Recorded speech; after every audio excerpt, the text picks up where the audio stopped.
Chapter 1086. Time slowly passed. How much time had passed? Even in that green world, it was hard to tell, let alone in this cave where there was no sunlight. Only Wu Yen, with his perfect memory, can say with certainty that they have spent another day in this cave.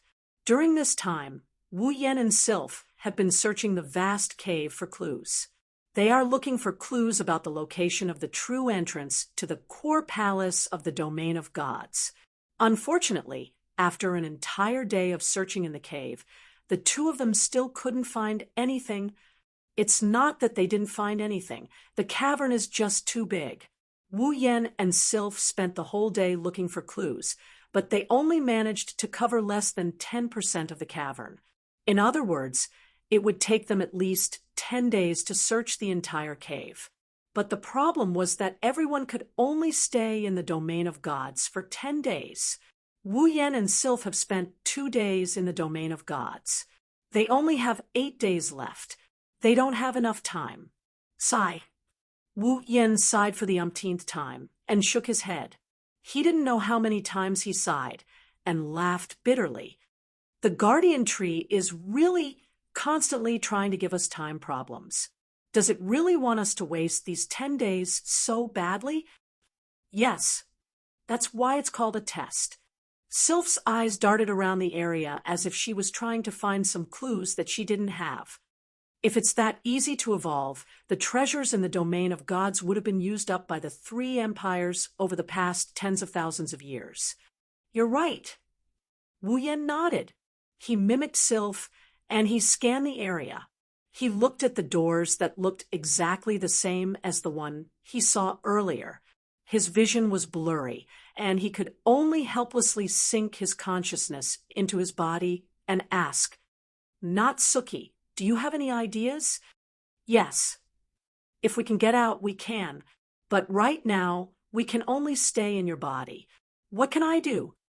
Natsuki's dignified voice was tinged with a hint of helplessness. "Also, even if we can get out, our mana will still be sealed. If that's the case, we won't be able to get out." Wu Yen frowned when he heard that. "Are we really going to have to continue searching here?" "Yes." Natsuki didn't respond to Wu Yen immediately. She waited for a while before sending her voice into Wu Yan's mind. "Can't you find a way in the system?" "Yes. You're right. There are many mystical items in the system. I once fell into a maze in a dungeon world and used a compass that led me to the right entrance and exit. Isn't that enough?" Natsuki asked curiously. At the same time, she contacted Wu Yan's consciousness and shared her memories with him. Natsuki couldn't say anything when she connected with Wu Yen. "You know the reason now?" Wu Yen said to Natsuki in an annoyed manner. With a flip of his hand, he took out a compass. Wu Yen used this compass once when he was trapped in the sealed labyrinth in the world of the Whirlwind Butler. It has the ability to guide the user according to the concepts in their mind, such as enter and exit. These vague words can be used to guide the user to the correct exit. This effect is perfect for the current situation. Wu Yen only needs to think about the concept of entering the core palace in his mind, and the compass will be able to find the real door. If it were that simple, if Sylph turned her attention to Wu Yen, she would be able to see the compass.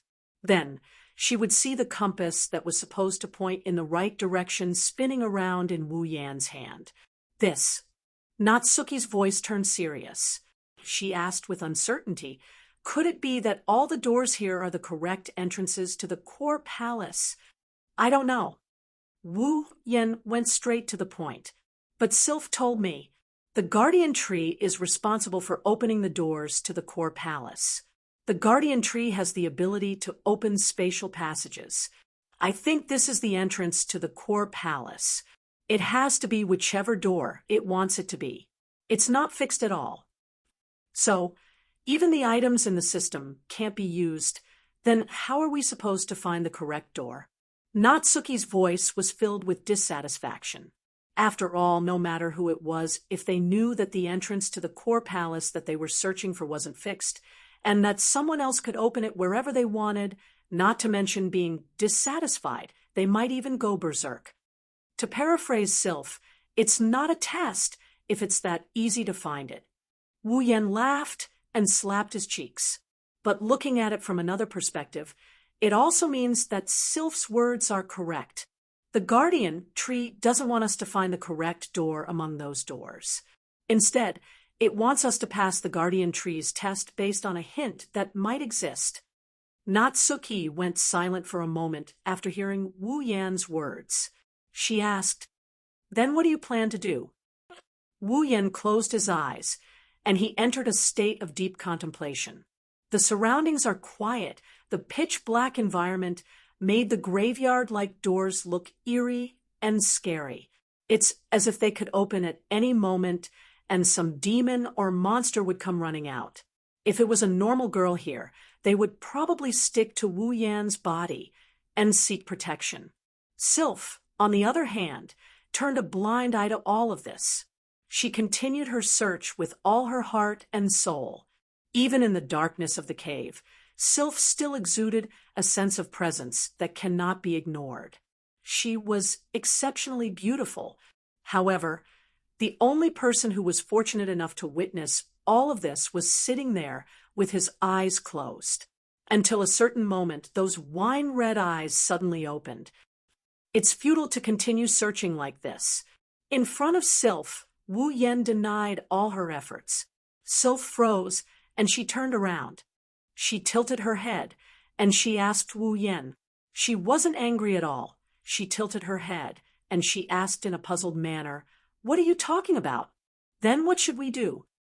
Wu Yan looked at the doors in front of him when he heard Sylph saying the same thing as Natsuki. "It doesn't matter if it's real or fake. Since it's a door, shouldn't we open it first?" Sylph froze for a moment and frowned. "Isn't that a little too reckless?" "It's better than searching aimlessly." He took a few steps forward and stood in front of Sylph. "Maybe we can find some clues behind the door." Sylph furrowed her brows. She looked at Wu Yan's smiling face, and she nodded in agreement. "All right, it's a good idea to try." "Okay." Wu Yan nodded. He looked ahead and locked his eyes on the door closest to him. "I'll give it a try." Although they don't know what's behind the door, no matter how they look at it, Wu Yan, who still has some power and is a man, is the most suitable candidate to test the door.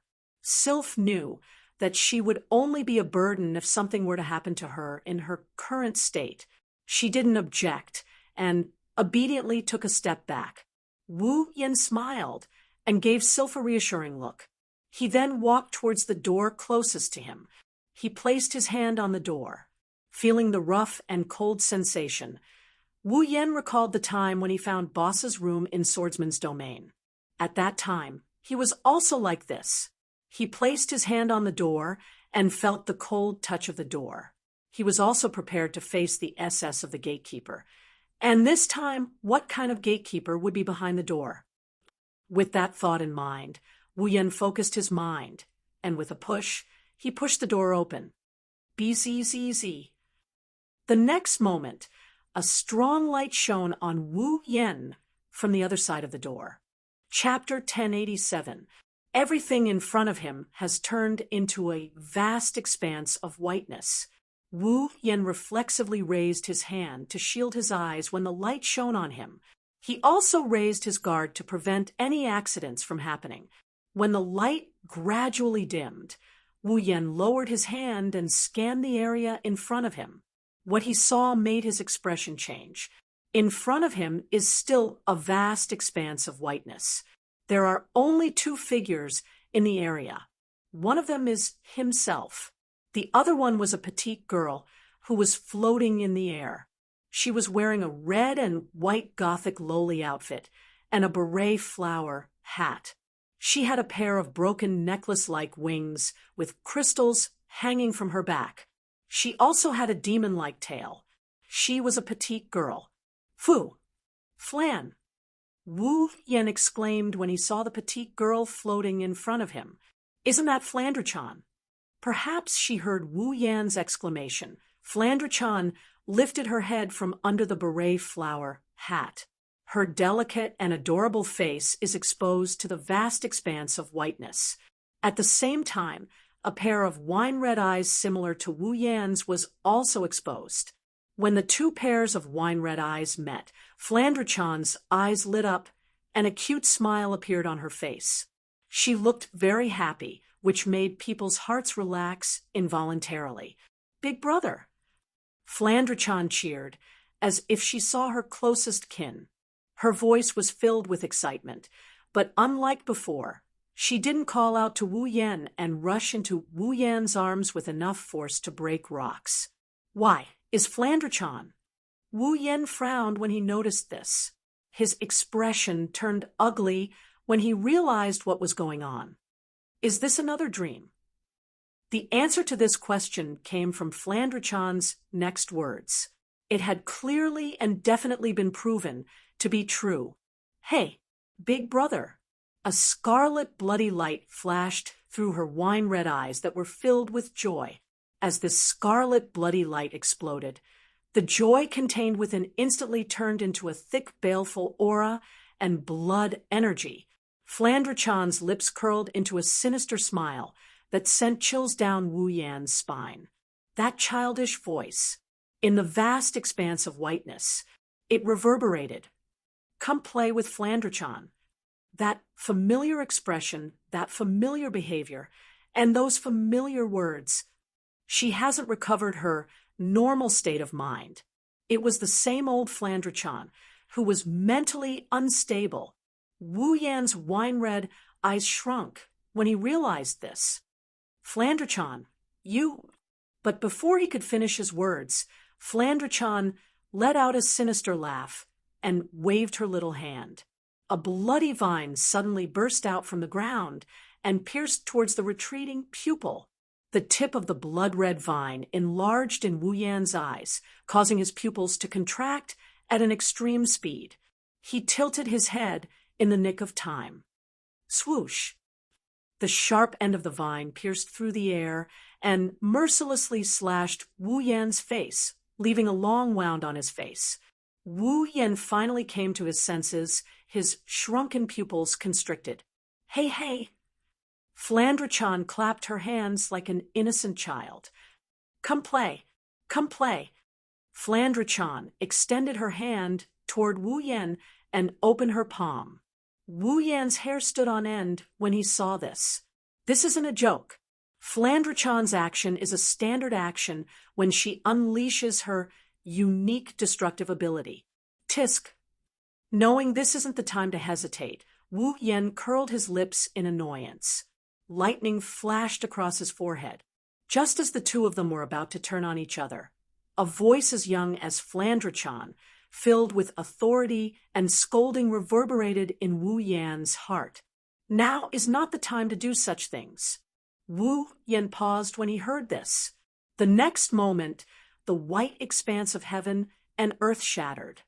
Inside the cave, Wu Yan, who was standing in front of the door, suddenly opened his eyes. He quickly retreated to the back of the cave, and his dark gaze swept towards the door that is emitting a strong light. The moment Wu Yan woke up, the door closed. Under Wu Yan and Sylph's shocked gaze, the doors on the staircase started to move at a speed not visible to the naked eye. It took about 10 seconds for them to return to their original state. Wu Yan and Sylph's expression turned grim. These doors could actually change their positions.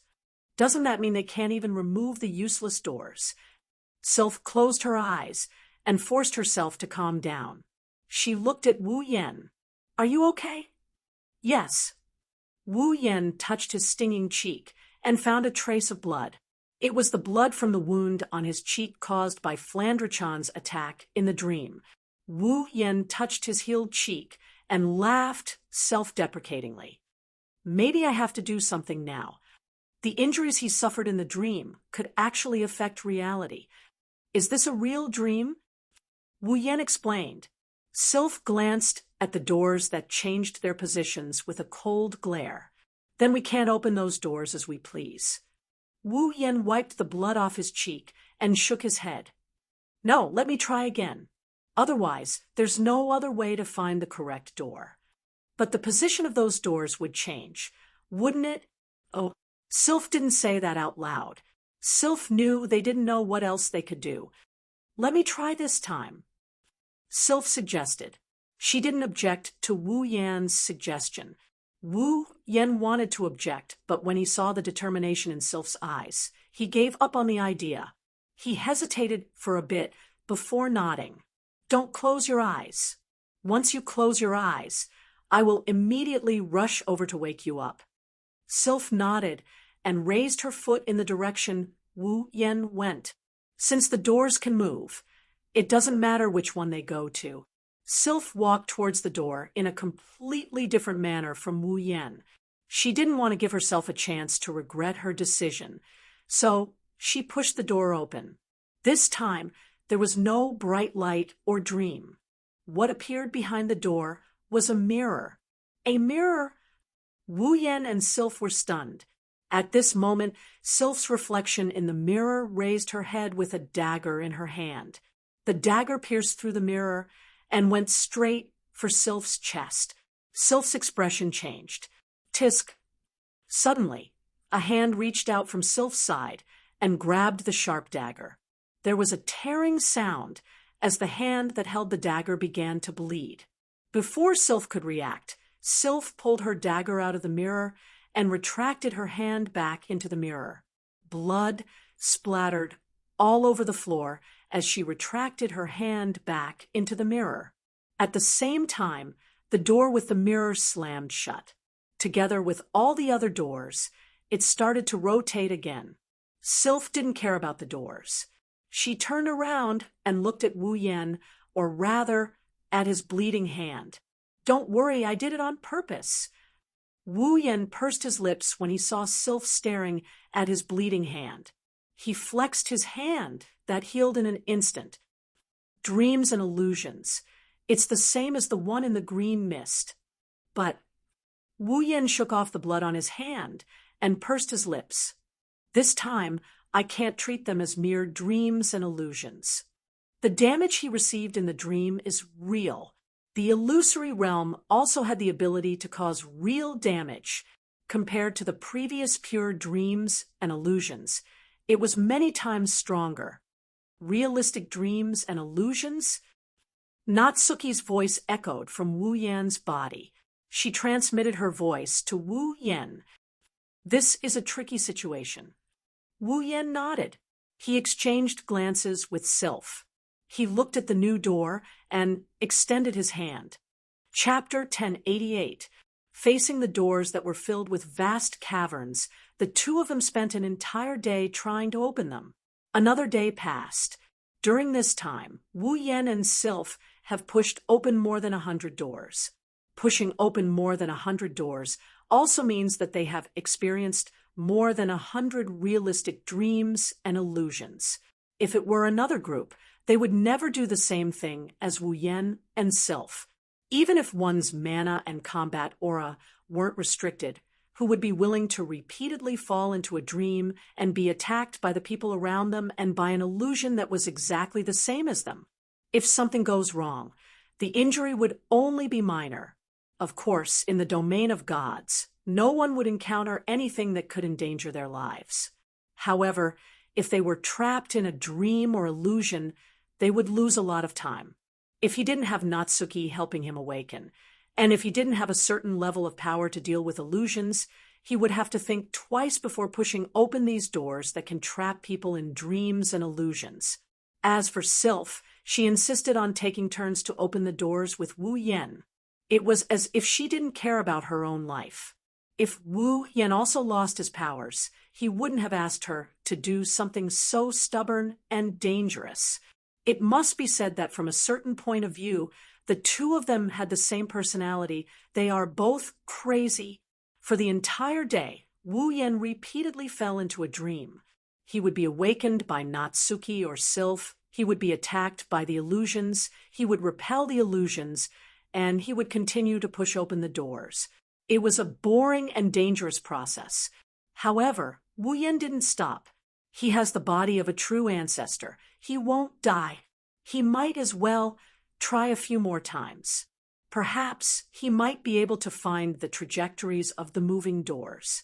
From there, he might be able to obtain the entrance to the true core palace.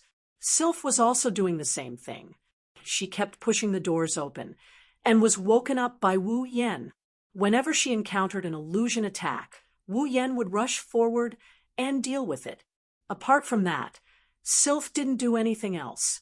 Coupled with Sylph's frosty expression, those who didn't know better would think that she was a puppet acting according to the designer's instructions. Over time, be it Wu Yan or Sylph, both of them started to feel numb after repeated attempts. Wu Yan took a glance at the many doors on the stairs, which were rotating and changing again. He took a deep breath and rubbed the spot between his eyebrows, which was aching slightly. "Sylph, did you find anything?" Sylph shook her head. Even though her face was expressionless, her blue eyes were filled with exhaustion. "Every time I enter a dream, the content of the dream is different. The illusions are also different." Wu Yan's pain intensified when he heard Sylph talk about dreams and illusions. In the beginning, everything was fine. The dreams were all related to him. The illusions had always been based on himself and Sylph. But as time went on, not only did the content of the illusions become strange, there were all kinds of things. Even the illusions no longer appeared in a fixed pattern. It was getting more and more troublesome. "What about Natsuki? Did you find anything else?" "Nothing." A voice that only Wu Yan could hear reverberated in his mind. Compared to Wu Yan and Sylph, Natsuki's voice didn't change at all. She was still as calm as ever. "Although the content is different, basically what you encounter after you open the door is either a dream or an illusion. Once you wake up from the dream or deal with the threat of the illusion, the open door will automatically close and change positions. Based on this, it seems that the door will automatically close and change positions. Based on this, it should be impossible to enter those doors that can create illusions and dreams. Doors that can create illusions and dreams." Wu Yan frowned. "Do you think there are certain conditions to pass through those doors?" Natsuki asked in a confused voice. "How should I put it? Didn't the compass tell us that these doors could be real?" Wu Yan pursed his lips. "For example, we can charge in before the door closes. I don't think that's possible." Natsuki raised her voice. "It's just as you said. If it's that easy, it wouldn't be a test. I don't think the Divine Tree would set this test for a Tier 9 and 8 to pass, right?" "You're right. If that's the case, it's too easy." Wu Yan smiled bitterly. "Seriously, why is the Divine Tree able to open up spatial passages? Isn't it better to just let the real doors stay in those doors? All the doors could be real. Tisk, who knows? That's just your guess." Natsuki casually said. "Anyway, the Divine Tree can open up spatial passages, right? It's also possible that all those doors are fake." "All the doors are fake." Wu Yan was stunned. His eyes lit up when he thought of something. "Sylph." Wu Yan turned around and looked at Sylph. "Go and push it again." Sylph looked at Wu Yan suspiciously. When she saw the light in his eyes, she knew he must have noticed something. She didn't waste any time and pushed open one of the doors. Just like before, a bright light shone on Sylph and hypnotized her. The moment Sylph closed her eyes, Wu Yan dashed forward and hugged her before backing away. Wu Yan slapped Sylph's cheeks to wake her up. Wu Yan scanned the doors around him. He took in all of the doors with a single glance. Not long after, the doors stopped moving and Sylph woke up. The first thing she saw was Wu Yan's smirk. Sylph's icy blue eyes rippled when she saw this. "Did you find something?" Wu Yan looked at Sylph's face and smiled. I guess you can say that I found something. Wu Yan let go of Sylph and sighed, helplessly. However, I feel like we've been toyed with. Toyed with? Sylph frowned. Every time we push open a door, all the doors will move and change their positions, right? Yes. Wu Yan chuckled when he saw Sylph nod her head. But when I looked at the doors, I noticed that they weren't moving at all. They weren't moving at all? Sylph was surprised. That's right. Wu Yan took a step back, opened his arms, and said in a clear voice, "Actually, it's not the doors that are moving, it's the walls around us." What? Sylph's expression changed. She looked around and noticed a problem. What? Sylph's expression changed. She looked around and noticed a problem. Sylph paused at the entrance of the cave. She pondered for a moment and spoke. If I'm not mistaken, the entrance wasn't in that position in the beginning, right? Wu Yan looked at Sylph in surprise. I didn't expect your memory to be that good. So it's really the walls that are moving. Sylph ignored Wu Yan's praise and went into deep thought. But what does that mean? That's right. That means your memory isn't as good as ours. Wu Yan cracked a joke before changing the topic. Didn't you notice? Those doors are constantly changing positions under the movement of the rock wall. It looks like they are arranged in an orderly manner, but if you don't count the horizontal rows and look at the vertical rows, the doors of each staircase are not arranged in an orderly manner. There's only this row. Wu Yan pointed at a certain direction, and he enunciated each word clearly. Only this row of vertical doors from top to bottom is very neat. Sylph's eyes flashed with a glint. I mean, Wu Yan smiled as he looked at the neat rows of doors.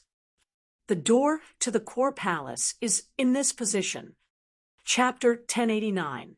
The door to the core palace is in this position. In an instant, there were no other sounds in the surroundings. Only the words that seemed to have substance reverberated in the air and reverberated in the spacious cave. Sylph closed her eyes as she stared at the neatly arranged doors. She tried to find a loophole in Wu Yan's words, but she couldn't find anything. Sylph didn't find any flaws in Wu Yan's words. Instead, she had a strange look in her eyes. It's like she's praising him. She's happy. She's proud. She's all mixed up. Sylph nodded and looked at the row of doors. Then she sized them up. Then, which door can lead to the core palace? Have you already discovered it? Yes.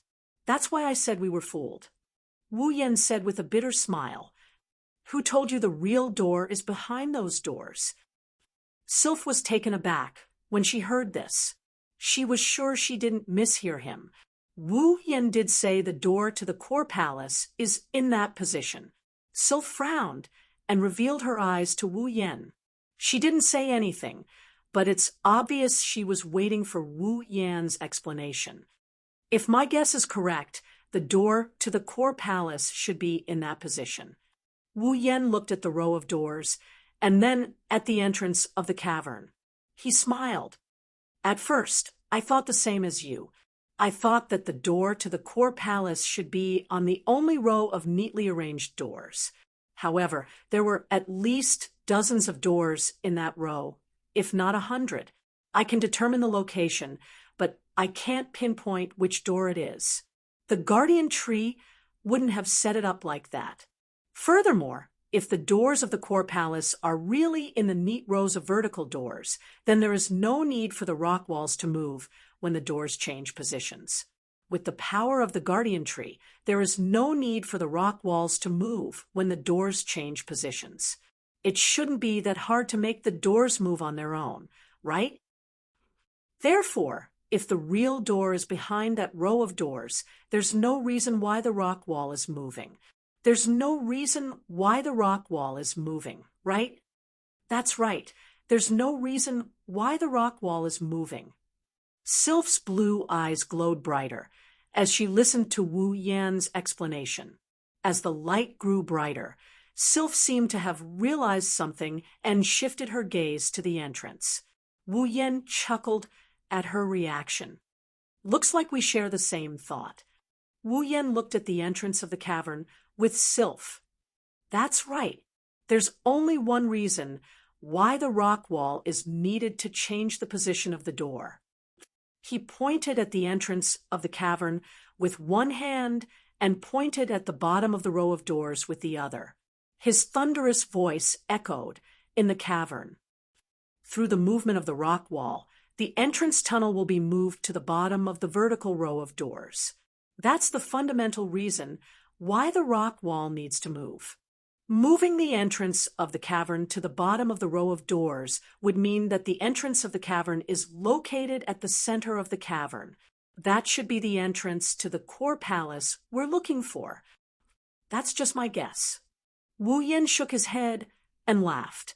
That's why I said we've been fooled. The guardian tree has been telling us about the entrance of the cavern since the beginning. We're not looking for the door to the core palace. We're looking for the entrance to the core palace. The guardian tree, it really knows how to create blind spots. Of course. That's just my guess.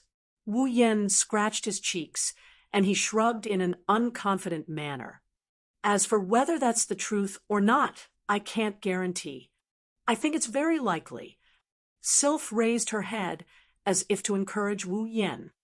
All the doors here are the same. Only the entrance passageway is different. There must be a special reason for it to be special. Moreover, until now, those doors have been opened and closed, giving us no chance to enter and explore. Only the entrance passageway is the only way to pass through. That's why I agree with your guess. Let's give it a try. Wu Yan's lips curled into a happy grin as he nodded. You're right. Let's give it a try. Wu Yan and Sylph looked at each other. They started pushing the doors again. There's only one way to make the cavern move, and that's to open the doors. All they have to do is open the doors and let the doors create illusions and dreams. Once Wu Yan and Sylph are freed from the illusions, the doors will automatically close, and the entrance will move. He didn't know how long it took. Maybe half an hour, maybe an hour. He pushed open the doors and dealt with over 100 dreams and illusions. In the end, Wu Yan dealt with one of the illusions. The entrance was finally connected to the vertical doors that were lined up neatly in front of him. Wu Yan and Sylph looked at the entrance at the bottom of the neatly arranged doors. Wu Yan and Sylph looked at the entrance with uncertain expressions. After all, it's only Wu Yan's guess that the entrance will become the entrance to the core palace when it moves to the bottom of the neatly arranged doors. Moreover, even if the entrance passage was shifted to that location, there would still be no changes. That was the fundamental reason why the two of them were hesitant. After a long time, Wu Yan took a deep breath, and his gaze sharpened. Let's go. Sylph nodded. She followed Wu Yan as they entered the passage. Wu Yan and Sylph didn't notice anything amiss. The moment they entered the passageway, a series of ripples appeared around the passageway, turning into a fluorescent light that resembled the surface of the water. Wu Yan and Sylph entered the passage, and it looked like they just walked into a calm lake. Ripples appeared on the surface of the lake as they disappeared into the water. The cave once again returned to its usual deathly stillness. The moment they entered the entrance, Wu Yan and Sylph felt a blinding light that forced them to close their eyes. Before they could react, the light disappeared. When they opened their eyes again, they were no longer in a cold and gloomy cave. Instead, it was a miraculous sight, a truly miraculous sight.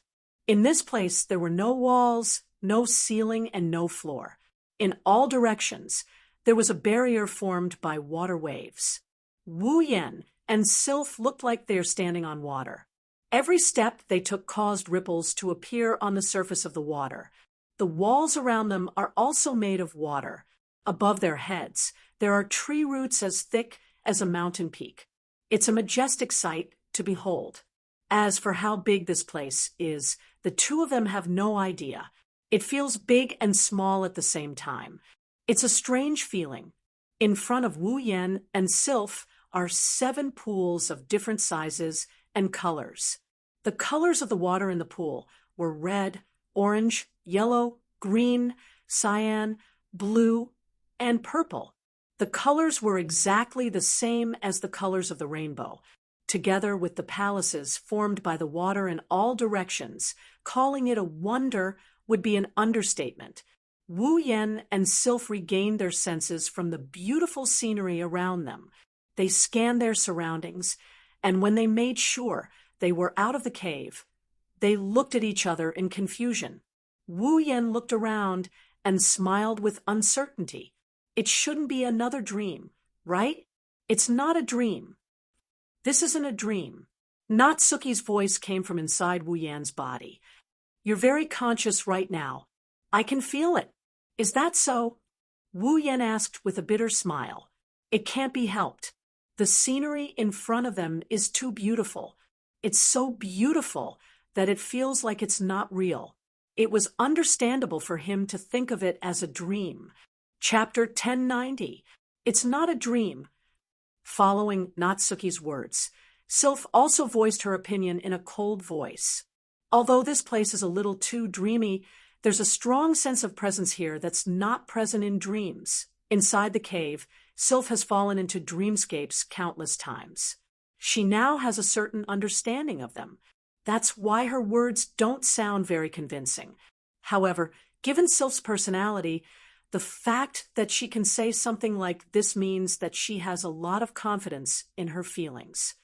Also, Sylph seemed to realize that her words aren't very convincing. She slowly closed her eyes and opened them again. A surge of icy blue mana surged out from her body. My mana has recovered. Wu Yan was stunned when he saw the icy blue mana surging around Sylph. He quickly raised his hand to circulate the mana in his body. Wu Yan easily ignited the magic power that could only circulate and not be mobilized. Wu Yan raised his hand, and the magic power started swirling around him like a whirlwind.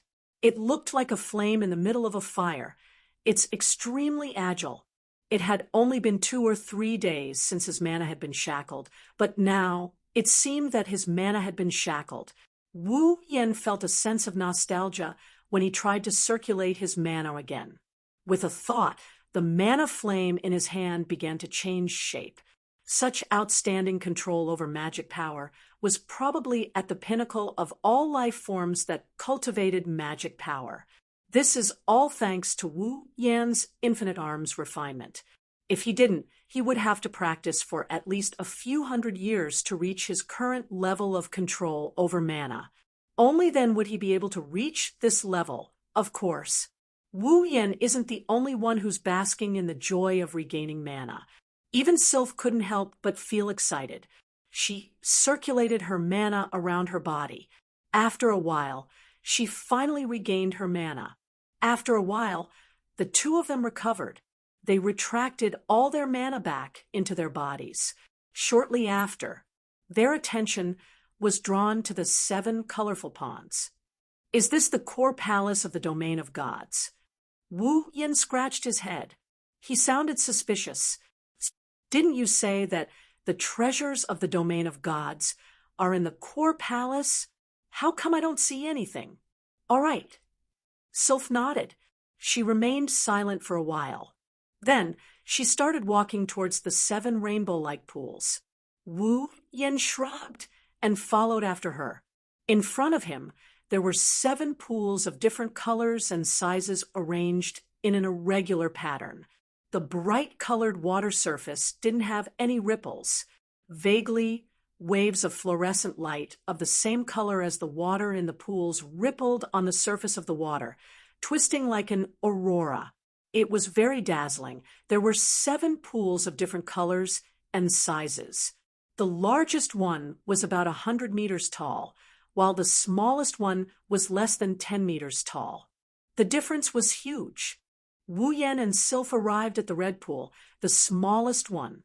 They lowered their heads and looked into the red water. The water in the pool was bright but clear. There wasn't a hint of filth in it.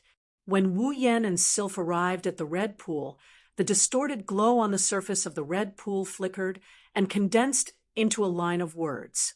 Members of the imperial family of the Three Empires and the Guardian clan who have reached rank may 6th enter the domain of gods. Wu Yan and Sylph felt relieved when they saw this line of words. They looked at the other 6 pools with more understanding. The minimum requirement to enter the domain of gods is to be a member of the imperial family of the Three Empires and the Guardian clan. One must also be at least rank 6. Since there were pools for 6th stage cultivators, then there should be pools for 7th stage, 8th stage, 9th stage, or even demigod stage cultivators, right? Thinking of this, the two of them left the red pool and strolled around the pools of other colors. The truth was just as the two of them had imagined. The orange pool had the words, "Members of the imperial family of the Three Empires and the Guardian clan who have reached rank may 7th enter the domain of gods." The yellow pool had the words, "Members of the imperial family of the Three Empires and the Guardian clan who have reached rank may 8th enter the domain of gods." The green pool had the words, "Members of the imperial family of the Three Empires and the Guardian clan who have reached rank may 9th enter the domain of gods."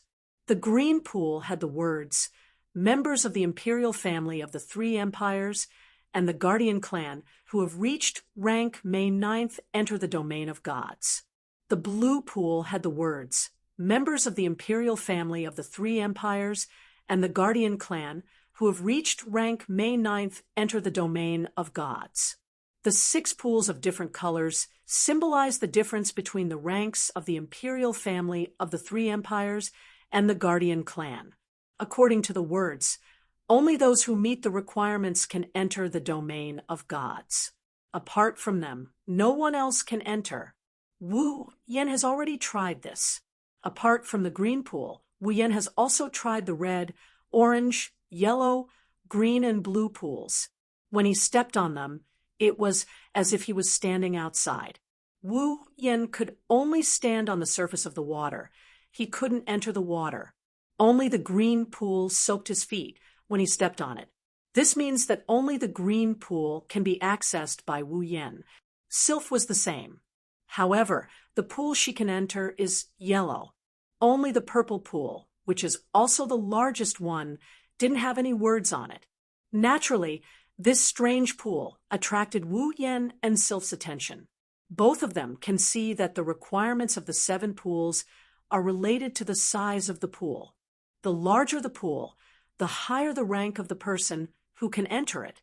If the treasures in the place of gods were in these pools, then the value of the treasures in these pools would be determined based on the level and size of the treasures marked on the pools. In other words, the larger the pool and the higher the rank of the pool, the more valuable the treasure and the more powerful the effect. In that case, if there were treasures in this unmarked purple pool, which was larger than the blue pool at the demigod level, what level would they be at? With that thought in mind, Wu Yan and Sylph approached the purple pool. They were the closest to it. Suddenly, the purple pool in front of the two of them began to tremble. Wu Yan and Sylph were shocked. They wanted to back away, but a long, whistling sound came from the bottom of the purple pool. It echoed throughout the entire palace. Before Wu Yan could react, the crimson spatial ripples of the Gate of Babylon appeared on its own. However, it was different from the usual opening of the Gate of Babylon. This time, the crimson spatial ripples fluctuated violently and spread rapidly. Even the ripples were trembling as if they were hit by something. Not long after, a small stream of light flashed out from within. Wu Yan watched as the small ray of light shot out from the Gate of Babylon like a beast that just broke free from its cage and shot towards the purple pool. He caught the ray of light and held it tightly in his palm. It was then that Wu Yan and Sylph realized that the ray of light was a black ring. The ring of power, The moment they saw the black ring, their expressions froze. Ring of power. Buzz, buzz, buzz. At the same time, the purple pool trembled violently. It was like a mother who saw her child in the hands of a bad person. The whistling sound from the pool became more and more urgent. Wu Yan tightened his grip on the ring of power after witnessing all of this. It seems like the key to the ring of power is inside the purple pool. Let's go in together. Sylph said without hesitation. No way. Wu Yan didn't even think about it before objecting. Nobody can be sure that there's nothing inside the pool other than the key to the ring of power. If Sylph goes in, their trip to the domain of gods will be in vain. Chapter 10:91. Sylph once said that she doesn't have high hopes for the god domain. She believes that even without the help of the god domain, she can still reach unimaginable heights. You can call it self-confidence, pride, or even self-deception, but her words are true. She doesn't have high expectations for the domain of gods. She isn't even curious about it. After all, she's the Ice Princess. Regardless, Sylph is still the most outstanding member of the royal family of the other two empires. She's the most dazzling prodigy among the younger generation of the 3 royals and the 9 great clans. If a prodigy like her doesn't gain anything from the domain of gods, she'll be looked down upon by the 3 empires and the 9 great clans once she leaves the domain of gods. When that happens, Sylph will fall from her pedestal. Of course, with Sylph's personality, she won't listen to those who belittle her. However, Wu Yan doesn't want to see that happen. Ever since Sylph confided in him, and he accepted her as his fiancée, Wu Yan made up his mind. For the sake of his fiancée, he must pass the test of the divine tree and come to the core palace. Now that he is here, Sylph can get whatever she wants from the god domain. Wu Yan won't let her give up on the chance to evolve. She would accompany him into the purple pool, which he didn't know if it would bring him any benefits, to search for the key to open the ring of power. Sylph seemed to have seen through Wu Yan's thoughts. Her eyes flickered, and she spoke resolutely. I don't care. But I do. Wu Yan raised his voice. He had a serious expression on his face. Since you're already here, all you need to do is to enter the yellow pool, and you'll be able to obtain the opportunity to transform. Not only will your talent be improved, but your strength will also increase greatly. There's really no need for you to follow me in for a groundless key. This isn't just about you. Sylph looked straight into Wu Yan's eyes. This is about the safety of the entire Spalier world. I am the princess of the Ailu Empire. I will not run away from this. Then let me ask you, what can you do even if you enter the pool? Wu Yan said angrily, let's not talk about the situation inside. If I can't handle it, I will. Do you think you can handle it? Sylph didn't say anything. She just stared at Wu Yan with her emotionless eyes. Her eyes are filled with stubbornness. Obviously, she didn't give up on entering the purple pool with Wu Yan. Wu Yan felt angry and helpless at the same time. He clenched his teeth, and he said something that made Sylph's heart skip a beat. I know you don't care about what others think, but what about your own feelings? With his height advantage, Wu Yan looked at Sylph's pretty face. Don't you think that your current strength isn't enough to stand by my side? Sylph's eyes rippled violently. She lowered her head and remained silent. I may have just entered Tier 9, but no one in the entire Spalier world can break through to Tier 9 at my age. Wu Yan said something so insolent for once. I am confident that I can reach demigod rank in 5 years. Sylph looked up at Wu Yan with surprise. Demigod rank in 5 years? Does he know what he's talking about? If it was that easy to reach demigod rank, how could there only be 5 out of the billions of cultivators in Silveria? Among them, the 3 guardian gods had to rely on the support of the land of divine spirits to become demigods. Without the land of divine spirits, they wouldn't have the confidence to reach demigod rank. Under such circumstances, where did Wu Yan get the confidence to say he could reach demigod rank in 5 years? Even if I can't reach demigod rank in 5 years, I am confident that I can reach peak tier 9. Wu Yan's words struck a chord in Sylph's heart. As for you, Sylph, are you confident that you can reach tier 9 in 5 years? Sylph remained silent. In the history of Silveria, the youngest person to reach the 9th tier was only 35 years old. Wu Yan reached tier 9 in his 20s and broke the record of being the most talented person in the Spalier world. Sylph may be a few years younger than Wu Yan, who spent 3 years in the sword and saber world, but she didn't dare say that she was more talented than a 35-year-old super genius. In other words, even if she can reach tier 9, she doesn't think she can do it before 35 years old. But now, she still had more than 10 years to go before she turned 35. Reaching tier 9 in 5 years? Sylph has a strong sense of pride, but that doesn't equate to arrogance.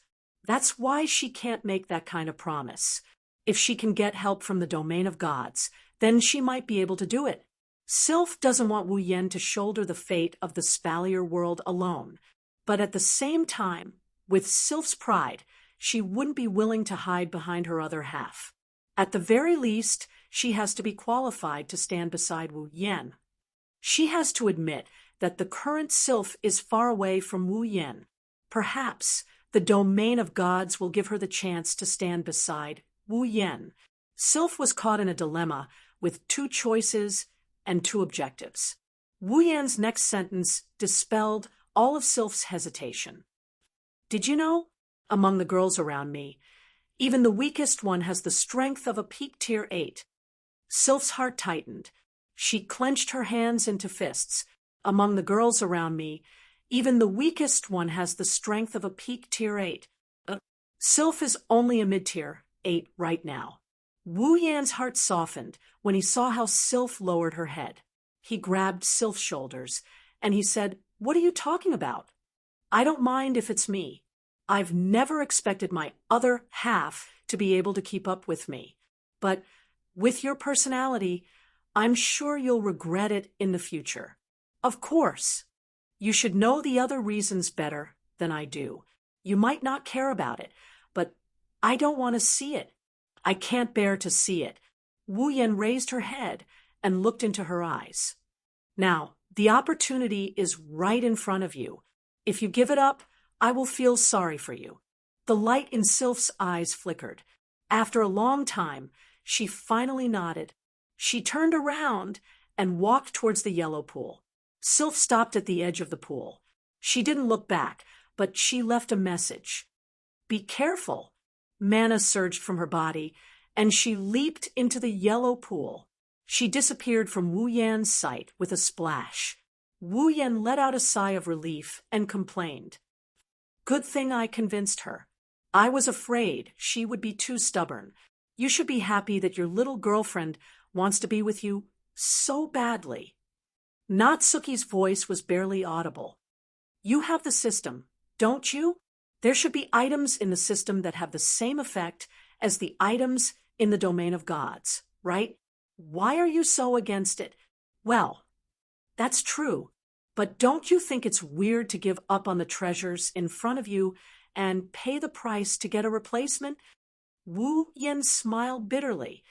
"Besides, as I said, if something unexpected happens in the pool, it's not wise to drag Sylph down with us." "It's fine as long as you think it's fine," Natsuki said nonchalantly. "That's fine too. At least you can use your girlfriend's strong self-esteem in the right place. She should be able to improve by leaps and bounds after leaving the domain of gods, right? Be careful not to let her catch up to you." "Well, I don't have that much self-esteem, and I'm not a male chauvinist." Wu Yan smiled and waved his hand. "But no matter what, our method of improvement is different from Sylph's. If you push me too far, I will challenge all the Tier 9 powerhouses in the Spalier world." Wu Yan turned around and he looked at the purple pool that is still trembling. He gripped the ring of power in his hand, and he jumped into the pool. Ripples appeared on the surface of the pool, and as time passed, the ripples slowly disappeared. What Wu Yan didn't know is that this is the first time anyone has entered the purple pool since its creation. Chapter 1092. The purple water ripples like poison. The water in the purple pool looked like some kind of poisonous liquid, but the clear color strangely gave people a feeling of vitality. Bubbles of various sizes fused and supported each other in the limited space. From the outside, the purple pool covered an area of more than 100 square meters, which was considered very wide. But in fact, the pool water inside was even deeper. Since entering the purple pool, Wu Yan has been diving down at breakneck speed. He didn't use a lot of speed or teleport, but he's still moving at a speed of 10 meters per second. Even so, it has been 15 minutes since he entered stealth, and he still hasn't seen the bottom of the cave. Fortunately, he used a skill to move freely underwater before entering the pool. Otherwise, with Wu Yan's lung capacity, who knows how many times he would have died. As a true ancestor, even if he died, he would be able to come back to life. Wu Yan's wine-red eyes roamed around the purple pool, trying to find something. Unfortunately, all he can see is the same purple pool. Other than that, Wu Yan hasn't even seen the bottom of the pool. One can only imagine how deep the pool is. While diving down, he looked at the ring of power on his finger. If it wasn't for the fact that he was in the pool, he would have died. Wu Yan wanted to take a deep breath to suppress his impulsive emotions. If you look closely, you can see that the ring of power on Wu Yan's finger is emitting a faint and gentle light. This phenomenon is enough to explain a lot of things. For example, the key to the ring of power is in the purple pool. Another example is that it's time to open the ring of power. That was what he said when he saw God Ailu's projection in the Ailu Empire's treasury. If one day the disaster Ailu spoke of happens, then he would be able to search for the key to open the ring of power in the land of God according to the destination on the map that he gave him. But the location with the key to open the ring of power had been sealed by Ailu. Only when the disaster is about to happen, the seal will be lifted. At that time, with the ring of power, he will have the qualifications to enter the land of gods. Now, in this purple pool, there was a high possibility that the key to opening the ring of power was in there. If what Ailu's projection said is true, then there should be a seal placed on the purple pool. But I'm here. In other words, the disaster Ailu spoke of is about to happen. Thinking of this, Wu Yan couldn't help but feel a little restless. Disaster or whatever, it's a really unrealistic and troublesome word. He bitterly smiled and shook his head. He sorted out his thoughts, and he increased his speed. He cut through the purple water around him, and he flew down in a straight line. Time quietly passed. He didn't know how much time had passed, but the purple world that had never changed before had a different shade of color. The talking eyes lit up, and he increased his speed as he dived down. His gaze locked on to the corner of the cave that is flashing with a different color as he got closer and closer to it. As Wu Yan dived deeper and deeper, the bottom of the purple pool appeared. At the bottom of the pool, Wu Yan could see a palace shining with a crystalline light. Wang. The moment he saw the palace, the ring of power in Wu Yan's hand shook. The gentle light it emitted became brighter. Seeing this, Wu Yan muttered to himself for a moment. He used a spatial magic and instantly appeared above the palace. The entire palace was bronze in color, just like the imperial palaces of the old era. It wasn't dazzling with gold and jade, but there was an extremely ancient aura reverberating from it, as if it was trying to prove to outsiders that it had gone through a very long period of time. Feeling that ancient aura, for a moment, Wu Yan felt like he saw the river of time. Even his mind went blank for a moment. When he came back to his senses, he looked down at the palace with a slightly shocked expression.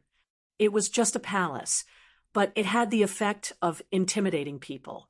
Even Wu Yan, who had reached the 9th stage, couldn't avoid it. This palace in front of him was extraordinary. Wang, Wang. On his finger, the ring of power became brighter and brighter. It even vibrated as if urging Wu Yan to hurry up and enter the palace. This made Wu Yan hesitate for a while. Wang. Perhaps it felt Wu Yan's hesitation. The ring of power became impatient. With a strong vibration, it shot directly towards the palace. Naturally, Wu Yan, whose finger was still connected to the ring of power, was caught off guard and was brought over by the ring of power. Wu Yan didn't have time to think about what's going on before he was sent crashing into the wall of the palace by the force of the ring. Just as Wu Yan was waiting for the pain to come, who knew that the moment he touched the palace wall, his body passed through the palace wall. He didn't even feel the slightest touch. It was as if he didn't hit anything but a mirage. His vision blurred, and he entered the palace. In the air, Wu Yan floated in the air and scanned his surroundings. This was the interior of the palace. It was surrounded by bronze walls, and the ceiling was also covered by a thick bronze barrier. It was hard to believe that someone had just come in through that barrier. Other than the 4 bronze walls, the ceiling and the floor, there was nothing else in the palace. No, it's not that there's nothing.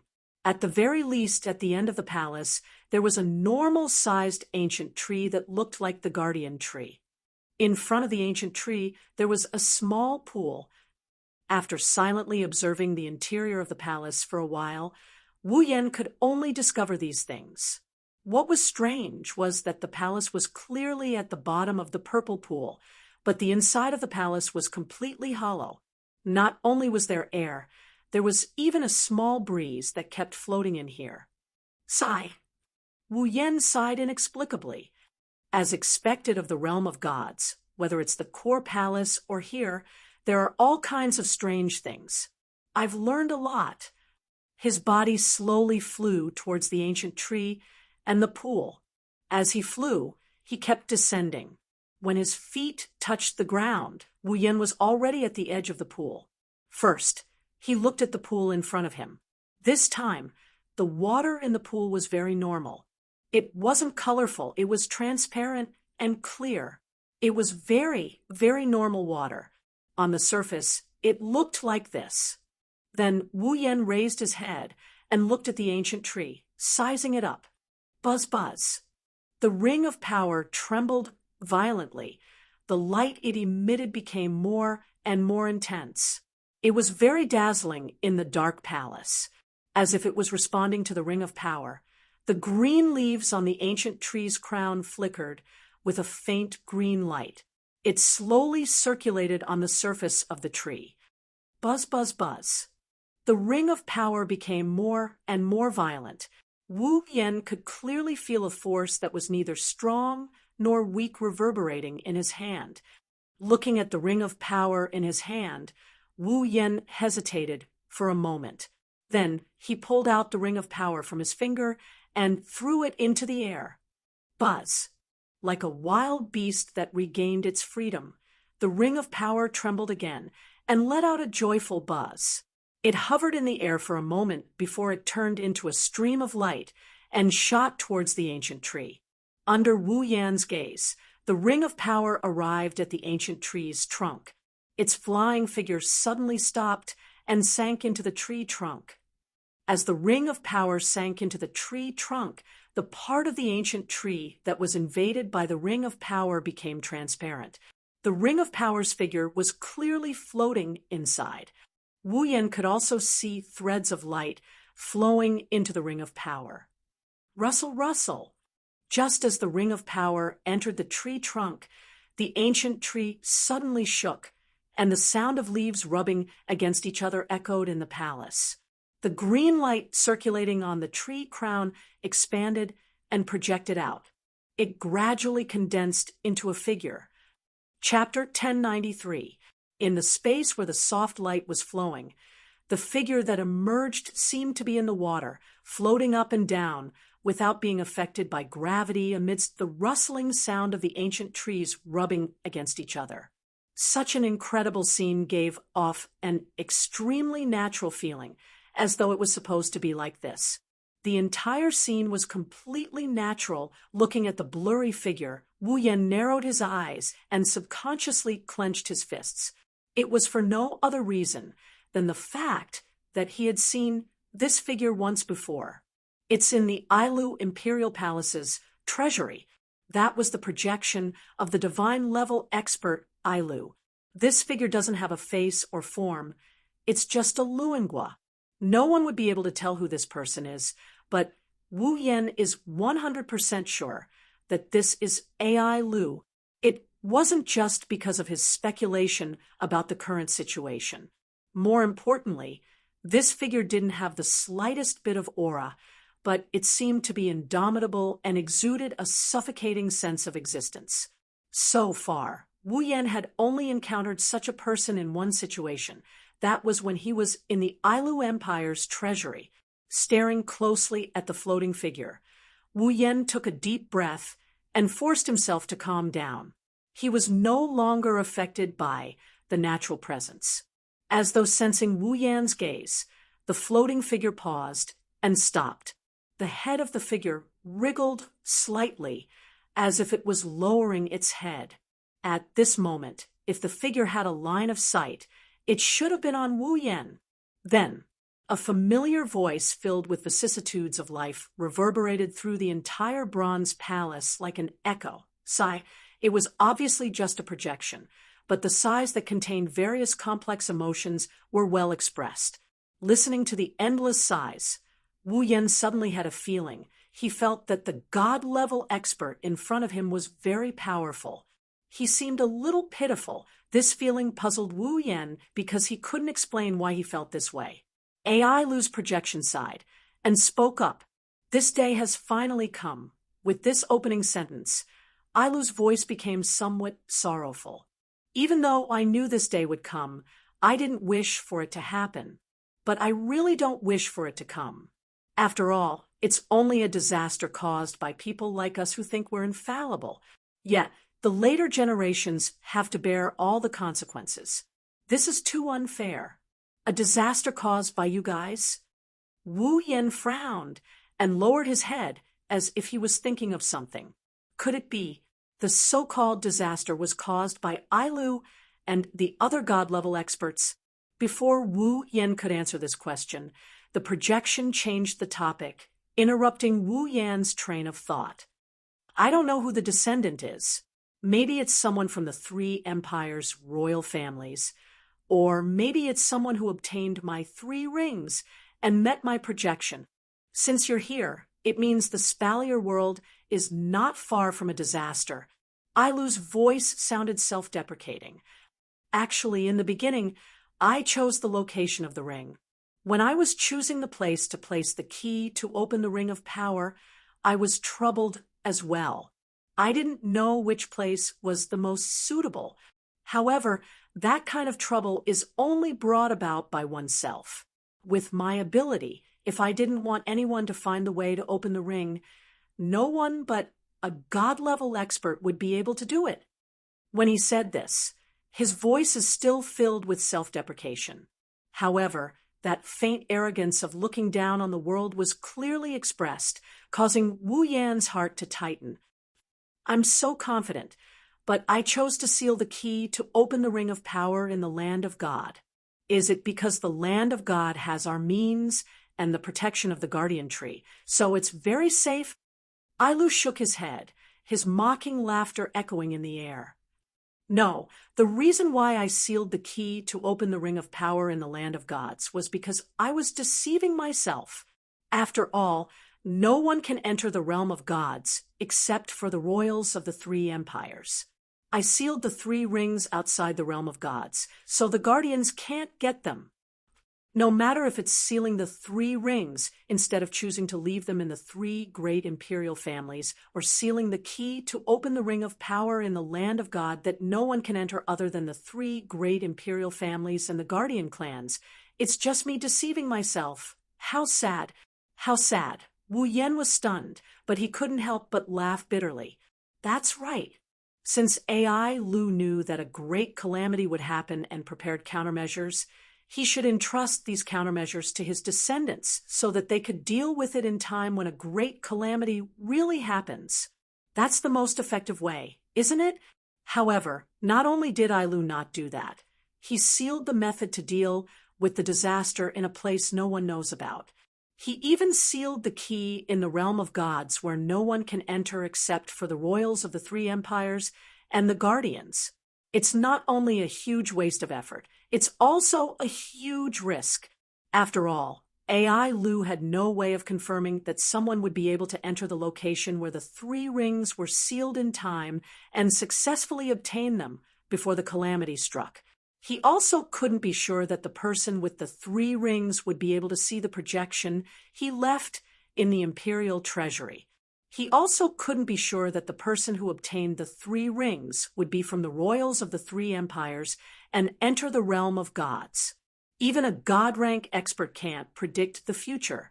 There were so many risks, but AI Lu still chose to take such a risky step. Subconsciously, he didn't want anyone to have the means to deal with the disaster. It's not that he wanted the Spalier world to be destroyed. It's because once the method to deal with the disaster is found, it means the disaster is about to happen. Ailu didn't want to see the disaster happen, but he knew it was impossible. That's why he chose to lie to himself and comfort himself. If the method to deal with the disaster doesn't appear, it means the disaster hasn't arrived yet. With this thought in mind, AI Lu chose to take the risk. Just like he said, AI Lu decided to take the risk. He's lying to himself. Wu Yen didn't know what made a god-tier expert fall so low to the point of deceiving herself and others. She even did something so irrational. But he kind of got the gist of it. He now understands why Ailu is so pitiful. The tree in the palace is the sapling of the guardian tree. Ailu brought up the topic again. Wu Yen looked at the ancient tree in shock. This sapling hasn't been infused with our divine power, so it doesn't have the same power as the guardian tree. However, the guardian tree is a treasure that can open space channels, create dreams, illusions, and defend against enemies to a certain extent. Although this sapling of the guardian tree is not very powerful, it has one more ability than the guardian tree, which is the ability to break all seals and barriers. With the help of this sapling, the seal on the Ring of Power will be broken in about 3 days. AI Lu turned around and pointed at the pond in front of the guardian tree's sapling. The water in the pool is also a treasure. It has a miraculous effect. You'll know what it is once you enter it. Consider it a small compensation for the sins we have committed against you. Ailu's projection put his hands behind his back and looked up at the sky as if he was reminiscing about something. His sigh echoed throughout the entire space. A god-rank expert is just someone who has reached the peak of their power. If there is an omnipotent God in this world, please protect the Spalier world. The ethereal prayer became the last trace of Ailu's projection in this world. Then, with a shake of his body, he turned into a sky full of light spots. Chapter 10:94. As the starlight dissipated, the soft light on the guardian tree's crown continued to circulate. Inside the tree trunk, the dark ring of power was moving up and down as it was filled with streams of liquid. It was like the heart of the guardian tree sapling. As it rotated, there was a faint rhythmic heartbeat sound. This faint heartbeat sound became the only sound in the entire palace. Wu Yen watched Ailu's projection scatter into the starlight. Ailu's prayer echoed in his heart. He was speechless for a long time. If he prayed for the Spalier world, that means Ailu didn't want anything to happen to the Spalier world. If that's the case, why did he choose to deceive himself when the Spalier world was facing such a great threat? What happened to make a god-rank powerhouse fall to such a state? What did these god-rank powerhouses do to cause a disaster that could threaten the entire Spalier world? All of these questions piled up in Wu Yan's mind, causing him to feel a bit vexed. He quickly shook his head. If he couldn't figure it out, he might as well not think about it. Wu Yan put down all his questions and began to observe the Ring of Power. Do you need 3 days?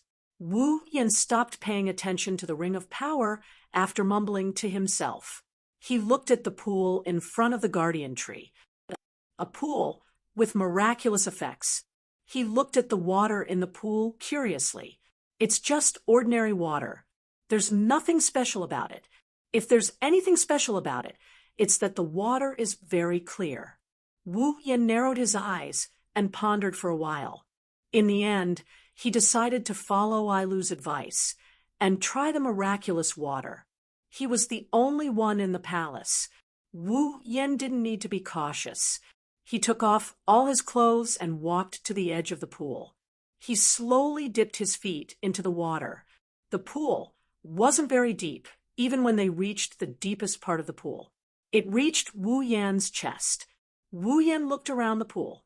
Then he touched his chest and was puzzled. Didn't they say it has miraculous effects? Why does it feel like I'm taking a bath? Wu Yan's doubtful expression changed the moment he said that. He saw the surface of the water, which was originally calm, suddenly became turbulent. Like boiling water, the pool began to boil violently. Huge bubbles began to appear on the surface of the boiling water, accompanied by the sound of bursting at the boiling point. The entire pool was surging up. Then the boiling water flowed into his pores and into his body as if it was being absorbed by him. Wu Yan couldn't help but suck in a breath of cold air. He quickly closed his eyes and sensed his body's condition. The pool is still bubbling. Bubbles are popping out of it. The clear water from the pool is flowing up his body and into his pores. It is pouring into his pores. Wu Yan's skin gradually became rosy. His face was also a little red. It looked like he was boiled by the water or soaked in a hot spring. However, if one looked closely at Wu Yan's face, they would see a trace of astonishment. This trace of astonishment gradually turned into ecstasy as time passed and the water poured into the pool. At this time, in Wu Yan's body, a large amount of clear water from the outside seemed to be washing everything in his body. It turned into a torrent and rushed at an extremely fast speed. The faint sound of water burst out from the depths of Wu Yan's body. The torrent of water rushed through Wu Yan's body again and again. Under this violent wash, everything in Wu Yan's body was slowly changing. His internal organs and tissues became more resilient. His body's essence was constantly rising. Even his 5 senses were continuously strengthening. This was not the most important thing. The most important thing was that Wu Yan's magic power and blood vessels were also changing under the effect of the pool water.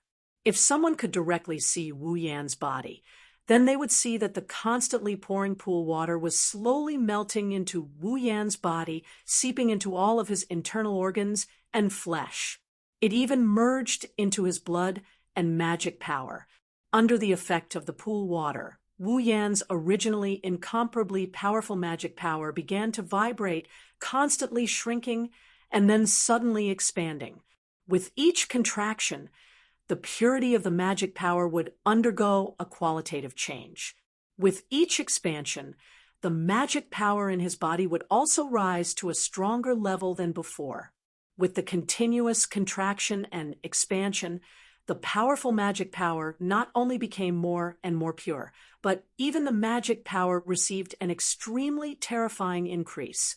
Furthermore, this scene was still going on. Compared to the changes in magic power, the changes in blood were even more obvious. In the blood vessels, the blood of a true ancestor would sometimes speed up, sometimes slow down, sometimes violent, and sometimes calm like a stream. It was abnormally active. Traces of clear pool water melted into the blood and then fiercely rushed out. Under this action, the clear pool water that originally flowed in the body gradually became turbid. The situation with the blood was the opposite. With each turbid drop in the pool water, the dark red color of the blood deepened by a bit. In the end, the blood flowing in the blood vessels flickered like a gem.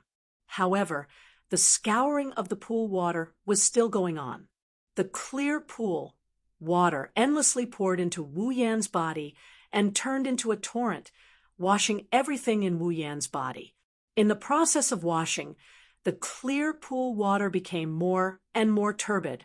When it completely turned black, it directly vaporized into a wisp of smoke, leaving Wu Yan's mouth and nose as he breathed. Under the scouring of the pool water, everything in Wu Yan's body was developing in a good direction. His physical strength became stronger, his magic power became more powerful, and even his blood was subliming. If one had to use a word to describe Wu Yan's state, then it could only be he was evolving. He was transforming. Every part of his body was transforming. This so-called transformation was different from the transformations that the three empires and the guardian clans received in the domain of gods. There were only two types of transformations they received: either their cultivation talent and aptitude increased, or their physical strength increased. This was also the main reason why the three deities had created the land of the gods. However, Wu Yan's transformation was different. Not only did his cultivation talent and aptitude increase, but his body was also improving. AI Lu was right. The pool water does have a miraculous effect. Just as Wu Yan was enjoying the transformation of his body, his blood suddenly went berserk. Then, several different voices sounded in the depths of his mind. Wu Yan was startled. Before he could react, the magic power in his body suddenly surged out and turned into a bloody mist. It floated out of Wu Yan's body, and then slightly distorted to condense into three medium-sized figures. Ah! The next moment, screams and screams filled the air above the pool. At the same time, Wu Yan heard the sounds of bodies splashing into the water along with the screams. Wah! What's going on? This is... On the surface of the water, the figure who fell into the water poked his head out of the water in an extremely sorry state. His mouth was still emitting cries of shock, as if he didn't realize his current situation. Only then did Wu Yan get a clear view of the figure who entered the water together with him. Natsuki, Nagisa, Kanon. Sensei. Nagisa and Kanon heaved a sigh of relief when they heard Wu Yan's voice. However, they still looked at each other in confusion. Of course. After all, he was still in a dream a second ago. When he woke up, he found himself in midair and fell into a pool without any explanation. Anyone would be confused. Natsuki was the only one who was awake. She looked around and raised an eyebrow. As for Wu Yan, his expression and even his entire body stiffened. That's because the three beautiful girls in the pool with him are completely naked.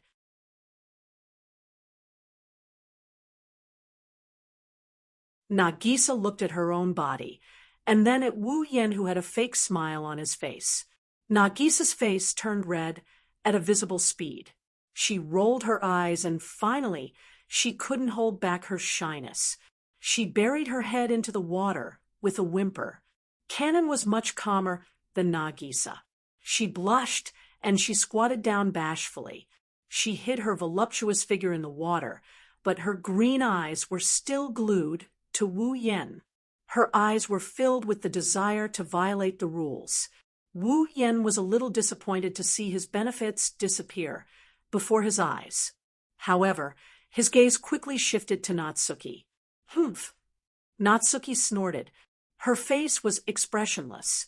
She didn't try to hide her body like Nagisa and Kanon. She just stood there. It's unknown if she was pretending to be calm, or if she really didn't care that Wu Yan saw her naked body. Of course, it doesn't matter if she's covered up or not, because Natsuki is small. Even if she stood there straight, the water would reach her shoulders. Under the cover of the boiling water, nothing could be seen. There was no difference at all. Sigh. Wu Yen sighed for some reason. After a moment of pity, Wu Yen hurriedly asked, "How did you get out?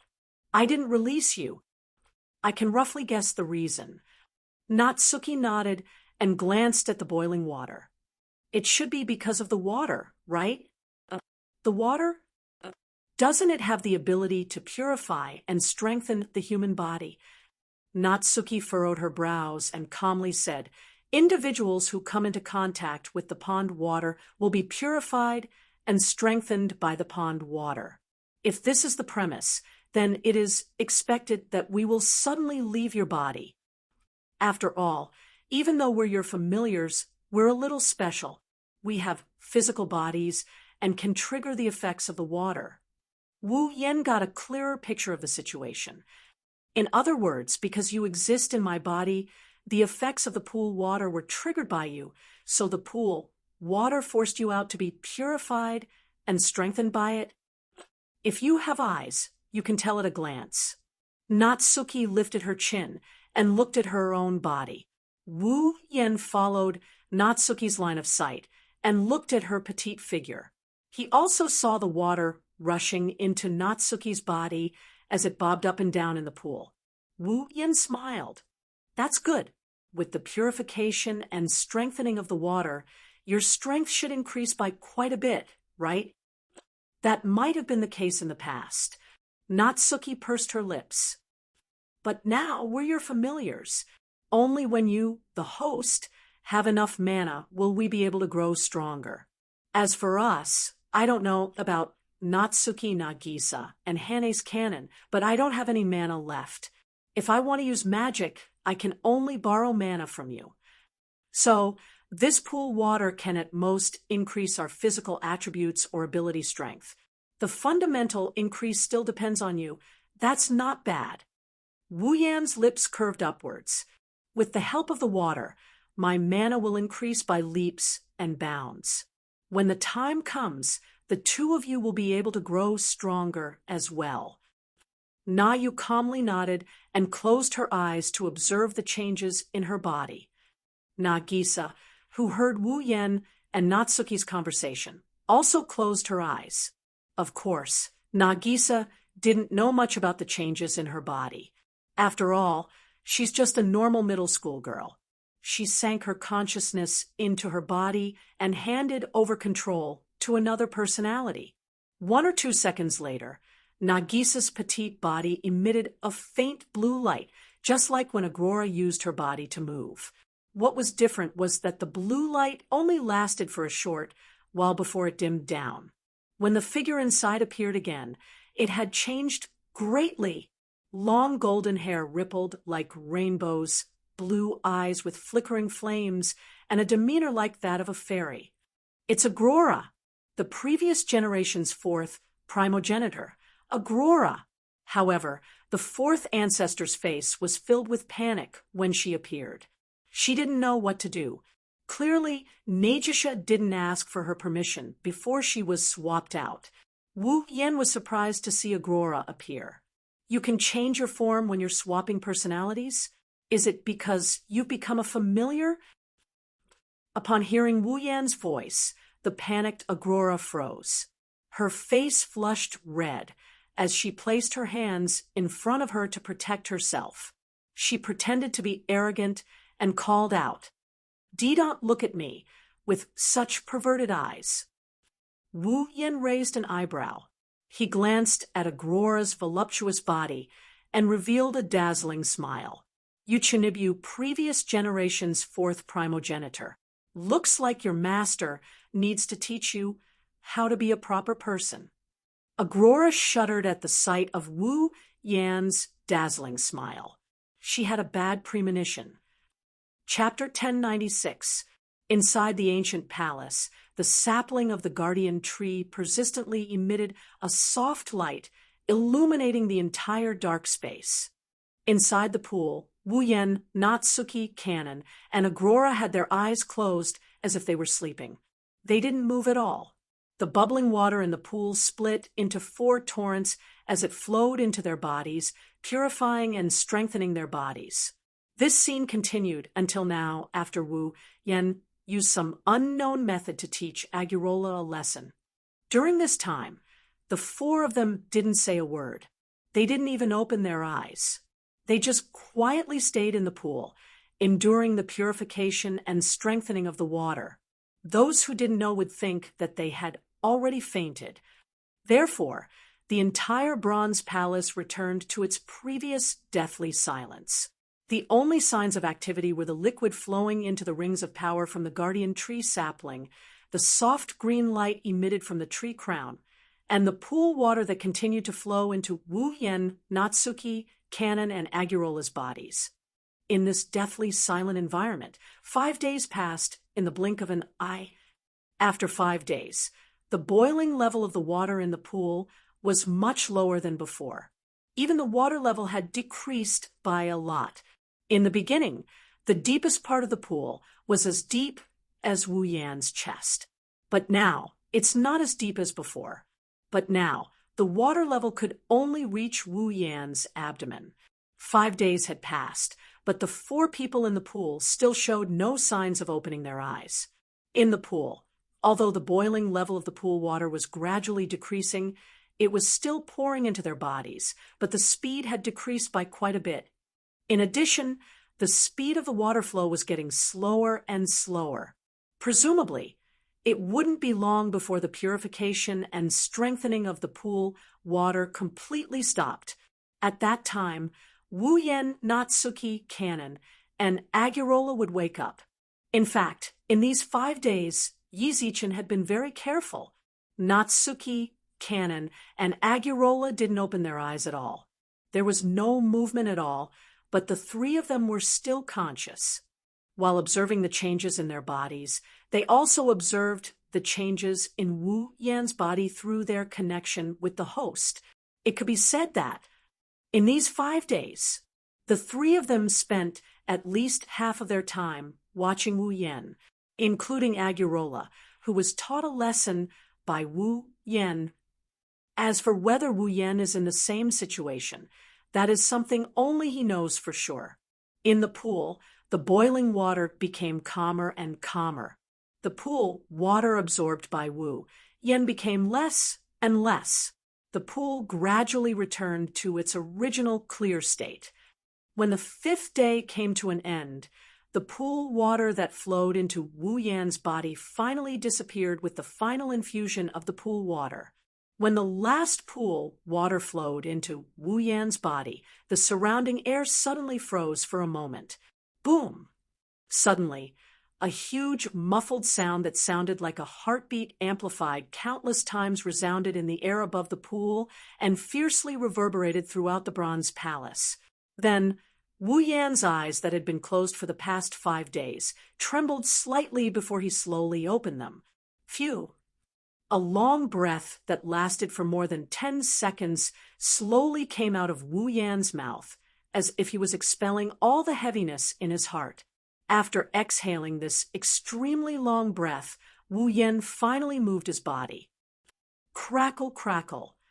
A series of extremely loud, firecracker-like sounds echoed without any warning as Wu Yan moved his body. It was as if he had not moved for a long time, and his joints were rusty. His movements were somewhat unnatural, but it didn't take long for him to return to his previous state. Not only was Wu Yan not surprised by the crackling sounds, the corners of his mouth slowly curved upwards. Wu Yan could feel the endless magic power and his blood coursing through his veins. Clenching his fists, Wu Yan grinned. He grinned in a very joyful manner. He could clearly feel the changes in his body. The most basic change was the increase in his physical strength. Following that, his body's constitution also increased by who knows how many times. Even the speed at which he cultivated his mana had increased by several levels. Not only that, the amount and purity of his mana had increased by leaps and bounds, directly affecting the strength of Wu Yan's familiars, Natsuki, Kanon, and Agora's current strength was still unknown, but Black and White Dragon's strength and ability had truly improved. In addition, the evolution of his bloodline also affected Wu Yan. First, it was the increase in vitality and regeneration that a true ancestor relied on the most. Next, it was the improvement of his bloodline abilities. For example, Wu Yan has 3 red jade modes: Kurumi's red jade mode, Flandre-chan's red jade mode, and Yukari's red jade mode. The duration of these 3 red jade modes had been greatly increased. Take Yukari's red jade mode. For example, originally, it could only last for about 10 minutes. Now, it had doubled to 20 minutes. 20 minutes, even in a battle against a demigod powerhouse of the same level, if he was efficient, it was enough for him to fight several rounds. Not only that, with the help of the pool, water, the evolved true ancestor bloodline also awakened another bloodline ability, the ability to create a blood follower. Blood follower is a unique existence in the world of Bloodlust Rampage. They are simulated vampires created by the vampires using a part of their own body. The blood follower is a loyal subordinate or companion of the vampire master. In order to live together with the vampire master, the blood follower is granted eternal life. Although they are called vampires, they are still considered humans, but they possess abilities similar to vampires. Therefore, the blood follower is also known as a human who is infinitely close to the demon race. In the world of blood frenzy, humans who had their blood sucked by vampires would not immediately change. Instead, when the vampires used their fangs to inject their own blood into the other party's body, if the vampires injected their own blood into the other party's body, the person would become a blood follower. In other words, a simulated vampire. It sounds similar to those who were given the embrace and turned into vampires in other worlds, but that is not the case. The embrace can create vampires, but the blood follower is still considered a human. Moreover, the blood follower inherits the abilities of their vampire master to a large extent. They are not like the vampires who were given the embrace. They have the body of a vampire, but their abilities are dependent on their own abilities. Blood followers were different. The moment they were born, they were granted the right to release their master's familiars with their master's permission. It is said that based on the compatibility between the servant's body and their master's body, they can even surpass vampires, the source of infection. Similar to a specially created powerful bodyguard or companion, a blood follower was exactly that kind of existence. Unlike the vampires created by the embrace, the follower of blood was very likely to be very powerful once it was born. And now, Wu Yan has the ability to create a blood follower. Originally, creating a blood follower is an ability that every vampire in the world of Bloodlust Rampage has. Unfortunately, Wu Yan's true ancestor bloodline has the characteristics of all types of ancestors, resulting in a huge variety of bloodline abilities. He can only gradually awaken or eliminate them as his strength increases to prevent the bloodline from becoming chaotic. Now that the true ancestor bloodline has been upgraded, one of the bloodline abilities has been awakened as well. This ability is not very useful to Wu Yan himself, but Wu Yan is very satisfied with it. This bloodline ability has solved one of his problems. Of course, other than the bloodline, body, and magic enhancement, there are other enhancements as well. For example, the strengthening of his brain has increased Wu Yan's computational ability by quite a bit, resulting in the enhancement of his superpower as well. All these enhancements ultimately affect Wu Yan's strength. Then, a voice suddenly sounded in Wu Yan's mind, proving this point. Beep. User strength has been enhanced. Based on the user's level of enhancement, system automatically replenishes experience points. Chapter 1097. Beep. User strength increased. Based on user's level of increase, system will automatically replenish experience points. Ding. Congratulations to user for leveling up. Current level 81. Ding. Congratulations to user for leveling up. Current level 82. Ding. Congratulations to user for leveling up. Current level 83. Ding. Congratulations to user for leveling up. Current level 84. Ding. Congratulations to user for leveling up. Current level 85. Several system notifications popped up one after another. Wu Yan was stunned, but at the same time, he was overjoyed. Leveling up 5 times in one go. Don't underestimate it. For Tier 6 and Tier 7 players, leveling up by 5 times might not be a lot. But for Tier 9 players, leveling up by 5 times is equivalent to leveling up by an entire tier. Or else, when Wu Yan sparred with Entel and company wouldn't have been so surprised when they saw Wu Yan unleashing the power of a Tier 9 intermediate Tier 9. Ikaros and Estria's Pandora mode wouldn't have received so much praise from the other girls. At Tier 9, every level is equivalent to a small tier. That's why leveling up isn't as much as leveling up. But it's still a lot. Therefore, from the 9th level onwards, every level of advancement was extremely difficult. Even Wu Yan and the others felt it. Take Flandrachan, for example. She was level 82 when she was first summoned. Now that so much time has passed, she must have accumulated a lot of experience points. Wu Yan and Ko leveled up like crazy. Or leveled up. Only Flandrachan. Even with all that experience points, she's only level 85. It's not hard to imagine how hard it is to level up at this point. How hard is it to level up? Elu is right. This pool does have a miraculous effect. Even if we can find something in the system, it will cost a lot of points. Wu Yan scratched his cheeks as he looked at the pool water that was boiling to the point where it almost disappeared.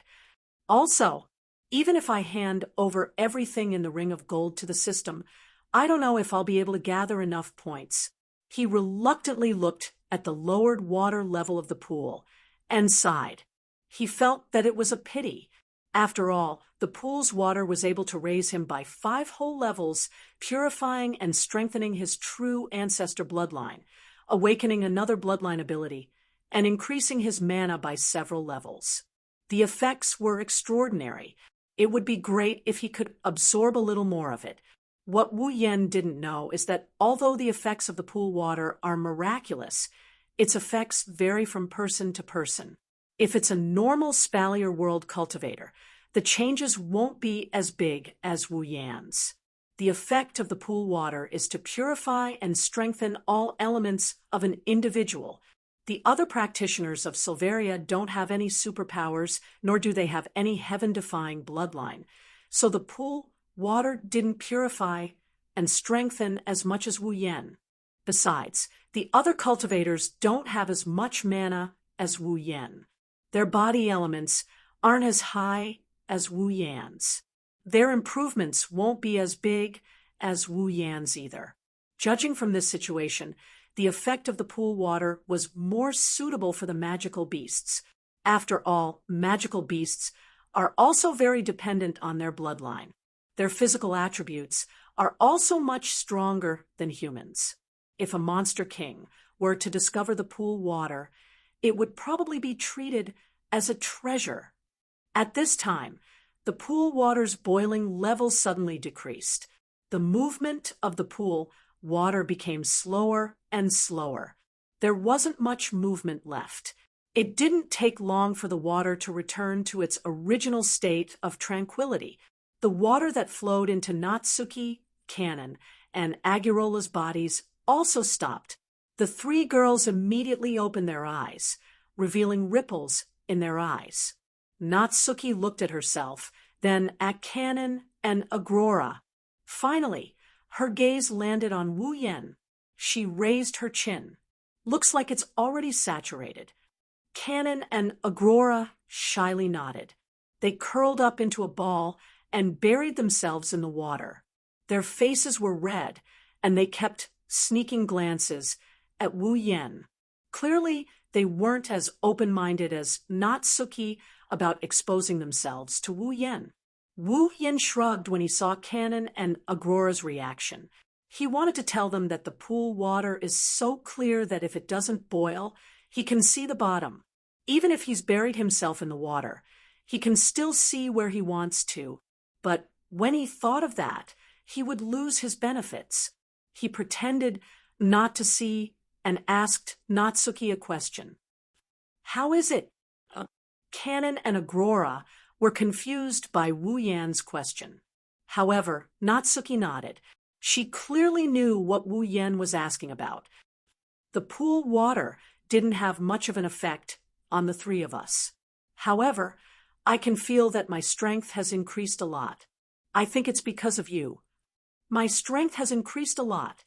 Wu Yan is in a good mood. Kanon and Agrora couldn't help but grin when they saw him like this. Natsuki's expression also loosened up quite a bit. For you guys, this pool water doesn't seem to have much of an effect. Wu Yan rubbed his chin while looking at the crystal-clear pool water. But for Shoujo and Mikoto, it should have a great effect, right? I don't know, but it should be better than us. Natsuki said without denying it. She then glanced at Wu Yan. So, let's bring the water back. That's what I was thinking. Wu Yan chuckled. With a wave of his hand, Gate of Babylon's spatial ripples appeared above the pool. Wu Yan's mana surged out of his body and gathered in his palm. Then, a small magical formation rippled out from Wu Yan's palm. It looked like he was holding it in his hand.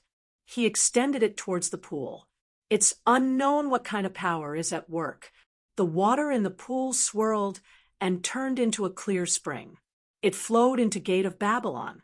In just a few moments, it was all sucked into Gate of Babylon. Ah!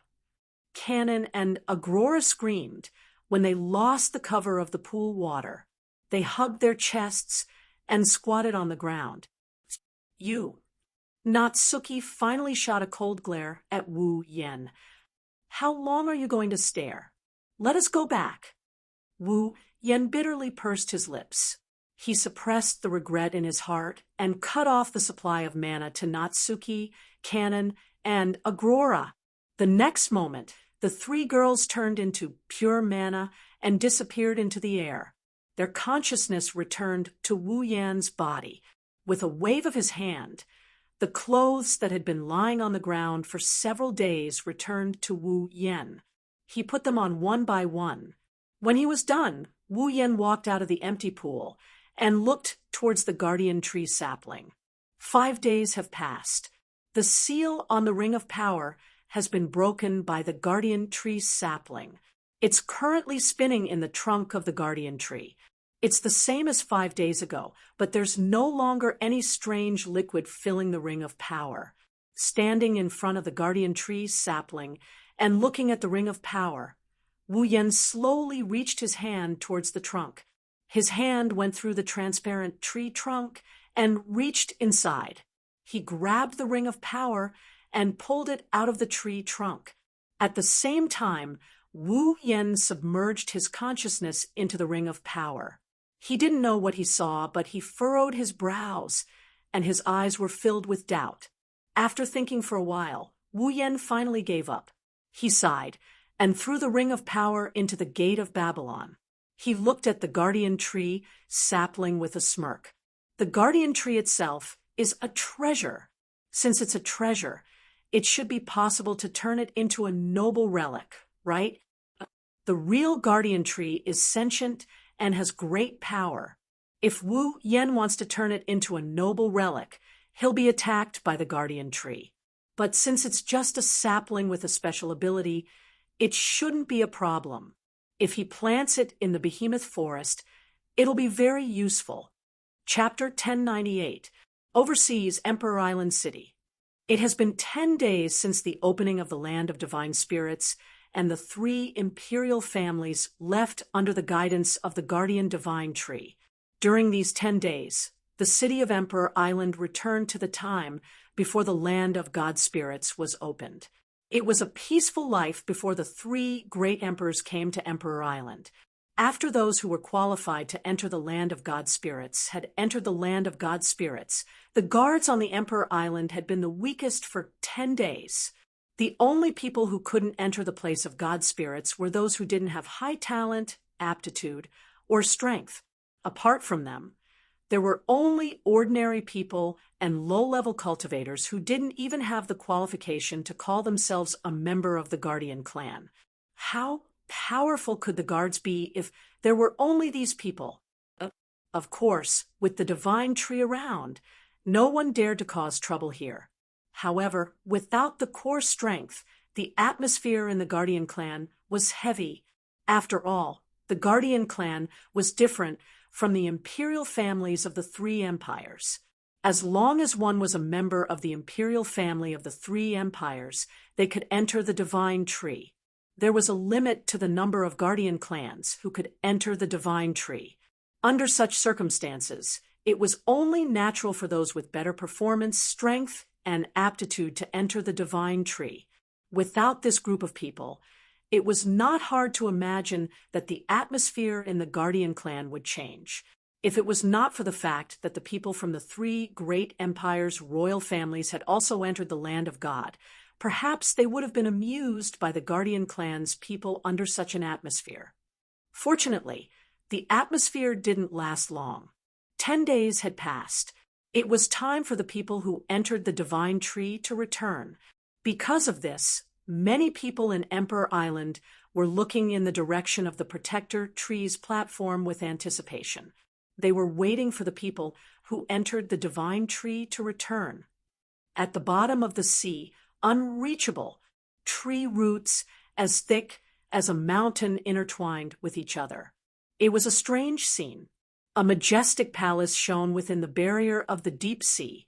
Water ripples seemed to be moving on the crystal walls. It was a dazzling sight. At this moment, the door of the majestic palace was wide open. It seemed like someone was going in and out, or maybe the master of the palace forgot to close the door. It was pitch black inside. Nothing could be seen. However, if a powerhouse cultivated to a certain level, they would be able to sense a fleeting power from the pitch black palace. That power was something that even a demigod powerhouse was not worthy of possessing. The door had remained open for 10 days. It hadn't closed at all. It was so quiet that it was shocking. All of a sudden, the wide-open doors of the majestic palace rippled with a terrifying energy. Buzz. A buzzing sound reverberated in this mystical place. It spread out in all directions.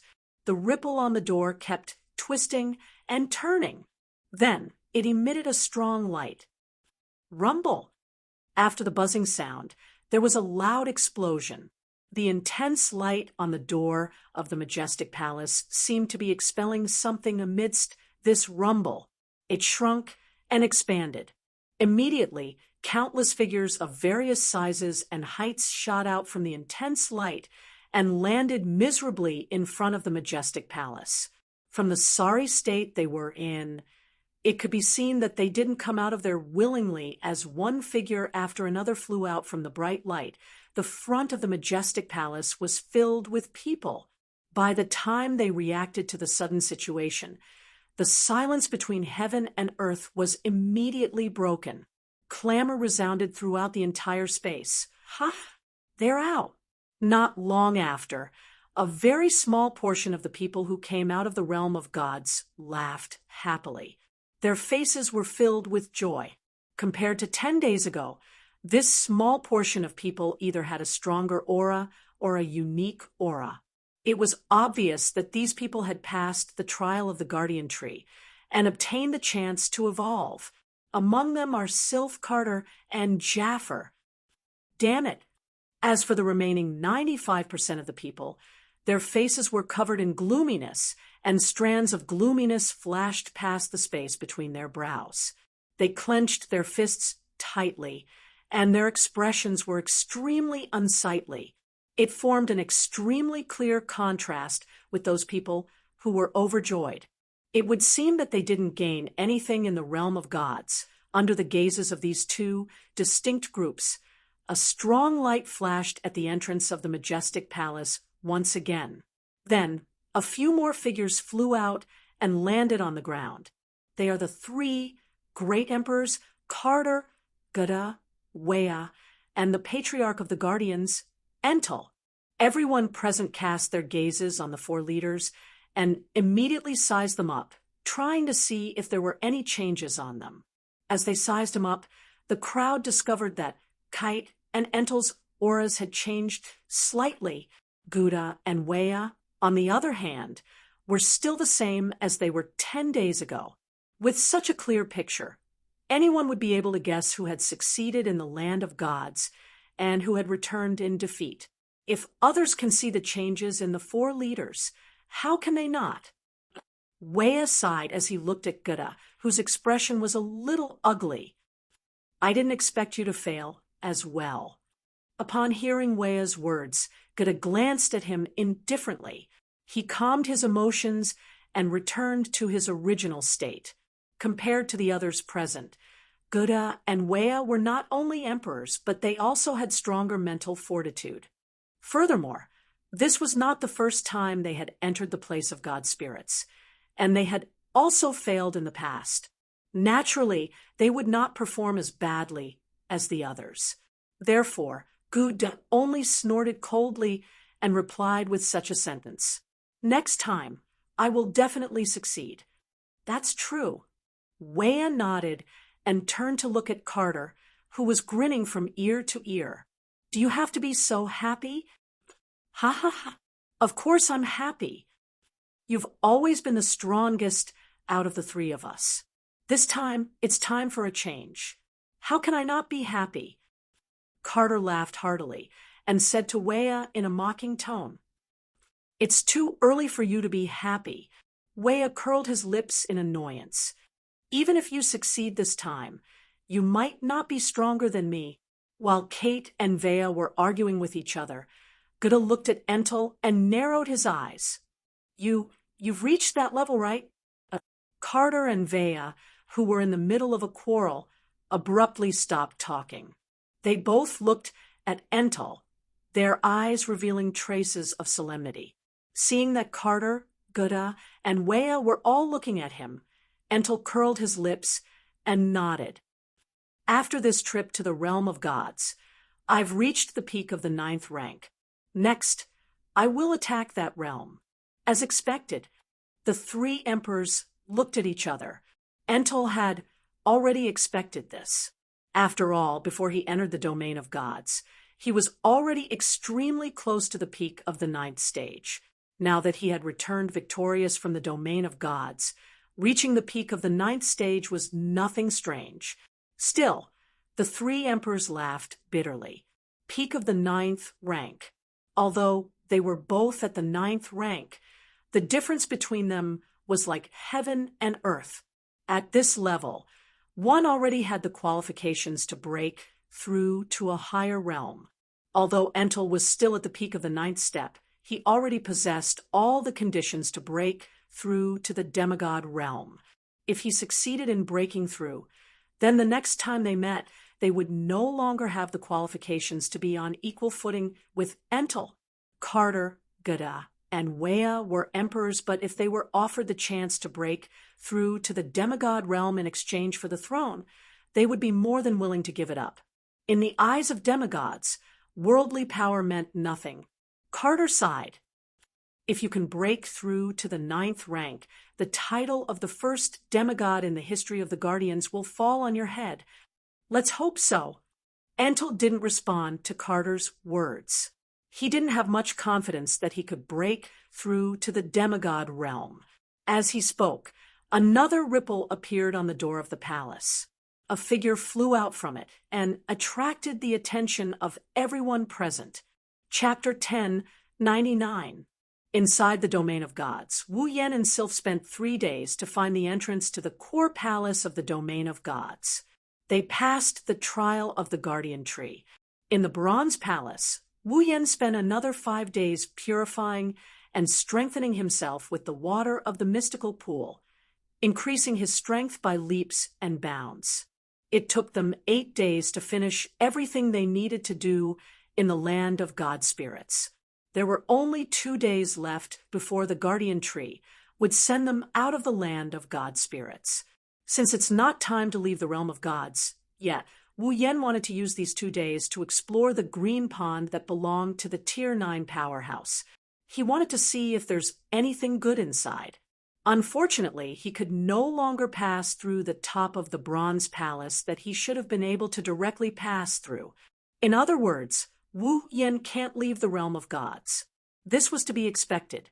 After passing the guardian tree's test, everyone would be able to obtain a chance to transform, but it was only limited to one chance.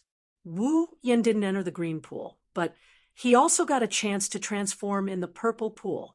His transformation was even more thorough than the others. The guardian tree wouldn't allow him to wander around the area after his transformation. Otherwise, God knows how many good things will be taken away by Wu Yan. Helpless, Wu Yan can only stay in the realm of gods and cultivate to pass the 2 days. Just like that, 2 days passed by. Wu Yan, who was in a state of cultivation, felt like he was being swallowed by something. He lost his sense of substance and even lost his balance. When he regained his balance and opened his eyes, what he saw was no longer the bronze wall. Instead, he saw thick tree roots and a sea view. Am I out? His body floated in the air. When Wu Yan realized what happened, gazes filled with all sorts of emotions landed on him. He furrowed his eyebrows until he saw the figures of the 3 imperial families and the guardian clans. Wu Yan raised an eyebrow. His body flashed. He appeared beside Carter and the others. Entel, Gura, and Wei's pupils shrunk. They looked at Wu Yan with shock in their eyes. When did he?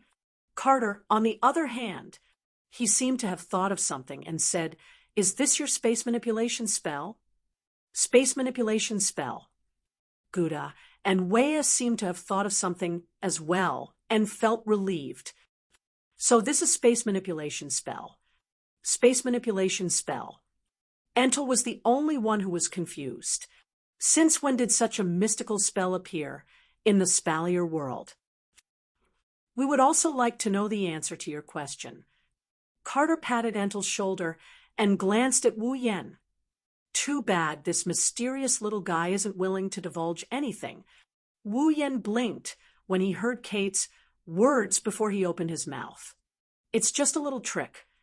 A little trick. The 4 Tier 9 powerhouses looked at each other and didn't know what to say.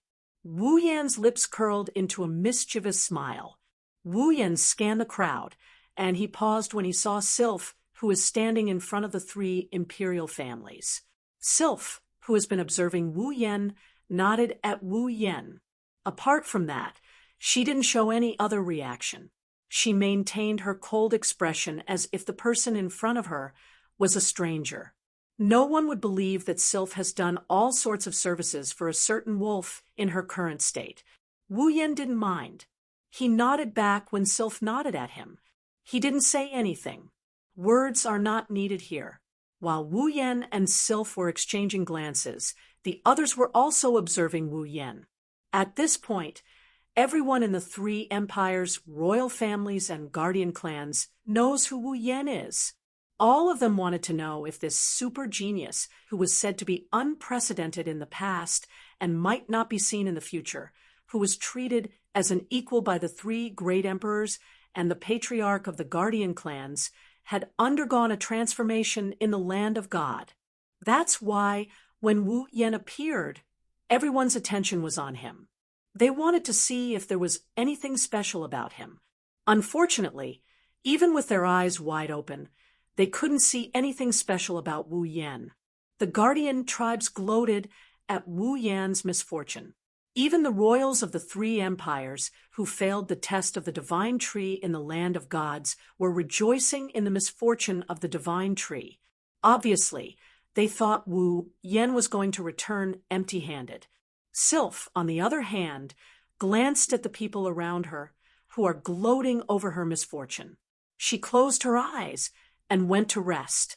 Other than Sylph, everyone else thought that Wu Yen had failed.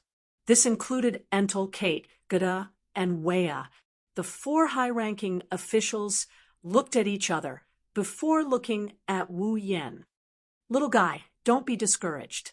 Kate smiled at Wu Yen and comforted him. "It's normal to fail." Didn't Gada and Wea fail as well? No one can guarantee that they can pass the Guardian Trees test. I failed the last time as well, but I succeeded this time. "That's right, little friend Wu Yen." Entel smiled. "You may have failed this time, but you might not fail the next time. It's not easy for you to achieve so much at such a young age. You still have time. Try again next time." Wu Yen flinched, and he didn't know whether to laugh or cry. He opened his mouth, and when he was about to say something, 3 streaks of light shot out from the palace gate and landed in front of Wu Yen and co. like meteors. "You're all out." A voice filled with vicissitudes rang out as 3 beams of light appeared, heading towards the group of Type 9 powerhouses. "Lord Guardian Gods." Entel bowed respectfully. "Those who entered the realm of gods have all come out. The Guardian Tree will open up a spatial tunnel for us to return to the Emperor Island soon." Magnubi and Linya nodded. Garen glanced at Entel and smiled.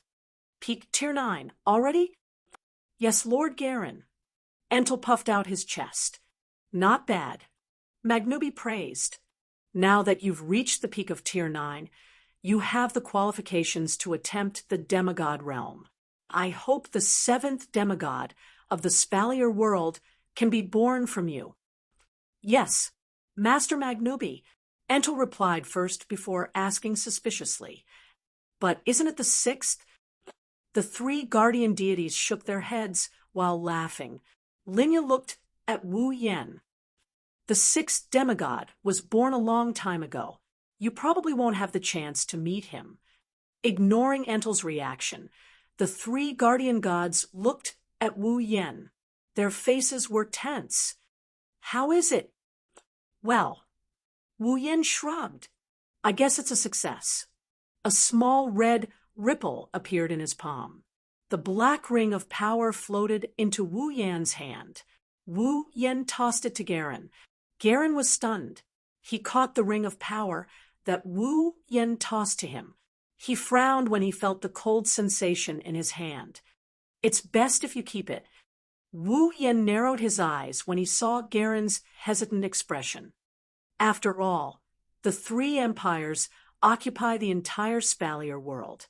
If something happens, the 3 empires will be the first to suffer.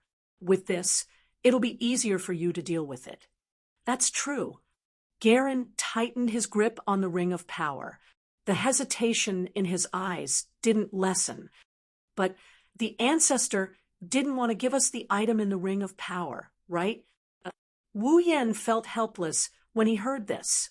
If he were to tell Garen that the reason why his ancestor didn't entrust the ring of power to them was because he was lying to himself, Garen would definitely attack him without hesitation, wouldn't he? "Oh, this is the best way." Wu Yen waved his hand half-heartedly. "Do you want to see your empires fall?" The 3 protectors of the empire hesitated. After a long time, they nodded their heads in embarrassment. "All right then." Chapter 1100, Emperor Island. Under the Guardian Tree, the platform. Buzz. A burst of green light suddenly flashed in the peaceful space, illuminating every corner of the platform. A wave of sound rushed out in all directions. The peaceful atmosphere on the platform, which had lost all signs of activity for some time, was suddenly broken by a barbaric sound. Specks of green light condensed in the middle of the platform and gradually spread out like exploding fireworks. Under the influence of the green light, a whirlpool-like hole appeared in the middle of the platform and floated there. Not long after, numerous figures charged out of the vortex-like hole. They passed through the barrier of space and landed on the platform. Among them, there were even a few that soared into the sky. Soon after, they charged down and landed on a tall platform. Oh! As soon as they returned to Emperor Island, everyone heard deafening cheers. It came from the city of Emperor Island. Clearly, this was the reaction of the residents of the Emperor Island city because everyone who entered the domain of God spirits had returned, but no one knew if this was a welcome or not. The hole in the void slowly and silently closed up. The royal families of the three empires and the Guardian clan watched it disappear quietly. Everyone had different emotions on their faces. Some were unwilling, some were booing, some were sighing, some were satisfied. There were all kinds of emotions, especially the former. It appeared on almost everyone's face. However, no matter how unwilling they were, they couldn't change the fact that they couldn't pass the Guardian Trees test and didn't get the chance to transform. They could only wait for the next opening of the domain of God spirits, which was 10 years later. They had to give it another try. Those who succeeded in transforming had already become the eyes of the three imperial emperors and the Guardian clan's patriarchs. It didn't matter if they were geniuses or trash. Transforming successfully meant changing their lives. Thinking about it, they should be in their own factions now. They should be heavily nurtured among the people here. Only Wu Yan and the three patron saints are here. They didn't care about anything. In the eyes of the three guardians, other than their own empire being seriously threatened or in danger, they didn't care about anything else. Nothing was more important than improving their own strength. The growth of some of the younger generation was enough for the three great emperors to have a headache over. If they wanted to enter the three great emperors' eyes, perhaps they would have to wait until the royal family of the three great empires produced a ninth-stage expert in their 20s. Standing at the top of the platform, Garen, Magnubi, and Linya lowered their heads and looked at Entel, Carter, Gada, and Vaya. The land of gods has been closed.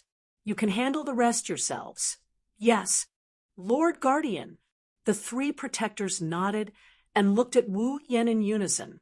Their tense faces relaxed a little, and they all smiled in a very friendly manner. Little guy, send our regards to Miss Z. Although Wu Yan was still suspicious of how they knew Z, he still nodded in agreement. Definitely. The three divine protectors withdrew their gazes and flew into the sky, disappearing from everyone's sight in the blink of an eye. After the three protectors disappeared, Wu Yan looked at Carter and the other three. Well then, I'll take my leave as well. Carter and the other three were startled and looked at Wu Yan in surprise. So soon? Wu Yan nodded. I've achieved my goal of coming to the land of gods. I've returned the item to you in perfect condition. There's no need for me to stay here any longer. I see.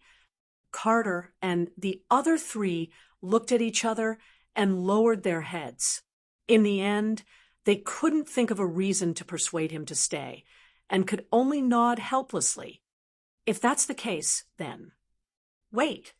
Just as the four higher-ups were about to send Wu Yan off, an unexpected voice interrupted the conversation of the 5 people on the stage. Before the members of the 3 imperial families and the Guardian clans below the tall platform could clearly see who had uttered those words, a figure leaped out from the crowd.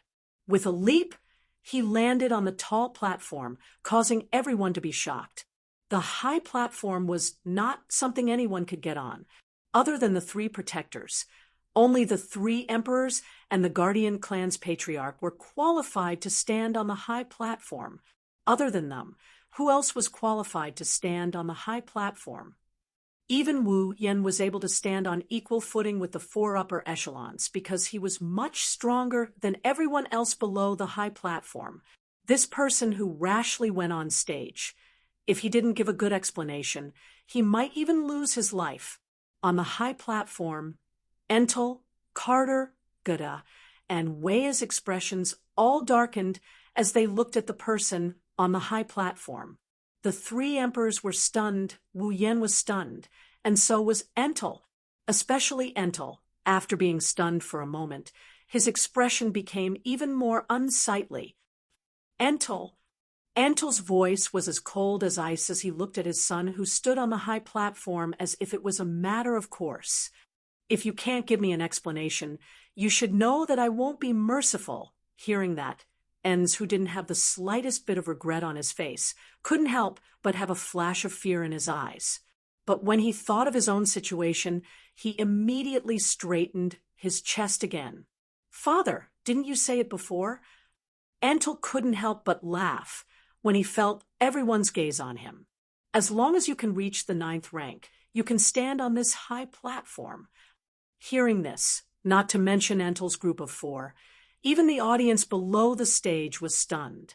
"What do you mean?" Entel finally became serious. He carefully sensed the aura on Entel's body. When he sensed the faintly discernible aura, Entel's eyes lit up with joy. "You've reached the 9th rank." Entel's lips curled into a proud arc as he raised his voice slightly. "Yes, Father."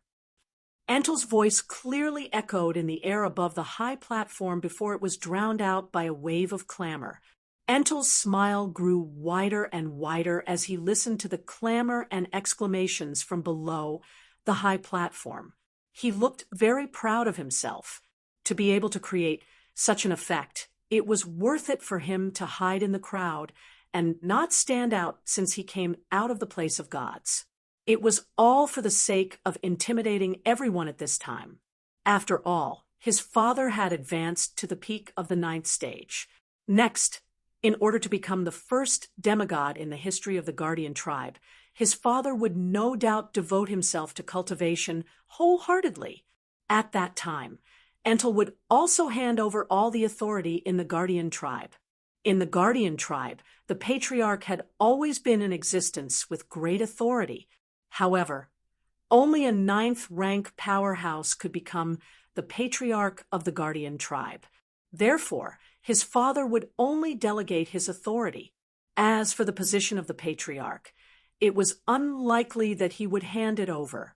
This was because, other than Entel, there were no other 9th rank powerhouses in the Guardian tribe. At this time, Entel, as his son, had become a 9th rank powerhouse. It was very likely that he would become the patriarch. Therefore, one of the reasons Entel chose to stand out at this time was to build momentum for himself. As for the other reason, Entel's eyes turned to Wu Yan. Before he could express anything, he saw Wu Yan, who was previously stunned by Entel's appearance, had a playful smile on his face. Looking at that playful smile, Enzi felt as if he had been seen through. His complacent face immediately collapsed and was replaced with a look of anger. Driven by his anger, Ernst sneered in front of Entel, ignoring the uproar from the crowd below the high platform and the 3 emperors' gazes that seemed to have materialized. "Father, you said that as long as I become a 9th rank powerhouse, I will be able to stand on this stage. Is that right?" Entel seemed to have noticed something when he saw Entel's cold expression, and the joy in his eyes faded away. "I did say that." Entel closed his eyes and said in a deep voice, "Since that's the case, tell me the reason why you came up on stage."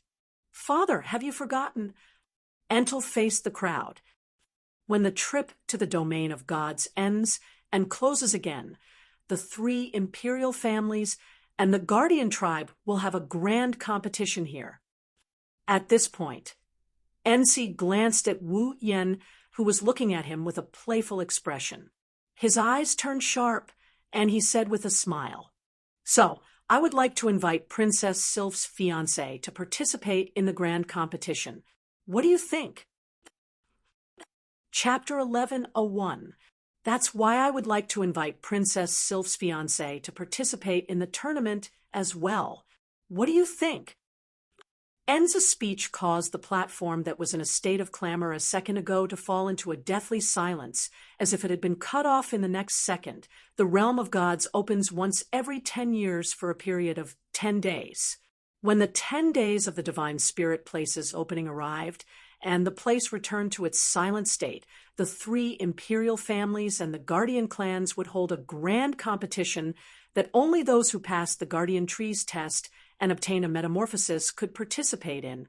His objective was very simple, and it was to witness with his own eyes the extent to which those who had undergone the metamorphosis had reached.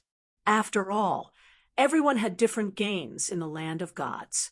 Some had merely changed their cultivation talent and aptitude, some had improved their strength, and there were extremely few who had obtained both. No matter if it was their cultivation talent or strength, they had obtained a perfect improvement. Similarly, everyone's gains are different. Some have more, some have less, some have higher, some have lower. All of this needs to be verified. This way, the three imperial emperors and Ens will know who is more outstanding. They will then train them accordingly.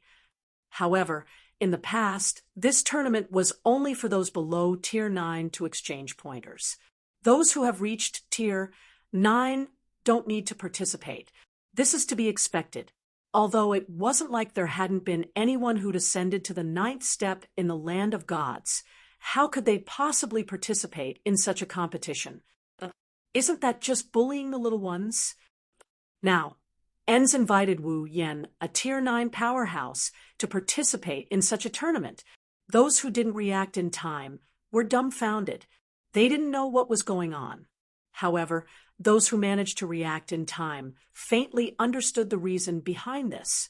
Seeing the cold smile on Ensi's face and the haze between his eyebrows, Lin Li felt a chill run down his spine. Entel, who was happy from the bottom of his heart that his son had reached the 9th tier, could no longer feel any joy in his heart. Then, a sigh filled with disappointment for his son's failure to live up to his expectations echoed throughout the platform. Ens didn't even look at Ens.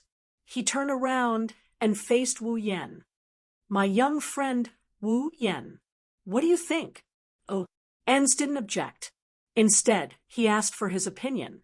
Wu Yan's lips curled up and he shrugged. "Well, I don't mind helping you. I'll feel refreshed when the time comes anyway." "Lend a hand? Refreshed? What does that mean?" Ensi frowned, faintly feeling that something was wrong. He knew his father wasn't an indecisive person.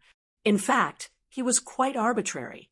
But no matter how arbitrary he was based on his understanding of his father, it was impossible for him to agree to something that was tantamount to breaking the rules without saying anything. Ens didn't understand. Of course, whether he understood or not, Ens has already made his decision. He even gave Wu Yen a look of gratitude. He turned around and looked at the crowd below. "Since my young friend Wu Yen has agreed, let the tournament begin." After saying that, Entel changed the topic. "However, as a 9th rank powerhouse, it's a little inappropriate for me to participate in the tournament. As a 9th rank powerhouse, participating in the tournament is a little degrading. Father, please rest assured." Although he had many doubts in his heart when he heard Entel say this, Entel did not hesitate and immediately agreed. "I have also reached the 9th rank. It's a good opportunity for the fiancé of the royal princess to test my strength. Is that so?" Ens seemed to have expected this. He nodded calmly. "Since that's the case, the first match of the tournament will be between you and my young friend Wu Yen." "Yes." Ens didn't object at all. He tossed aside all his doubts and revealed a sinister smile. He glanced at the nonchalant Wu Yen. The flames of anger in En's heart started to burn again. One has to say, in the eyes of those who don't like Wu Yen, this kind of behavior is no different from an insult and contempt. Ens suppressed the anger in his heart and didn't look at Wu Yen anymore. He clenched his fists tightly. "This time, I will trample you down from your pedestal." Ens, who had such thoughts in his mind, did not even consider the possibility of his defeat. In his opinion, the only reason Wu Yen could crush him was because of the difference in rank. In the eyes of a ninth-rank powerhouse, a peak eighth-rank powerhouse might not be considered an ant, but they were no better than a child. Even a ninth-rank powerhouse who just entered the ninth rank was the same. Now, Enz himself had advanced to the ninth stage with the help of the land of gods. In a situation where they were at the same level, Enz felt that it was impossible for him to lose. In the end, Wu Yan was only in his 20s while Enz was already in his 40s. Enz looked down on this immature kid from the bottom of his heart. Or perhaps it could also be said that Enzi was jealous when he saw the realm he yearned for being snatched away by a kid who hadn't even grown his hair yet. He was mad with jealousy. This jealousy made Wu Yan, who had been troubled by this clown several times, smirk. His eyes flashed with a sharp light. Guardian Tree on the platform. At this moment, the crowd on the platform had already dispersed, leaving a large empty space. They formed a circle and looked forward. To be more precise, they were looking at the two figures standing in the center of the platform. They were whispering softly to each other. On the high platform, Entel, Carter, Gada, and Veer were staring at a calm and indifferent figure in the middle of the square, their eyes flickering with thoughts. Is this okay? In the end, it was Carter who spoke first. That little guy won't show any mercy. Entel and the other three didn't know that Wu Yan's strength had greatly increased in the realm of gods. However, they knew how strong Wu Yan was before he entered the realm of gods. To be able to display strength comparable to a middle ninth rank powerhouse when he just entered the ninth rank, needless to say, Enz who also just entered the ninth rank but didn't stand out in the slightest. He was no match for Wu Yan. Entel should be the clearest on this point. It doesn't matter. Entel said coldly, with an emotionless tone. In the end, he only grew in strength. If this continues, Enz will be no different from a cripple. It's time for someone to teach him a lesson. Carter, Gada, and Weya nodded in agreement and didn't ask any more questions. It was easy to imagine the twisted resentment accumulated in the hearts of the Guardian clan because they were bound to Emperor Island for their entire lives. Didn't Entel also make things difficult for Carter and the other two emperors? Now, under the twisted resentment, Enz's mental state was leaning towards the unorthodox path. If this continued, his future was not hard to imagine. He would definitely walk the path of evil. Entel looked like he didn't care about anything on the surface. However, he was definitely anxious inside. That was why he didn't reject Enz's suggestion and directly asked for Wu Yan's opinion. He's asking Wu Yan to suppress his son a little bit. Wu Yan saw through Entel's intentions, and he didn't have any intention of rejecting him. When he first met Entel, Wu Yan already said that if he allowed anyone to step on his head, he would teach them an unforgettable lesson. It was rare for someone to come to him for a beating. If he didn't respond to the person's request, wouldn't he be letting the person down? Enz didn't know any of this. He was still immersed in the thrill of being able to turn the tables and crush Wu Yan. In the center of the square, Enz was thinking about how he could vent to the greatest extent. He raised his head and looked at Wu Yan. Unfortunately, all he could see was Wu Yan's nonchalant attitude. It's as if he didn't care about anything at all. That nonchalant attitude of his, Enz's anger flared up again, and he couldn't help but laugh coldly. Lord Fiancé of Princess Sylph, can we begin? From start to finish, Enz referred to Wu Yan as the fiancé of the princess. Obviously, he looks down on Wu Yan from the bottom of his heart. Wu Yan looked at Enz and raised an eyebrow. He chuckled. I thought you would attack without a word. You even greeted me. Looks like I underestimated you. My apologies.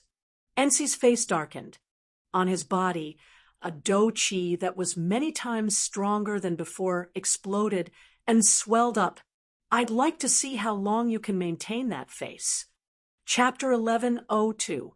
At this point, Enz can no longer suppress the anger and resentment in his heart. He took a step forward, and a volcanic eruption of combat aura gushed out from his body and engulfed the entire area. He clenched his fist and flipped it over. A rare armament knight's sword appeared in Enzi's hand, surrounded by his boundless Do Chi. The Do Chi flashed and illuminated a corner of the platform. Upon seeing this, Wu Yan couldn't help but laugh. With a wave of his hand, Nianden's Shana appeared from a crimson spatial ripple and landed in Wu Yan's hand. The next moment, Nianden's Shana's red lotus flame ignited on its blade, causing the temperature of the platform to rise by a few degrees. Gold armament. Feeling the terrifying temperature fluctuating from the red lotus fire, everyone present cried out in alarm. Even Enzi's expression changed, and his face flushed red.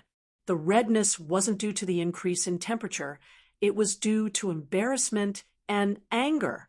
In the world of Silveria, a gold armament was something that only rank 9 powerhouses had the qualifications to wear.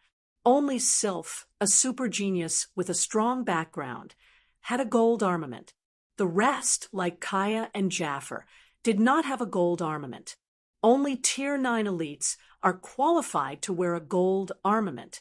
This is a common phenomenon in the Spalier world. That's why no one was surprised to see Wu Yan take out a gold armament. They only found it strange. Now that they're both Tier 9 elites, Wu Yan is wearing a gold armament, while Enz is only holding a rare armament. This gives the impression of a poor emperor or a beggar who became a nouveau riche. And Enz, who was also aware of this, his expression was as ugly as it could get.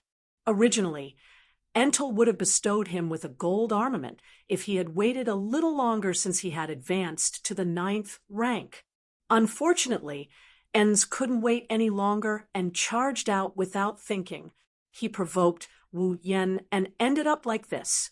It could only be said that he didn't know if the timing he chose was right or not. Humph! Resisting the urge to throw away the knight's sword in his hand, Enz growled with a dark face. Against you, using a rare armament is enough. Wu Yan laughed mockingly and threw Nianden's Shana away under everyone's shocked gaze.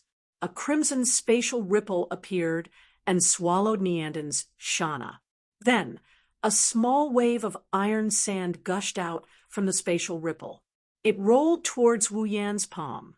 A pitch-black iron sand sword condensed in Wu Yan's hand. With the tip of his sword pointed to the ground, Wu Yan didn't say a word as he looked at Enzi, who had a terrifyingly gloomy expression. He extended his hand towards Enzi and hooked his finger with a smile. The anger in En's heart completely exploded. Chi! The sword in his hand shook, and dazzling Do Chi surrounded it. Enz turned into a sharp sword light and shot towards Wu Yan with a thunderous sound. Calmly looking at the incoming sword beam, he didn't move an inch. He didn't show any signs of dodging, nor did he try to block it. He waited until the sword beam was right in front of him. Only then did he suddenly raise the iron sand sword in his hand, chopping down with all his might. Ding! The iron sand sword carried a dense air current as it slashed through the air and collided with the incoming sword light. There was a crisp sound of collision. The onslaught of the cold sword light came to a halt, and Barnes' figure appeared. Pung! With a muffled sound, the impact hit both of them at the same time. However, their reactions were completely different. Wu Yan's expression didn't change. The corner of his mouth even curled up. However, Enzi's expression changed slightly. He got knocked back a few steps with a muffled sound. The hand holding the sword actually started trembling. It was clear who was stronger in the first exchange. After the trip to the domain of gods, Wu Yan didn't just increase his strength. Under the effects of the miraculous pool water, his physical strength had also skyrocketed. This kid, Enz clenched his teeth and endured the force alone. He stabilized his trembling hand. He does have some brute strength. Maybe he heard Enza's words. Wu Yan raised his eyebrows and beckoned Enz to attack. It was a provocation. Enz laughed angrily. He moved and left an afterimage on the spot. When he appeared again, he was not far from Wu Yan. The knight's sword in his hand danced. Douqi flashed, and the sword danced. It was extremely ruthless as it slashed towards Wu Yan's vital points. Chi. Seeing the sword's shadows slashing towards his body, Wu Yan narrowed his eyes. He took a step back, and the sword shadows that filled the sky all slashed at his original position. They brushed past the tip of Wu Yan's nose and missed. Enza's eyes flashed with hatred. He slammed his palm on the hilt of the sword. The knight's sword in his hand was like a crossbow. It tore through the air currents and attacked Wu Yan's chest. Chi! The knight's sword swept out like lightning. However, just as it was about to hit Wu Yan's chest, a hand flashing with electricity suddenly reached out and grabbed the knight's sword. Xiao! At this moment, Enza's figure rushed over. He raised his fist covered in douqi and smashed it towards Wu Yan's chest. Every move was fatal. Wu Yan's eyes also turned cold. Magic power suddenly rose from his body and directly rushed towards Enza's attacking figure. Then Wu Yan moved. His figure flashed. Without using space teleportation, Wu Yan flashed in front of Enz with pure speed. His eyes were filled with coldness. Ha! Enz, who clearly saw the coldness in Wu Yan's eyes, couldn't help but be shocked. He roared and threw out a punch. Bang! Just as Ench's fist punched out, Wu Yan followed up with a solid punch. His punch smashed into Ench's fist. At the same time, Wu Yan's magic power surged out and destroyed the douqi on Ench's fist like breaking a twig from a dead tree. Dong! Following such a muffled sound, Enz also let out a muffled groan. On his fist, a slight kacha sound entered his ears. Feeling the intense pain transmitted from his hand and the crack sound, Enzi's forehead was immediately covered with cold sweat. His expression also changed drastically. Not long later, he became ruthless and abruptly raised his other fist. Douqi surged on it. Pa! However, this time, an ordinary hand without any magic covering it appeared out of thin air and grabbed Enz's hand that was surging with douqi. Tightly holding Enz's hand, Wu Yan slowly raised his head. His eyes were somewhat cold and contemptuous as he looked at the pale Enz. If you can, please show me some of your strength. A playful smile appeared on his face. He tightened his grip on Ench's hand, causing the other party's fragile palm to once again emit a cracking sound as if it could not bear the burden. Otherwise, it would be too ugly, a Tier 9 powerhouse. A calm voice with a hint of mockery slowly reverberated across the platform. The surrounding onlookers were all dumbfounded. Although they didn't see the previous exchange clearly, the situation was clear as day. They didn't expect Enz to be at such a disadvantage, even though they are both Tier 9 powerhouses. From start to finish, Wu Yan didn't use a single combat skill or magic, yet he was able to suppress Barnes in a few short exchanges of blows. How can a Tier 9 powerhouse have such a huge gap in strength? Could it be that Princess Sylph's fiancé is not just a Tier 9 powerhouse? Thinking of this, everyone present looked at each other in dismay and saw a hint of shock in each other's eyes. A 20-something-year-old Tier 9 powerhouse that was already breaking the record of being the youngest Tier 9 powerhouse in Silveria, a title that no one had ever achieved before. Under such circumstances, if Wu Yan isn't just a Tier 9 powerhouse, then what level of talent is he at? The spectators' expressions kept changing. In the end, they looked at Wu Yan as if he was a monster. Chapter 1103. Everyone stared at Wu Yan like he was a monster. Sylph was the only one who didn't seem surprised. Sylph doesn't know much about Wu Yan's strength, but she has seen plenty of Wu Yan's miraculous feats. In Sylph's mind, Wu Yan is at least on the same level as her father. It was definitely not something a person who had just entered the 9th tier could contend against. Needless to say, Ensi's body trembled when he heard Wu Yan's contemptuous comment. His face turned red, and his eyes were filled with madness. The next moment, Ensi's combat chi surged violently. "Stop looking down on me!" With a furious roar, Ensi's aura increased by a few notches. The dou chi on his fist surged like lightning.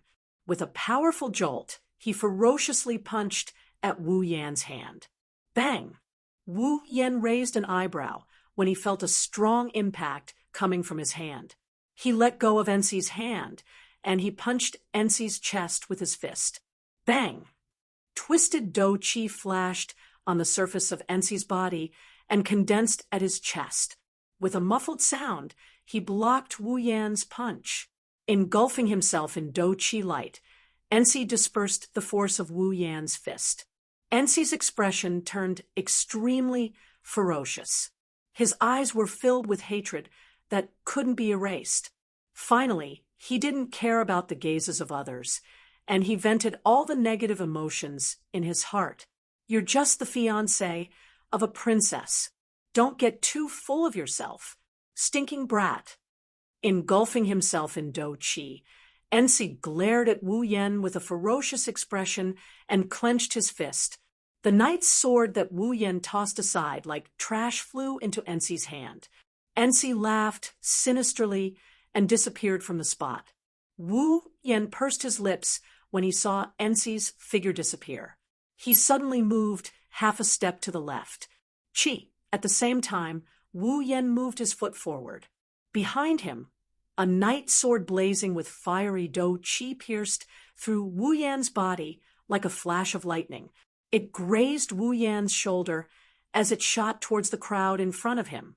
If the people there didn't react in time, they would have been gravely injured.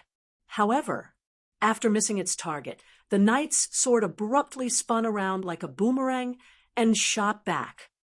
Whoosh! The piercing sound of air breaking reverberated in the air. Wu Yan heard the piercing sound of something breaking through the air. This time, it's a different story. Wu Yan moved half a step to the right. The knight's sword brushed past his shoulder and flew past him. But before it could reach the crowd, Wu Yan grabbed the hilt of the sword. With a wave of his hand, the knight's sword in Wu Yan's hand smashed towards Ensi's side like an iron rod, and the stunned Ensi just so happened to appear there. Bang! The knight's sword smashed into Ensi's body and sent him flying. Damn it! Ensi stabilized his body in a sorry state.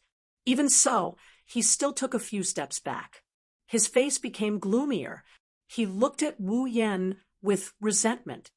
"It's not over yet," Ensi roared. His eyes were red. He took out another knight's sword while retreating. His figure flashed and turned into a blurry black line, shooting out explosively. Ensley loosened his grip, and his body abruptly spun up. His foot viciously kicked the sword hilt that he had loosened. The pitch-black knight's sword was like a bolt of black lightning under En's ferocious attack. Ensi's sword turned into a stream of light and flew towards Wu Yan.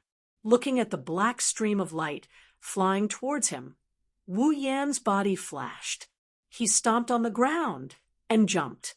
The tip of his foot accurately tapped on the flying knight's sword. As if tapping on the ground, he rushed out and appeared in front of Ensi like a ghost. Ensi's eyes flashed. Dou chi on the other knight's sword suddenly expanded. Enveloped by dou chi, the knight sword radiated a crystal-like radiance. It looked like it was made out of crystal. With a surge of power, the knight sword slashed at Wu Yan, who was charging at it. Wu Yan furrowed his brows as he looked at the shining knight sword in his wine-red eyes. He had an impatient look on his face. "Is this all you got?" Following this sentence, Wu Yen clenched his fist. Blue and white electric current flowed and dyed his fist like a light source. He threw out a punch. His fist, which was covered in blue and white lightning, landed on the incoming crystal night sword. With a loud bang, the entire night sword trembled and broke into pieces, filling the air with shards. What? Ensi's face changed. How could a rare armament be smashed into pieces with a single punch? How is this possible? While Ensi was in disbelief, Wu Yen smirked. In his hand, the iron sand sword turned into a pitch-black iron sand whip. With a loud whistle, he lashed it out. Pa! The long whip made of pitch-black particles landed on Ensi's chest, and a strong force was released. With a kacha sound, the crisp sound of bones breaking resounded. Ah! The sharp pain from his chest caused Ensi to involuntarily scream. Just as he screamed, a fist covered in blue and white electric current was mercilessly smashed towards his face. Bang! The fist that was flashing with lightning landed heavily on Ensi's face. However, it did not succeed in hitting him. Instead, just before it was about to hit, it was barely blocked by a cluster of Do Chi light that had once again condensed together with a low and deep sound. However, before Ensi could even catch his breath, in front of him, streaks of fists flashing with blue and white electric light, mixed with extremely terrifying force, like raindrops falling from the sky, all of them poured onto his body. Bang! Bang! Bang! Like a storm, the lightning-light fists instantly landed on the Do Chi light ball. With a muffled sound, the Do Chi light ball continued to tremble. A moment later, with a bang, it exploded. With a cold gaze, Wu Yen raised the fist covered in electric current. Under Ensi's shocked gaze, the fist violently smashed onto his face. Bang! This fist did not miss. It accurately hit Ensi's face. Puchi! A mouthful of fresh blood, mixed with a few teeth sprayed out from Ensi's mouth. Like a kite with a broken string, his body flew backwards and heavily hit the ground of the platform. The terrifying force shook the platform, which even a rank 8 warrior would have difficulty leaving a mark on, until it shattered into pieces and cracked like a spider web. Smashing into the ground with such force, Enj spat out another mouthful of blood. His body bounced up high due to the force and the ground. Before he could fall back down, his neck was grabbed by a hand and hung in the air. Holding Ensi's neck and looking at his face covered in blood, Wu Yen smiled. The result is still the same. Master Ensi, who has advanced to rank 9, Ensi's pupils shrank when he heard this. After struggling for a while, his eyes finally revealed a trace of fear. Just over 10 days ago, outside the Emperor Island, Wu Yen, who defeated the entire Knight Regiment, also ended up like this, holding him by the neck. In the end, after more than 10 days, he who has advanced to rank 9 still did not change this result. Just as Wu Yen said, the result was still the same. At this moment, Enz finally understood a little this person who was holding him by the neck did not put him in his eyes from the beginning. Never from the beginning. Looking at the trace of fear in Ensi's eyes, Wu Yen curled his lips in boredom. His hand held Ensi's neck tightly, as if he was holding a piece of trash. With a casual swing, he ruthlessly threw Ensi away. Pung! In the end, Enz couldn't avoid the fate of falling to the ground again. He landed on the platform with a moderate amount of force. His body skidded across the floor for some distance, leaving a trail of blood on the platform. He didn't stop until Enz stopped sliding. Ensi laid on the ground with his limbs spread out. He did not move at all. His eyes were wide open, filled with emptiness. There was even a trace of residual fear. Crushing defeat. Chapter 1104. The entire place was silent. looking at Ensi, who was lying on the ground with his face covered in blood and his eyes hollow like a corpse that died with remaining grievances. Both the members of the three imperial families and the Guardian clans had expressions of pity and sympathy in their eyes. In a way, Ens was actually quite pitiful as a member of the Guardian tribe. Even though he was the son of the patriarch and possessed great strength, he could only stay on this island for the rest of his life. This caused him to have a twisted mentality. After waiting for the opening of the domain of gods with great difficulty, Ens used his status as a member of the Guardian tribe to oppress the three imperial families to vent his grievances. However, he ended up kicking an iron plate like Wu Yan. Now, after painstakingly passing the Guardian Trees test and ascending to the 9th level, he wanted to show off and collect his debt. Who knew that in the end he would end up in an even worse state than before? As the saying goes, a pitiful person must have a hateful side. This sentence can be used the other way around. Ens, who suffered a crushing defeat, proved this point. I can only say that of all the things he should have done, he shouldn't have acted like a petty person, he shouldn't have targeted Wu Yan and asked for a beating. Of course, at the same time that they sympathized with Ens, they also felt a deep respect and admiration for Wu Yan. Now, they can basically be sure this young man in his 20s is not only a rank 9 powerhouse, he's also not an ordinary rank 9 powerhouse. An early rank 9 powerhouse was defeated in a few rounds by him. Wu Yan, at the beginning, was only dodging and blocking. He didn't even take the initiative to attack. The moment he took the initiative to attack. Thus, Ensi was defeated. Isn't this enough to prove that Wu Yan isn't an ordinary rank 9 powerhouse? Sigh. On the high platform, Entel sighed and shook his head bitterly. He said to Carter, Gada, and I've made a fool of myself in front of your majesties. Don't worry, Entel still has a chance to change. Vea patted Entel's shoulder and said softly, after this defeat, Entel should be more or less restrained. Whether or not it can be changed in the future depends on you. Entel nodded. His complexion returned to normal. He turned his head and looked down at Wu Yan with a helpless smile. I just didn't expect it. He actually had such a powerful close combat ability. How did he do it? Even though they were bound to the Emperor Island, the Guardian clan was still aware of the fact that mana and combat energy could not coexist in the same body. Although Entel did not sense any trace of combat energy from Wu Yan's body, how could a mage have such powerful close combat abilities? Warriors were in charge of close combat, while mages were in charge of long-range attacks. This was the most basic common sense in the Spalier world. However, Entel couldn't forget the night he sparred with Wu Yan more than 10 days ago. Wu Yan clearly used magic and mana. Then what's with that close-range combat ability? I already told you. We also want to know, Carter said with a tone of not knowing whether to laugh or cry. That little guy's secrets are unfathomable. If you keep being surprised, it might be bad for your heart. And he is very strong.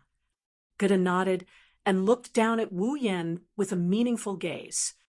I'm afraid the kid didn't fail in this trip to the domain of gods. Instead, he gained a lot. Hearing Gada's words, Entel, Kate, and Vaya pondered for a moment. They then nodded before entering the domain of gods. The four of them could still vaguely sense Wu Yan's level of power. But now, even Entel, who was at the pinnacle of the 9th rank, before Wu Yan entered battle mode, they couldn't detect Wu Yan's level of power. This was the only way to explain this situation. Wu Yan, who didn't know he was exposed, stood in the center of the field and stretched lazily. He turned around and faced the high platform. The victor has been decided. I won't be playing with you for the rest of the game. Entel and the other three laughed bitterly, but it was true. To Wu Yan, the rest of the tournament was just a game. There was no need for him to participate. If that's the case, we won't keep you any longer. Entel smiled. I look forward to meeting you again in 10 years. Oh, Wu Yan raised an eyebrow and smiled. I hope you'll have broken through to the demigod rank by then. Entel laughed heartily when he heard this. Then I'll count on your auspicious words. Carter, Gutta, and Wea also said their goodbyes. The 5 of them laughed and said their goodbyes. In the ears of the defeated Entel, it was more ear-piercing than anything else. Entel raised his head and looked at the smiling Wu Yan. His empty eyes rippled. Once Wu Yan leaves, unless he waits until 10 years later, NC won't have the chance to get his revenge. Wait 10 years for revenge. No, Entel couldn't wait. Wu Yan was only in his 20s, and he was already a 9th rank powerhouse. He wasn't even a rookie 9th rank powerhouse like him. He was someone who could easily defeat a beginner 9th rank powerhouse like him. 10 years later, with Wu Yan's talent, he might be at the pinnacle of the 9th rank by then. Did Entel have the confidence to reach the pinnacle of the 9th rank in 10 years? Let alone 10 years. Even if he was given 20, 30, or even a lifetime, Entel didn't dare to say he had the confidence to reach the pinnacle of the 9th rank. In other words, once Wu Yan left, he would never have the chance to take revenge. Entel's blood-covered face turned ferocious again. When everyone's attention shifted away from him, he abruptly jumped up from the ground. Grabbing the knight's sword that was cracked to the hilt, he charged forward as fast as he could. I'll kill you? The roar that was filled with intense hatred woke everyone up. When they saw the situation clearly, their faces were immediately filled with shock. Stop! Entel, Carter, Gutta, and Wea were the only ones left on the scene. Their angry shouts resounded through the entire platform. Wu Yan, who was about to leave, suddenly froze. In his wine-red eyes, a killing intent finally surged. In response to the killing intent in his heart, an extremely terrifying wave of magic erupted from his body like hot lava. All of it was released in one breath and crashed into Entel's body. Pucci, as if he was hit by a mountain, Entel spat out his 3rd mouthful of blood today. His charging body shot back at an even faster speed than when he came. Immediately after, a chain glowing with a faint purple light tightly bound him and pulled him back. Seeing Entel's body bound by the chains of discipline and pulled in front of him, Wu Yan's eyes flashed with a cold light. Holding the iron sand sword in his hand, he forcefully stabbed towards Entel's heart. Young friend Wu Yan, have mercy. Entel's voice made Wu Yan stop the iron sand sword that was about to pierce Entel's heart. With a cold snort, he raised his other hand and pointed a finger at Entel's forehead. In the next moment, the finger that touched Entel's forehead ignited with magic flames. A small pitch-black magic formation seemed to be engraved on Entel's forehead. Ah! Entel's incomparably mournful screams resounded through the platform almost at the same time the magic formation was engraved on his forehead. Young friend Wu Yan. Entel, who had already rushed to Wu Yan's side, cried out in alarm. Don't worry. Wu Yan waved his hand and interrupted Entel's words. It's just a spell to inflict pain. It won't harm the person. Glancing at the screaming Entel, Wu Yan coldly laughed. Of course, if you can't even withstand the pain, it's also possible that your mind will collapse. This young friend Wu Yan. The magic formation can last for 3 days. Before Entel could finish his words, Wu Yan once again interrupted him. He narrowed his eyes and looked directly at Entel. For those who want to kill me, this little bit of punishment. If that's not enough, then don't blame me for giving them a quick death. Entel's breathing stopped. He glanced at the screaming Entel, and then at Wu Yan, who was looking straight at him. His expression kept changing. In the end, Entel let out a long sigh and helplessly accepted this fact. Chapter 11:05. In the end, Entel didn't have the time to continue the tournament due to Entel injuring someone after his crushing defeat. Thus, the tournament wasn't held as scheduled and was instead postponed for a few days. Even though holding a competition after the closing of the domain of gods is a tradition that has been passed down since ancient times, this kind of competition that is purely for verification purposes does not have that many rules. It can be held at any time, and no one would object to it being postponed. Therefore, the royals of the three empires and the guardian clans that returned from the domain of gods scattered like birds and beasts. They returned to their residences 10 days ago, and the chaotic trip to the domain of gods finally came to an end. As a result, some people were happy while others were sad. When the royals of the three empires leave the Emperor Island and return to the three empires, it is believed that many people's status will change greatly because of this trip to the domain of gods. The only thing that will not change is the deep impression that Wu Yan left in their hearts. After this trip to the domain of gods, the name Wu Yan has started to enter the eyes of the three empires.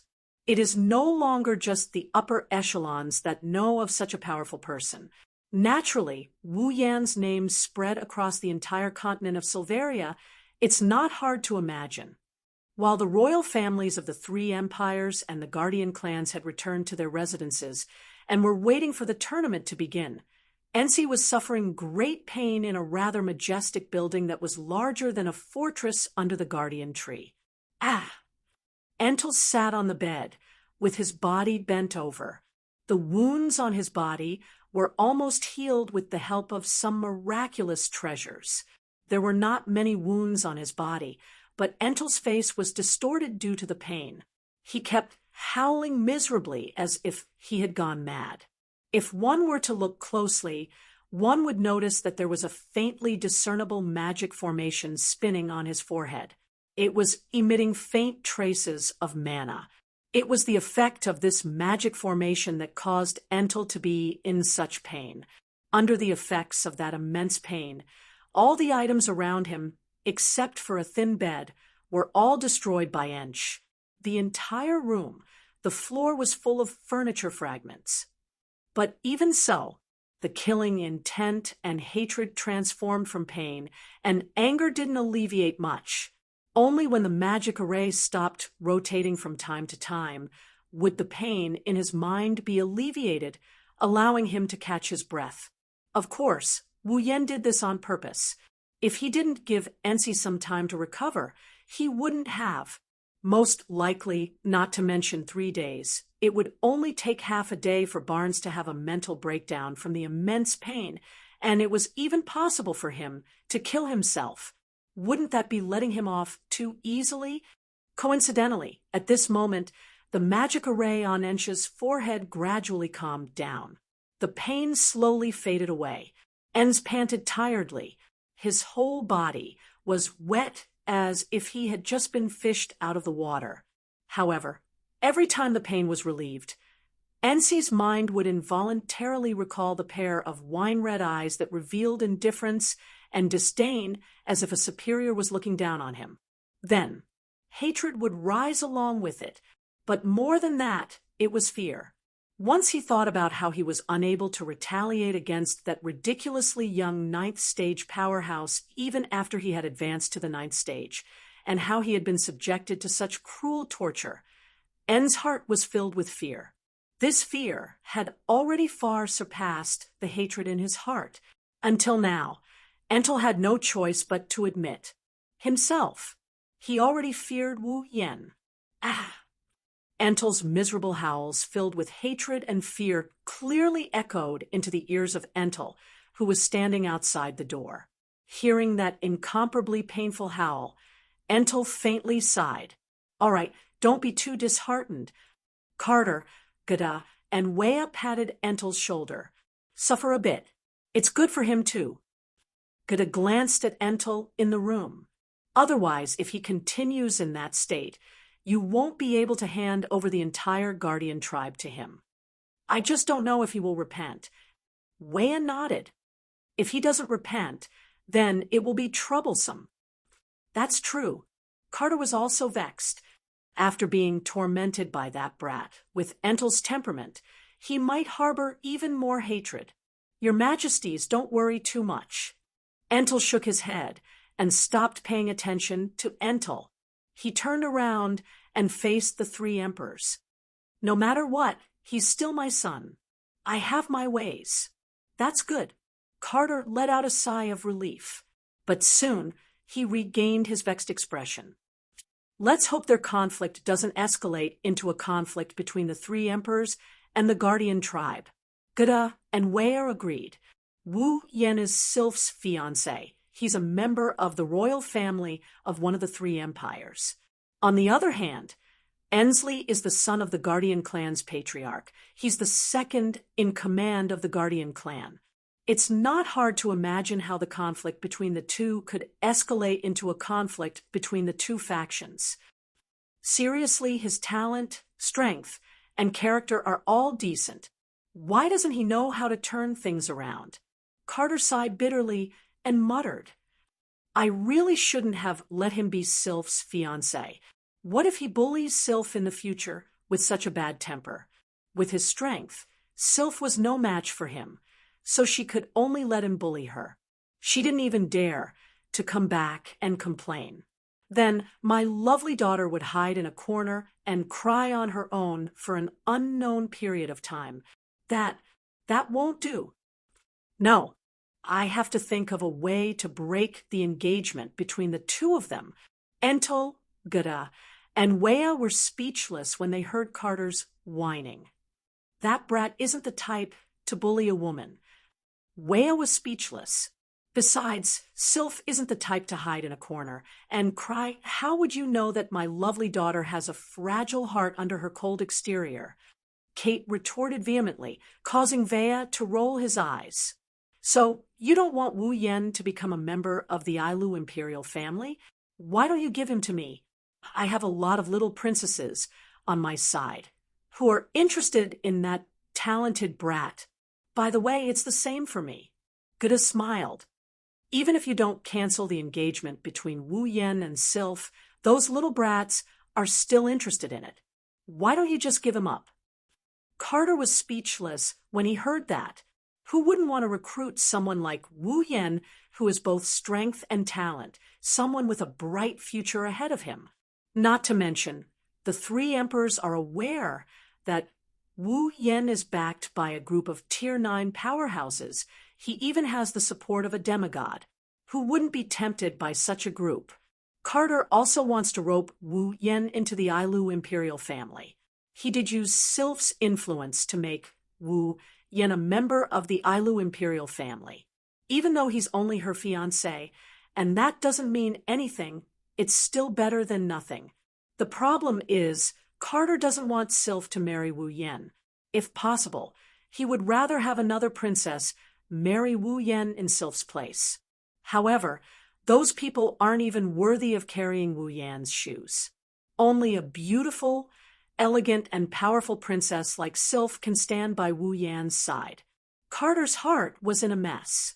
While Carter was racking his brains over the fact that his beloved daughter has a fiancé, he didn't know that Sylph has already fallen into a certain wolf's embrace. Emperor Island border. Standing at the edge of the beach, Wu Yen looked at the Emperor Island that he spent half a month in. He turned around, and he smiled at Sylph, who has been looking at him all this while. Well then, I'll take my leave first. Sylph nodded and looked straight into Wu Yan's eyes. I'll look for you. Wu Yan laughed and patted Sylph's head. Well, I'll be looking forward to it. Wu Yan took a few steps back, and with a flip of his hand, a crystal scroll appeared in his hand. He crushed it with one hand. A wave of light enveloped Wu Yan's body, and he disappeared from the spot. Sylph stood there quietly and stared at the disappearing figure until the sky turned dark. Chapter 1106, Behemoth Forest, Outpost. Standing outside of the Behemoth Forest, the outpost is still the same as before. Every day, People are carrying out their duties in an orderly manner, doing their best for the Ailu Empire. The chaos caused by Wu Yan's group a while ago is no longer happening. That doesn't mean the outpost is free of troubles. Big and small are still present. Last time, under the influence of the black light, one of the outpost teams was almost completely wiped out. Even though it didn't happen again, the Behemoth Forest isn't a peaceful place. There are still people who die under the jaws of demonic beasts every day. However, this is the outpost's own business. It has nothing to do with Wu Yan's group. As time passed, Wu Yan's group gradually faded out of sight, so much so that no one in the camp noticed that the number of Misaka sisters in the Forest of Tents is decreasing by the day. Many of the tents are now empty. There are less than 1,000 of them left. Shoujo, Mikoto, and the other girls clearly noticed the decrease in the number of girls. However, they aren't worried at all. Sometimes they even have a trace of satisfaction in their eyes. After all, when the girls leave the outpost, it means the outpost in the Behemoth Forest will be complete. When that time comes, they won't have to live under someone else's roof anymore. They will have a place to call home in the Spalier world. Since it's a home, all the members of the family must be present, let alone the main pillar of the outpost.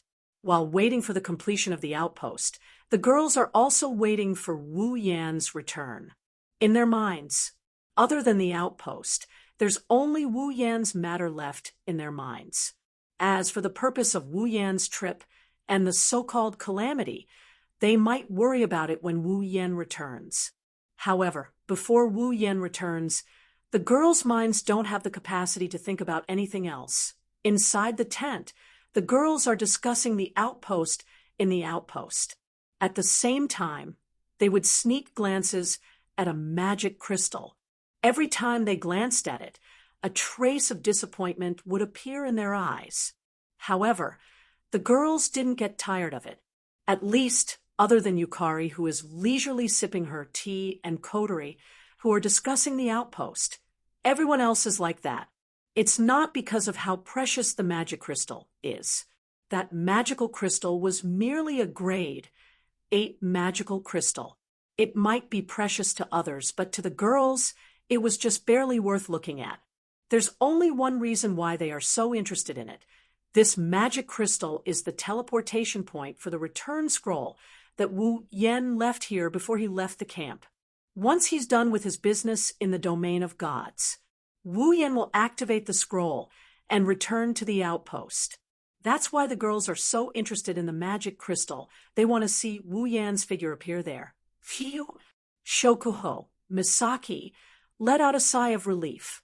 She put down the report she got from the Misaka sisters and flipped her blonde hair. Her lips curled into a mesmerizing smile.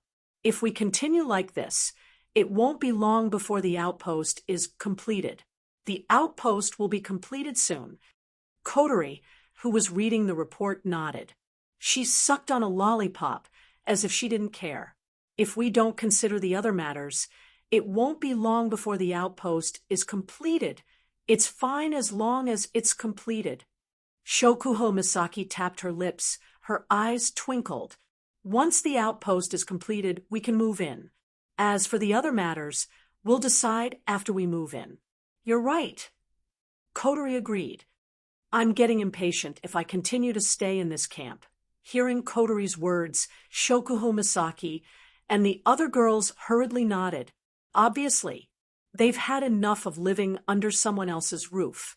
Glancing at the group of girls, Ziyu leisurely placed the cup of black tea in her hand on the table.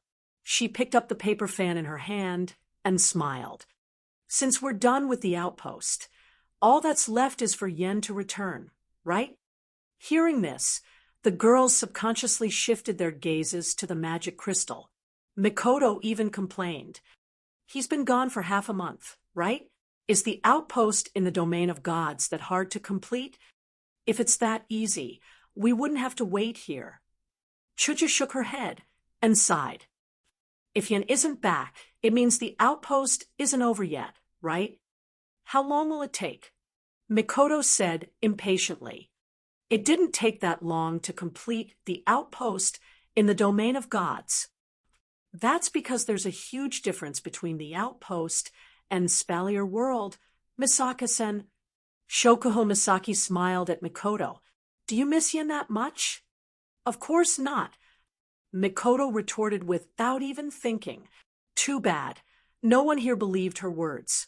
Well, Misaka-san, it's time for you to practice your patience. Shokuho Misaki teased. Men have to go out and socialize sometimes. What we women should do is wait for him at home. Misaka-san, you shouldn't be so impatient. That's not how a good wife should behave. Wife? Mikoto blushed. She turned her head away shyly. Who cares about what social activities he has outside? I'm just dissatisfied that he left us here without caring about us. Yes, that's right. Misaka-san, is that so? Shokuho Misaki ran her fingers through her hair. She covered her mouth with a white glove. She looked at Mikoto with a playful smile.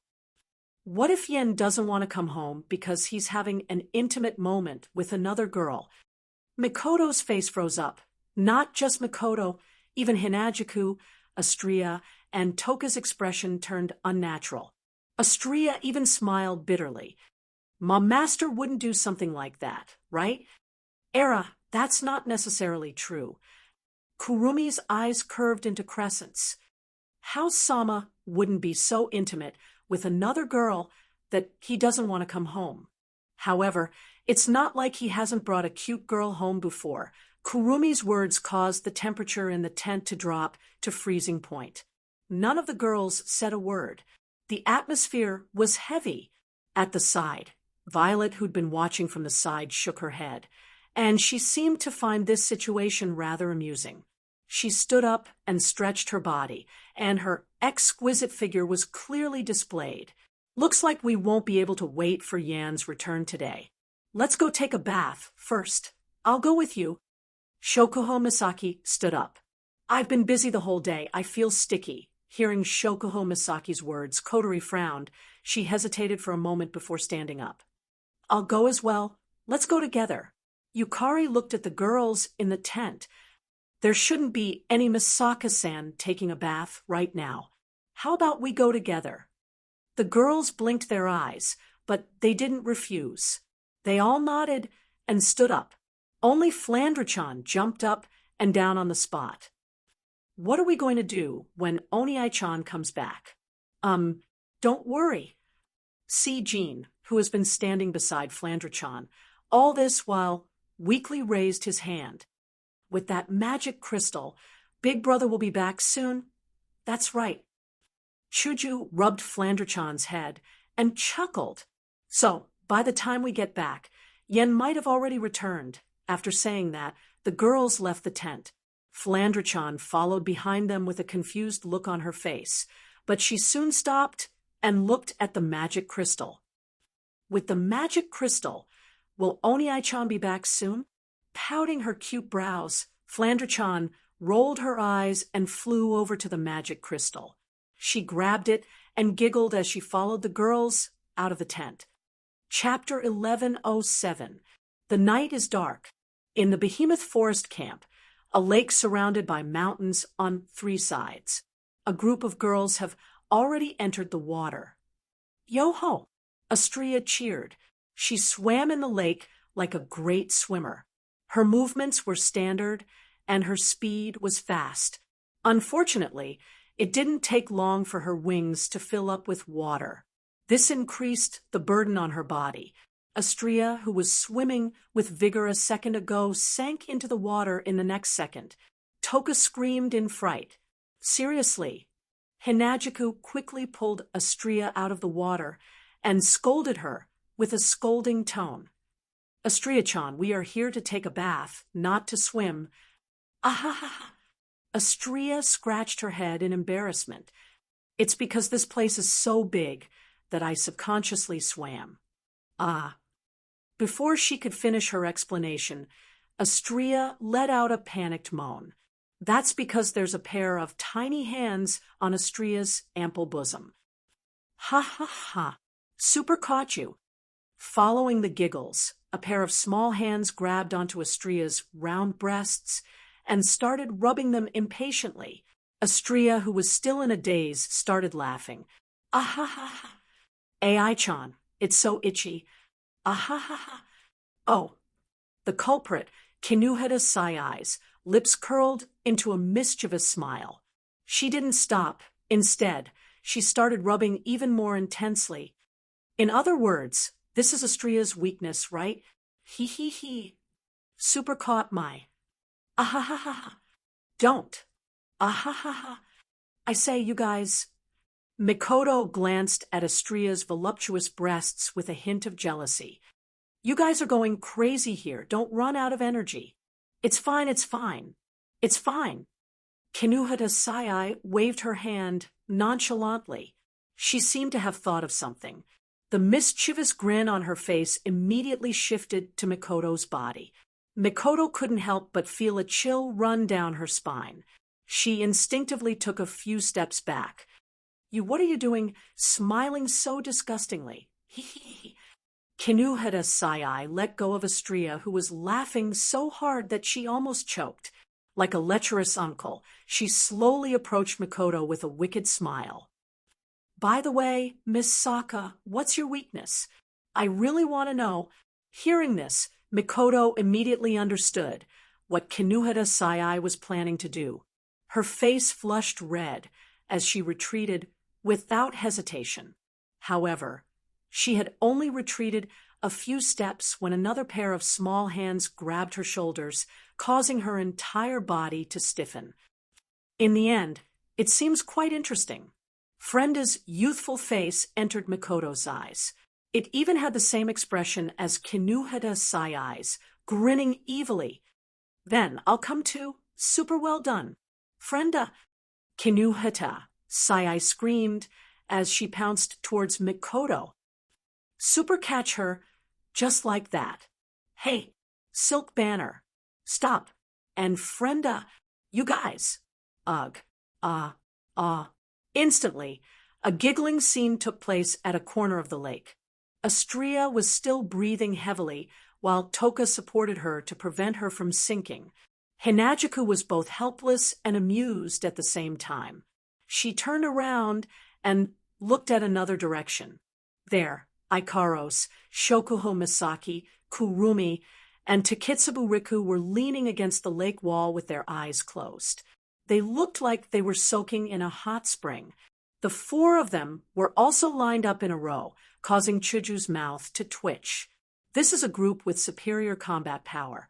Perhaps they heard Hinajuku's voice, but Shokuho Misaki and Kurumi both opened their eyes and laughed at the same time. Era. Kurumi tilted her head and laughed without a hint of complacency. What we're doing isn't much. Shokuho Misaki narrowed her eyes and looked at a spot not far away from her. Well, that's where the real winners are. Hearing that, Chuju followed her instincts and turned around to look. Her eyes started twitching as well. It's so comfortable. Yukari stretched her back as if she was showing off. Then, a pair of large breasts popped out of her chest, giving off a fatal sense of existence. Too bad it's not a hot spring and there's no alcohol to liven things up. Yukari One-san, you're amazing. Flandra-chan said enviously when she saw Yukari's large breasts. However, her gaze was like she was looking at a toy or dessert. She sucked on one of her fingers. You're really amazing. Yukari nodded her head in embarrassment. Her face flushed red. If only I'm as big as you. Well, Yukari, don't be sad. Sharp words came out of Yukari's doll. She even started dancing around. Being small also has its benefits. Many men like this type of style. The four bunnies blinked their adorable big eyes and nodded their heads in confusion. Is that so? You're not wrong. Yukari looked at Yukari and smiled mysteriously.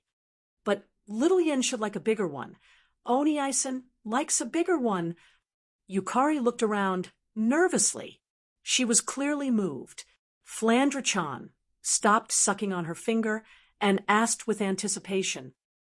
Then, if flan is as big as Yukari Wani-san, will Oni-san like flan more? Well, Yukari seemed to think about it seriously for a while, then smiled. That should be the case. I say, Yukari, what are you using as an example? Shoujo couldn't take it anymore and laughed bitterly. Don't instill strange ideas into the child's head. Era, I'm just telling the truth. Amethyst took out a paper fan from nowhere and covered her face with it. Her amethyst-like eyes flickered with a faint smile. Isn't Shoujo very concerned about her size as well? Hinajuku opened her mouth as if she wanted to refute, but in the end, she stuttered and didn't say anything. Yukari couldn't help but laugh, and Hinajuku was so embarrassed that she wanted to dive into the water. Sigh. Kotori narrowed her eyes at the commotion in the lake. What a bunch of people who can't even calm down while taking a bath. After saying that, Kotori slowly walked to the shore, attracting the attention of Hinajuku, who was still in a daze over the size of her chest. Huh, you're done? Kotori, it's about time. Kotori waved at Shoujo without looking back. I want to bathe for a bit longer, but I'm a little hungry. Let's head back first. In the lake, Astria and Toka's ears twitched. They immediately rushed towards the shore. Us too. We're hungry too. Kotori, Toka, and Astria climbed out of the lake. At the same time, a magic crystal on top of the pile of women's clothes vibrated. Then, tiny dots of light appeared out of thin air. They gathered together and formed into a human figure. In the night, the light spots that appeared out of nowhere were undoubtedly noticed by all the young girls. Faintly feeling that something was amiss before the girls could react, the light spots around them suddenly dispersed, exposing the figure within to the air. Wu Yen slowly opened his eyes. His mouth turned into an O shape when he saw the scene before him. Ma master, Shoujo.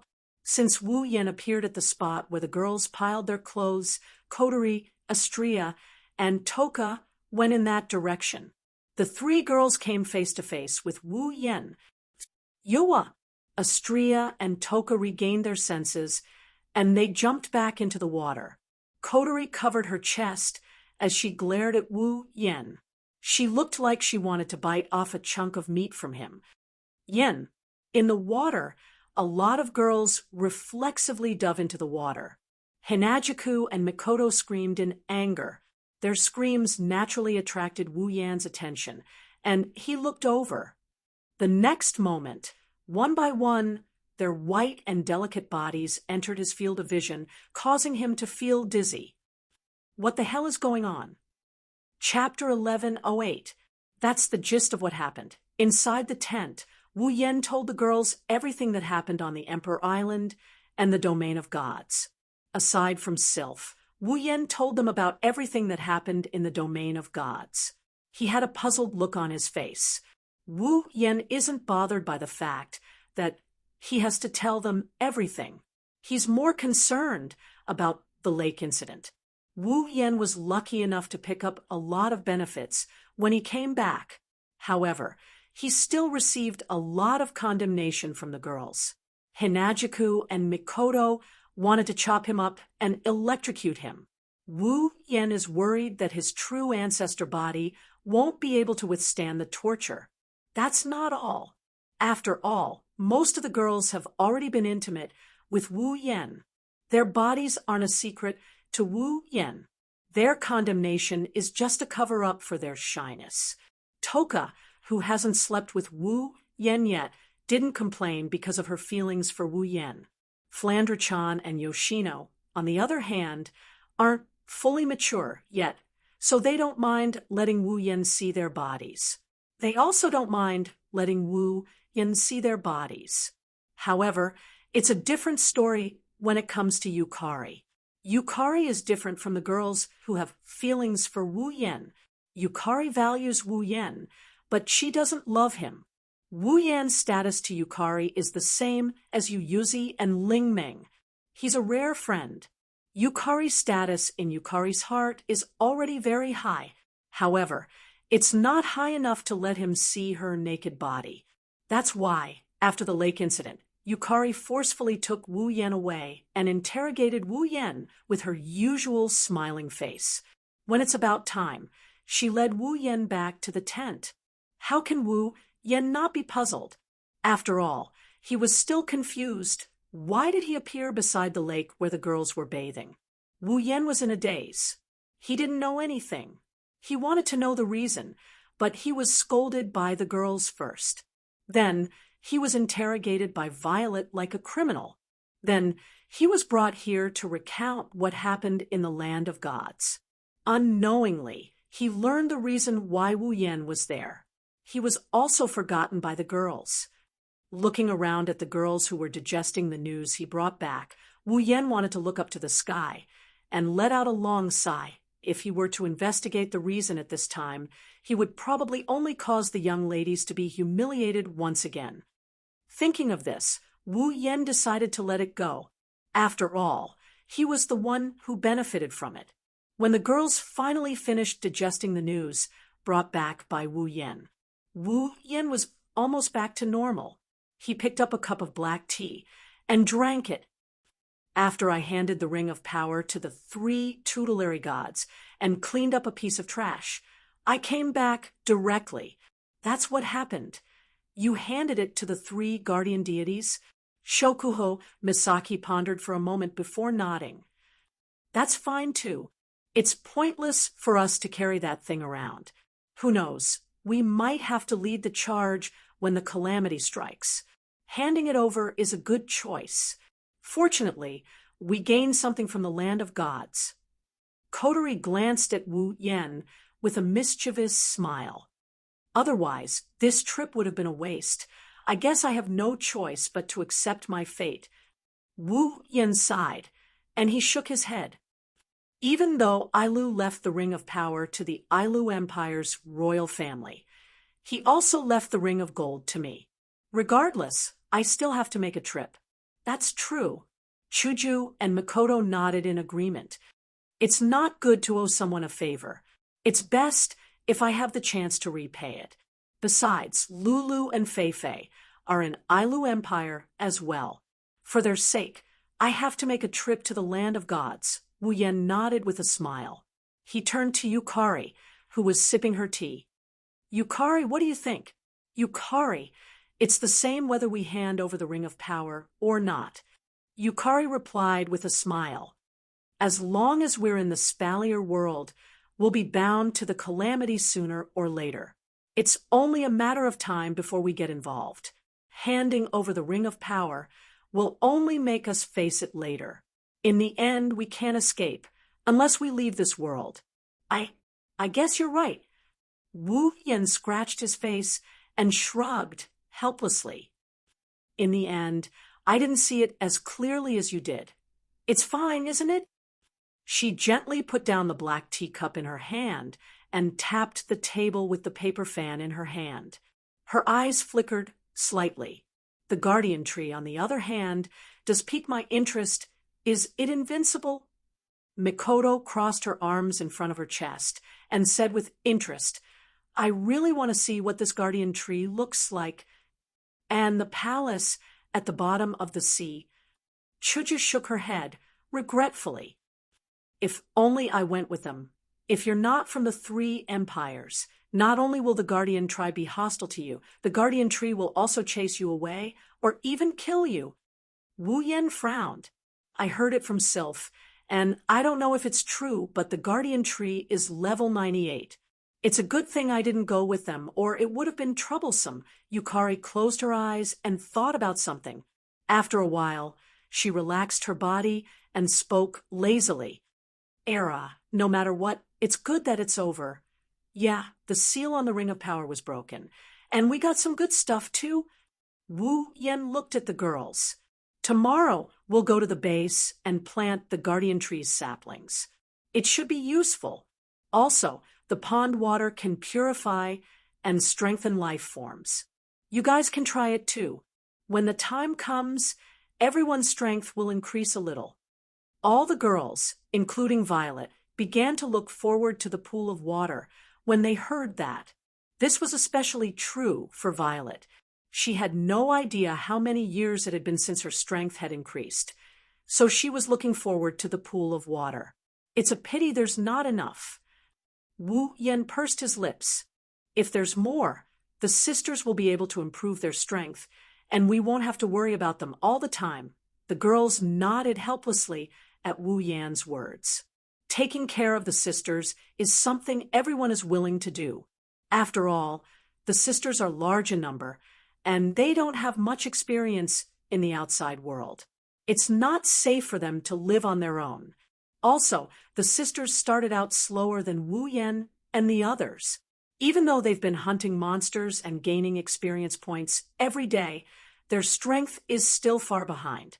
If all of them can reach Tier 8, they won't need Wu Yan and the others to watch over them all the time.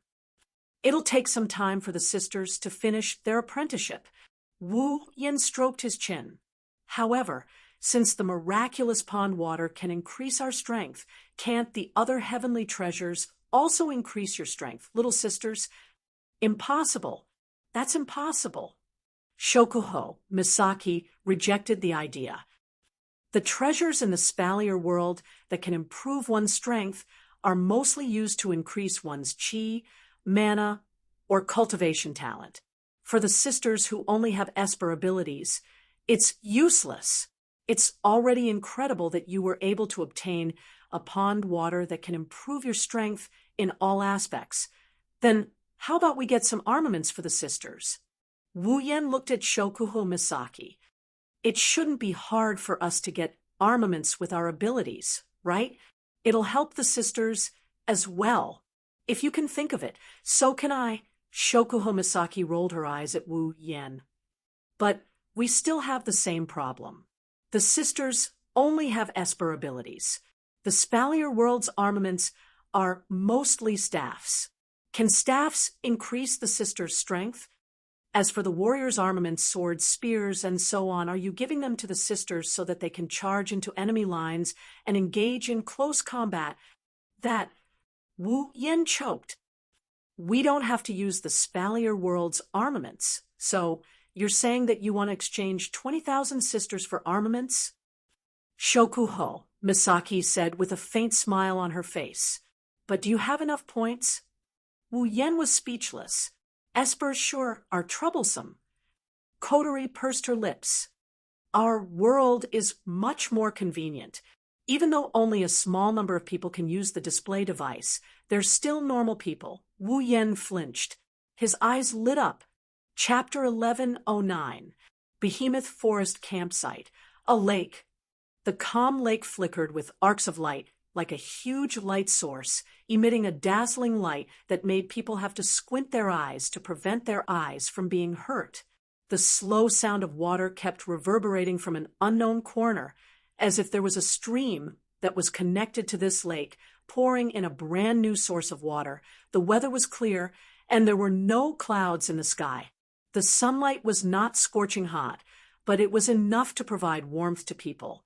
The sunlight poured into the lake and illuminated the corner of the mountain on 3 sides, filling it with an inextinguishable light. It was exceptionally dazzling. However, at this moment, the most dazzling thing was the ripple in the sky above the lake. It was pouring some extremely clear water into the lake below, and its area was comparable to the entire lake's crimson spatial ripple, along with the sound of flowing water.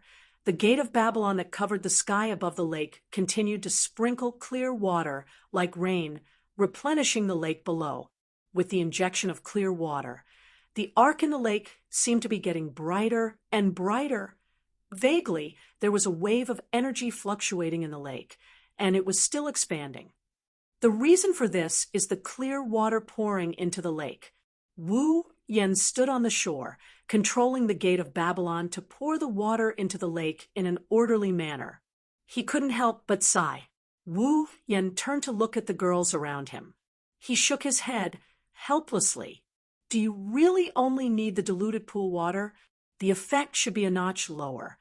Well, there's nothing we can do about it. Violet held up her parasol, and didn't look discouraged at all. You and your familiars added up to 4 people, yet you used up a third of the water. And that's only because your familiars are too special, so you don't have to use too much of it. You've actually used more than half of it on yourself. Violet's eyes turned to look at the water pouring into the lake.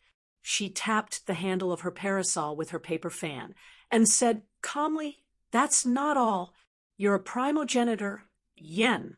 You have a lot of mana and a lot of abilities. With so many aspects, the amount of pool water needed to be increased. However, there are many people here who are not pure humans, so the amount needed is definitely not small.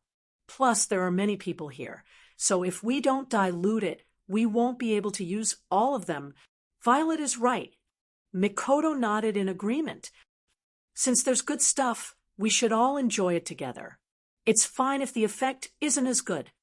The advantage is that everyone can get stronger. Hinajuku patted Wu Yan's shoulder in a comforting manner. "So, Yen, don't throw a tantrum here." "What's there to throw a tantrum about? I just think it's a pity." Wu Yan sighed again. "Forget it. It's fine as long as you guys think it's fine. Who asked there to be so little water? If you think about it from another perspective, diluting the water isn't that bad either." Shokuho Misaki chuckled. "Little Yen, didn't you soak in those pools for 5 whole days before you finished upgrading? Diluted water shouldn't take that long, right?" Wu Yen pondered for a bit before nodding his head.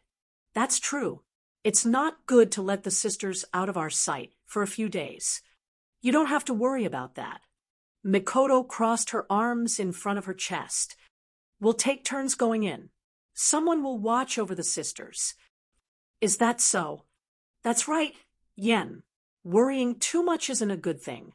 Shokuho Misaki tapped her lips with a smile and turned to look at Kotori and the others. "But Kotori, you guys will have to wait until you return from the dungeon." "It's fine." Kotoni nodded expressionlessly, but her red eyes glowed brightly, proving that she was in a good mood at the moment. After all, the dungeon world this time was originally our own world to begin with. It's not a bad idea to go back. At this point, Kotori couldn't help but think of her sister at home, and she couldn't help but miss her. That's right. Wu Yen decided to enter the dungeon again. On top of that, the dungeon world this time wasn't some unfamiliar world. It's Kotori, Kurumi, Toka, Yoshino, and the others' original world. It's the date battle world. The reason they wanted to return to the date battle world wasn't because they were homesick. It was because of something Kotori said yesterday. When the display device was mentioned, the display device is a very special item in the date battle world. Its origin is unknown. The only thing we know is that it's a taboo technology that the humans in the date battle world obtained at some point in time. It reproduces computer calculations in the real world and completely distorts the laws of the real world. It's a device that uses science and technology to achieve the goal of magic. It's the display device. Its existence wasn't known to the general public. Only a few people with special identities knew of its existence. Initially, it was installed on the combat equipment used by the AST to fight against the elves. Later on, it gradually developed into various types of medical equipment, strengthening equipment, and so on, becoming a rather huge system. The reason why AST was able to obtain the qualifications to fight against the elves and break away from the limits of normal humans and possess power far beyond normal humans was because of the display device. The equipment Toichi Origami and Chon Gonya wore when they fought against the elves is the display device. Of course, the display device had a wide range of uses, and its effects were also very magical. For example, when it was used to repair a damaged building after a spacequake disaster. Even if it was a building, it would only take a single night to completely repair it. Its effects are as miraculous as magic. That's why the display device is known as a device that uses science and technology to achieve the goal of magic. People like Toichi Origami and Chon Gongya, who use the display device in battle, are also known as artificial magicians. This time, Wu Yan wants to return to the date battle world to obtain a large number of display devices. He even wants to obtain the manufacturing method of the display device. If normal humans can use the display device, there's no reason why the Misaka sisters can't use it. With the display device, even if the Misaka sisters are not at the level of a master, they would be in a much better condition than fighting empty-handed. Combined with the Misaka sisters' superpowers, it would be a huge boost to their strength. What's more, the display device is not only useful in battle, it can also be used in other aspects. If it is installed in the base, it will definitely increase the level of the base. Originally, Wu Yan wanted to turn all the Misaka sisters into his blood servants to increase his own strength. Unfortunately, even though giving one's own blood is enough to create a blood servant, if one wants to create a powerful blood servant, one must give the blood servant important organs, especially the ribs. As the part of a vampire that gives a blood servant, it is the most advanced part. After all, the ribs contain the blood-producing tissue. The most important part of a vampire is blood. But the problem was that if the organs were given to create a blood follower, then this part of the organs would not be restored. How many organs does Wu Yan have in his body? How many ribs does he have? If he only gives the Misaka sisters blood, they will not be able to increase their strength by much since they are around tier 7. So, he can only rely on the display device. After pouring the last drop of water into the lake, Wu Yan waved his hand and put away the gate of Babylon. Then he looked at the girls. "All right, you girls can go in the order you want." Wu Yan shrugged as he looked at the girls.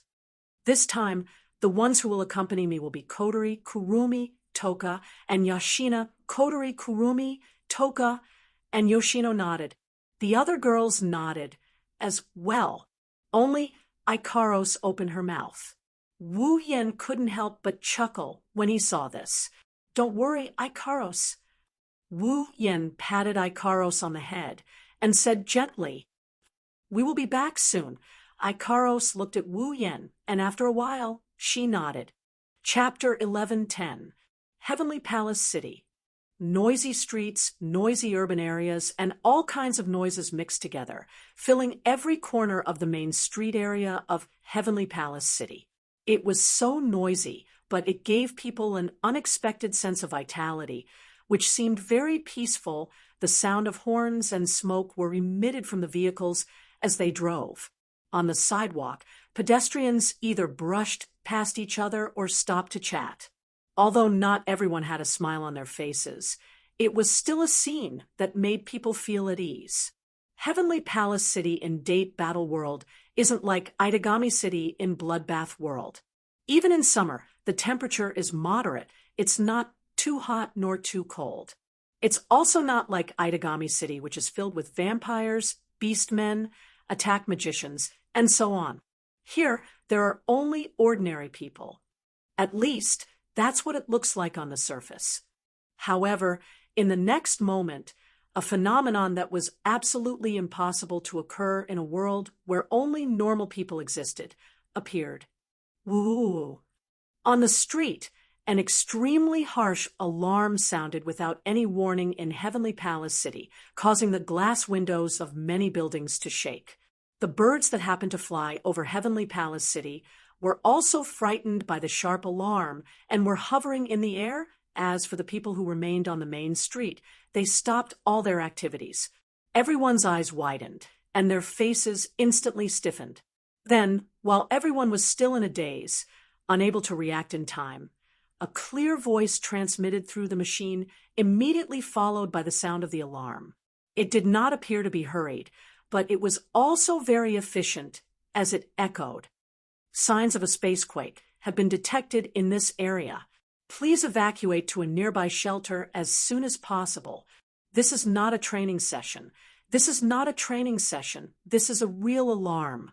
Residents, please evacuate to a nearby shelter as soon as possible.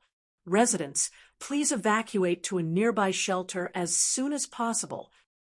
I repeat, listening to the cold voice and the sound of the alarm that was still ringing in the space, it was completely silent. After a while, a series of gasps could be heard. Spacequake! It's a spacequake! Run! Shelter!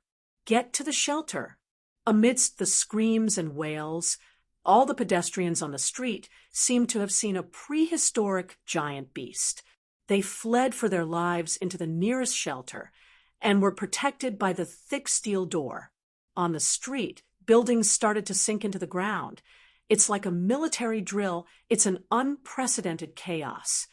The atmosphere has changed. There are only cars on the road. No one is driving. There's only trash. No one is walking on the street. There are roads, parks, convenience stores. There's not a single person in sight. Up until now, there were still people moving around.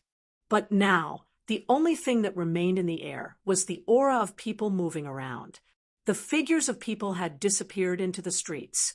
It was like a ghost town in a horror movie. It made one's hair stand on end. And in this creepy scene, at a corner of the street, suddenly a figure appeared. A dazzling light surrounded the area. Kaboom! Between the heavens and the earth, only the deafening sound of the explosion and the violent shock waves swept out in all directions, destroying everything in the area. The street was completely destroyed. The buildings collapsed. Gravel flew in the air. A terrifying energy wave spread out. It's like someone dropped a nuclear bomb. The shock waves spread out in all directions. In just an instant, this place turned into a real hell. When the shock waves and explosions stopped, that happened 5 minutes later. What's left is the scene of a meteorite crashing down. An entire layer of the street was shaved off. There's no trace of concrete left on the street. What looks like walls are standing one after another around the destroyed street. There's light smoke coming out of them. At the center of the street where the explosion happened, there's a large hole dug out of the ground. A few figures stood in the hollow as they blankly looked at their surroundings. They exchanged glances with each other. In an instant, a deathly silence surrounded them, causing them to be unable to open their mouths to speak. After a long time, one of the beautiful girls with 2 ponytails hanging in front of her and bangs long enough to cover one of her eyes tilted her head and smiled. Ah la la la, something interesting happened. It's not interesting at all. A petite girl with 2 pink ponytails yelled angrily. We caused a space-time quake. A space-time quake. I've never caused a space-time quake before. Damn it. Hearing this, the man standing in front of the 4 beautiful young ladies of various sizes first lowered his head.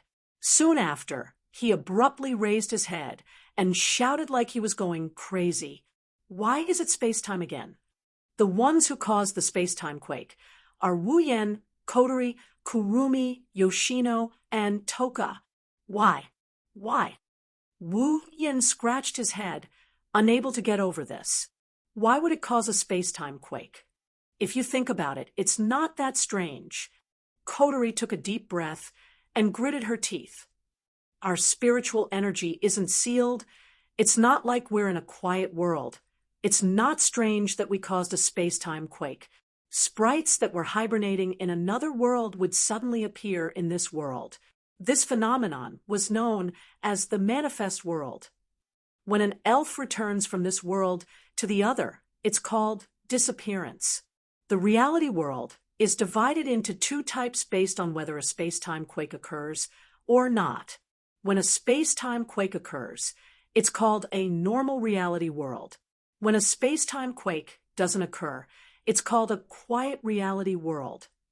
As a matter of fact, when fairies disappear and return to the other world, they will naturally enter a state of hibernation.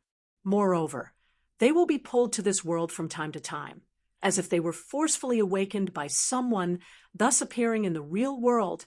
In other words, whether the reality world exists or not has nothing to do with the will of the elf. When an elf is forcefully pulled into the reality world, a space-time quake will occur in the reality world. If an elf doesn't want a space-time quake to occur in the reality world, they'll have to rely on their own will to descend into this world. In other words, if they want a quiet reality world, they'll have to consciously resist a space-time quake. Wu Yen, Kotori, Kurumi, Toka, and Yoshino. 4 of them are elves. They came back from the Spalier world to this world. Moreover, they forgot to seal their spiritual energy and didn't consciously try to control the space tremors. Naturally, the space tremors happened. Wu Yen more or less understood Kotori's words, but he also had another question. If that's the case, why did a space-time quake occur when he first arrived in this world? Even though he didn't consciously resist a space-time quake, Wu Yen doesn't have any spiritual energy, and he's not an elf. While Wu Yen was pondering this question, Toka and Yoshino exchanged glances and walked up to Wu Yen. Toka asked anxiously, "Hey, Shoujo, did we do something bad?" "Probably. I think. Maybe. Wu Yen scratched his cheek and smiled awkwardly. "Yeah. Forget it. It's good that no one got hurt." Kotori sighed. "In short, let's leave before AST arrives." Zhang Lixing shook his head. Wu Yen and Ko were about to nod when they heard a sonic boom from the horizon.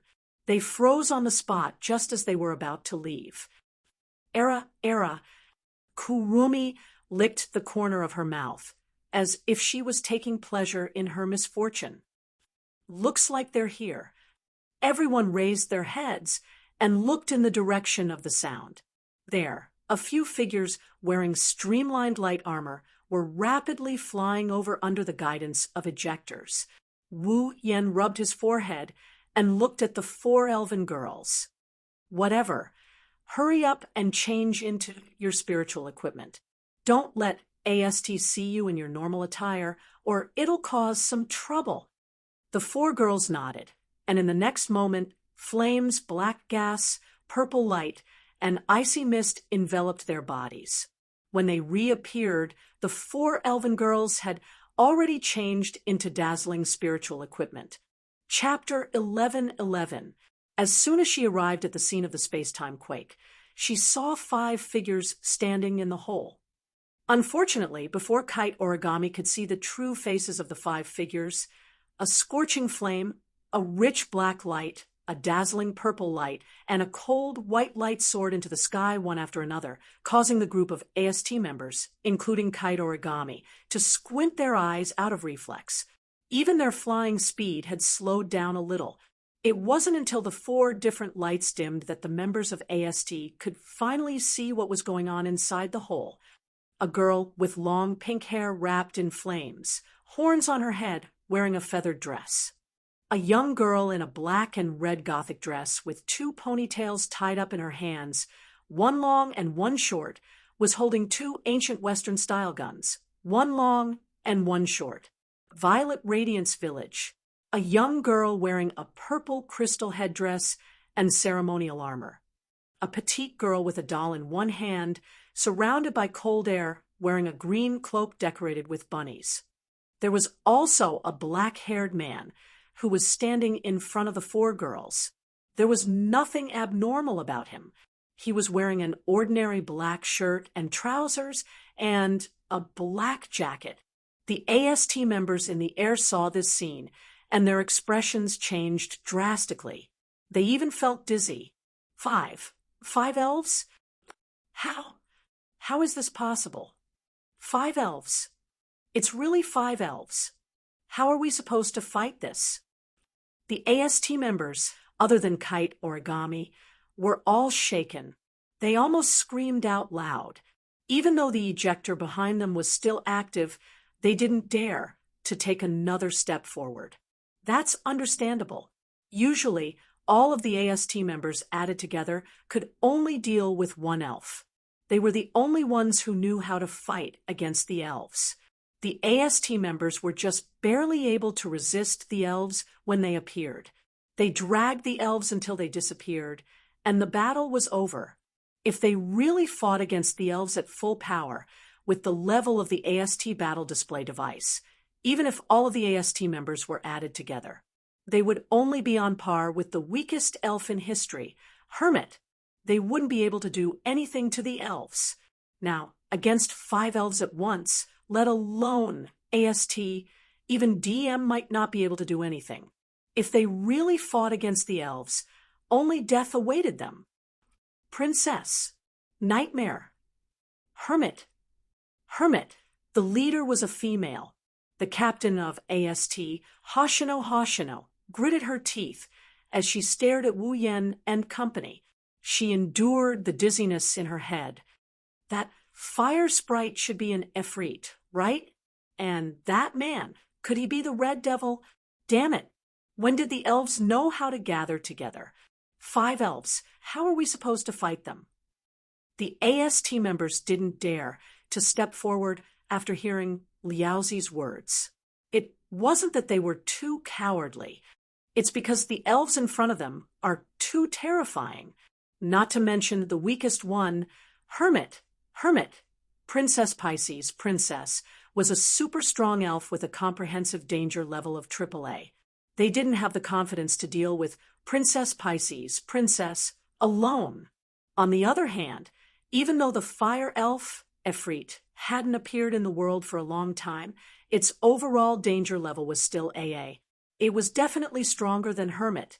Of course, they were strong, but they had never taken the initiative to kill a human. But Nightmare was known as the evilest and most dangerous sprite.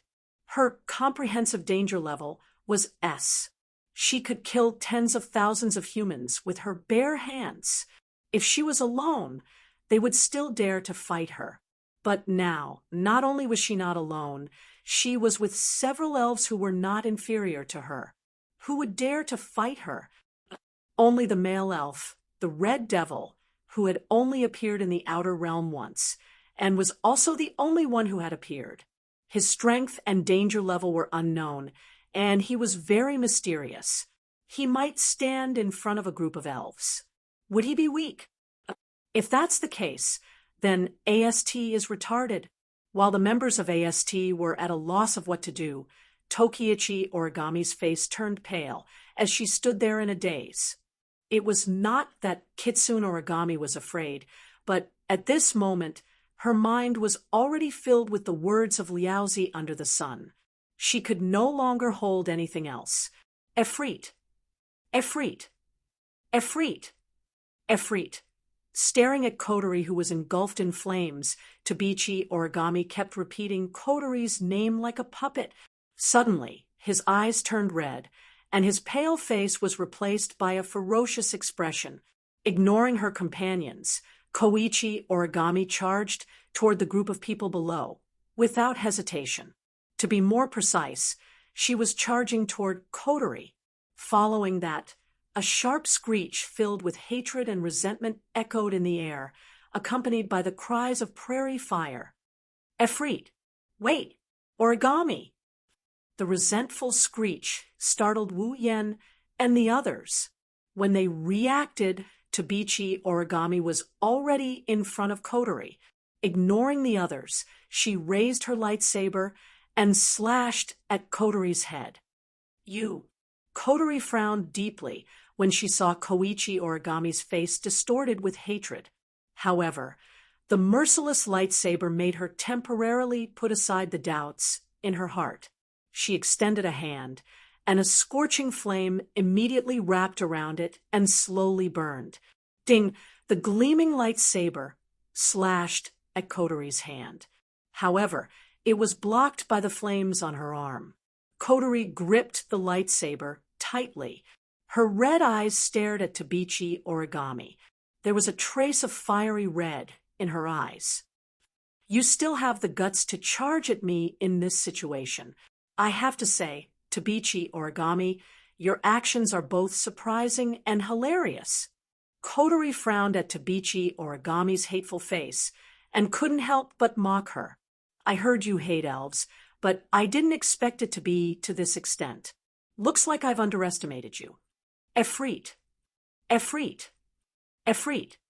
Koichi Origami bit her lips and tried to pull the lightsaber in her hand. However, no matter how hard she tried, she could not pull the lightsaber out. She abandoned the lightsaber in her hand, grabbed a heavy cannon, and aimed it at Kotori's face. Bam! A dense energy wave surged out of the cannon and hit Kotori at close range. Both Kotori and Origami were shrouded in black smoke and flames. Origami! Looking at the black smoke that couldn't be seen clearly, Liaozi clenched his fists tightly. That idiot! Prairie Fire turned around and yelled at the AST members behind him. What are you looking at?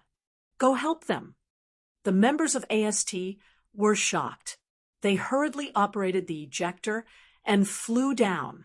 However, after flying for a short distance, a figure appeared in front of them. Era. Kurumi walked slowly in the air as if she was taking a stroll in the garden. She turned her head around, and a wicked smile hung on her beautiful face. Although I don't know what's going on, it seems to be very complicated over there. Can you please not go over and disturb them? After saying that, Kwang San's red eyes flashed with an ominous glint. Otherwise, I'll be very angry. Nightmare. Son Liaozi's expression changed. She didn't dare to pretend that she didn't hear the evil elf's words. At the same time, the black smoke gradually dissipated, revealing the situation inside Kotori, who was engulfed in flames, wasn't hurt at all. Tabichi Origami was strangled by Kotori. She was hanging in the air and struggling in pain. Chapter 11-12. Ugh. Kyuchi Origami could only struggle to break free from the grasp of this hand. However, the more she struggled, the more pain she felt. In the end, her usually calm face was flushed red from the suffocation. The feeling of suffocation assaulted Tabichi Origami's mind. Her mind started to blur. Even so, she continued to glare at Kotori's face with resentment. If she could get a little closer, she wouldn't mind biting Kotori's face and tearing off a piece of flesh. Kotori's frown deepened when she saw Tabichi Origami's behavior. Tabichi Origami's behavior is a bit abnormal. Kotori knew Tabichi Origami very well. She was in the same class as her brother and sister, and she was familiar with her. To put it simply, Tokichi Origami is an unapproachable person. She doesn't interact much with others and secretly hates the elves. She joined AST for the sake of world peace and to prevent the elves from destroying the world and harming others. Rather than saying that she joined AST for the sake of world peace and to stop the elves from destroying the world and harming others, it's more accurate to say that she hates the elves. That's why Tabichi Origami joined AST. But this hatred is a bit too much. Kotori recalled the information she received about Tabichi Origami. She stared at Tabichi Origami's resentful eyes, and for some reason, she felt annoyed. Her grip tightened, causing Tabichi Origami to moan in pain. Watching all of this happen with their own eyes, Toka and Yoshino were completely unable to react. For a moment, they were stunned on the spot. Only Wu Yen looked at Tabichi Origami quietly and sighed. When he saw Tabichi Origami charging at Kotori with a face full of hatred, Wu Yen already knew what was going to happen next.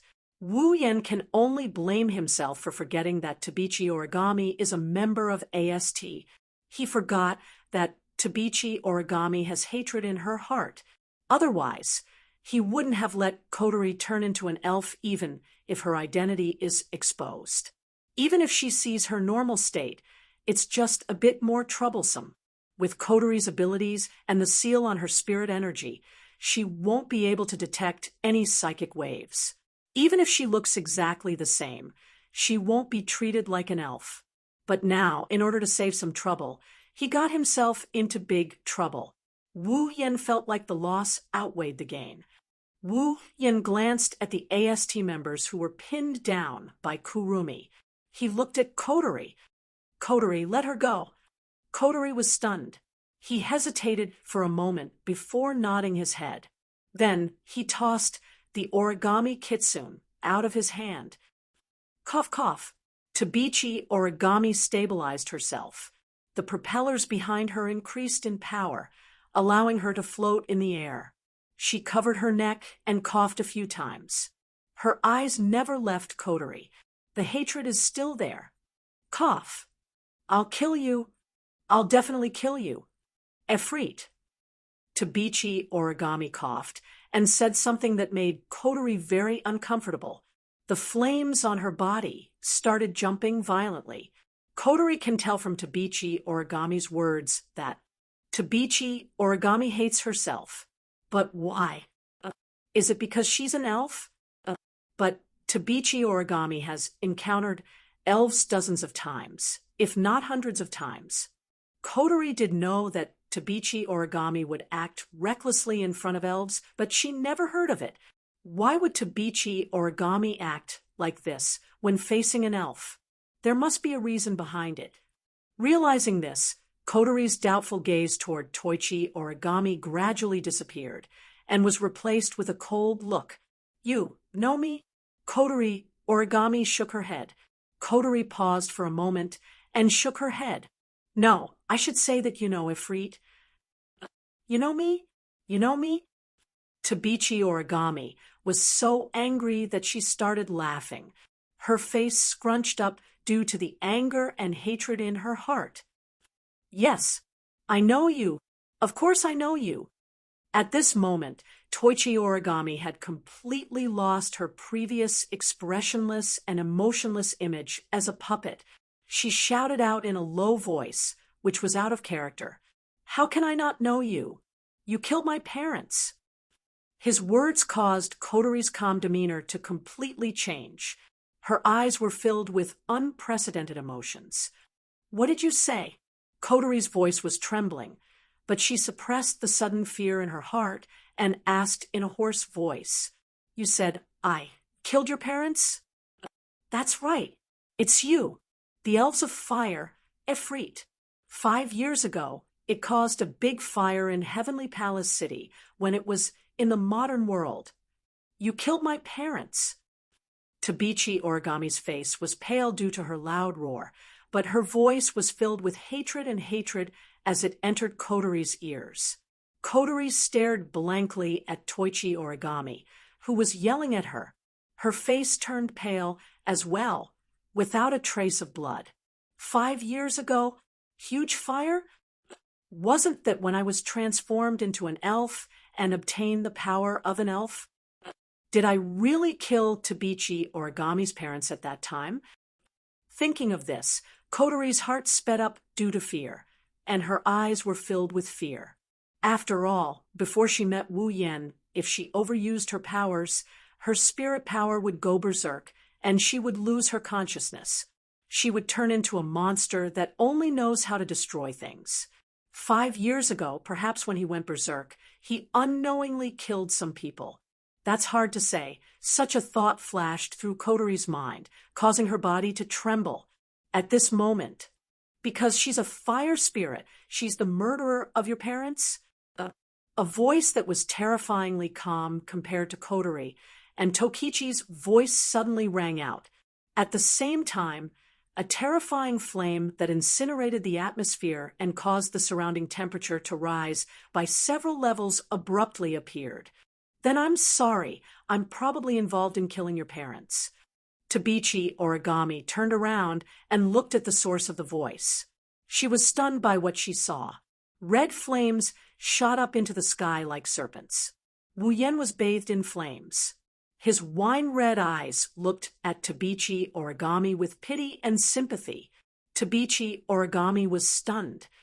2 fire elves. Wu Yan's pity and sympathy deepened when he saw Tabichi Origami's stunned expression. Tabichi Origami understood his gaze and took a few steps back.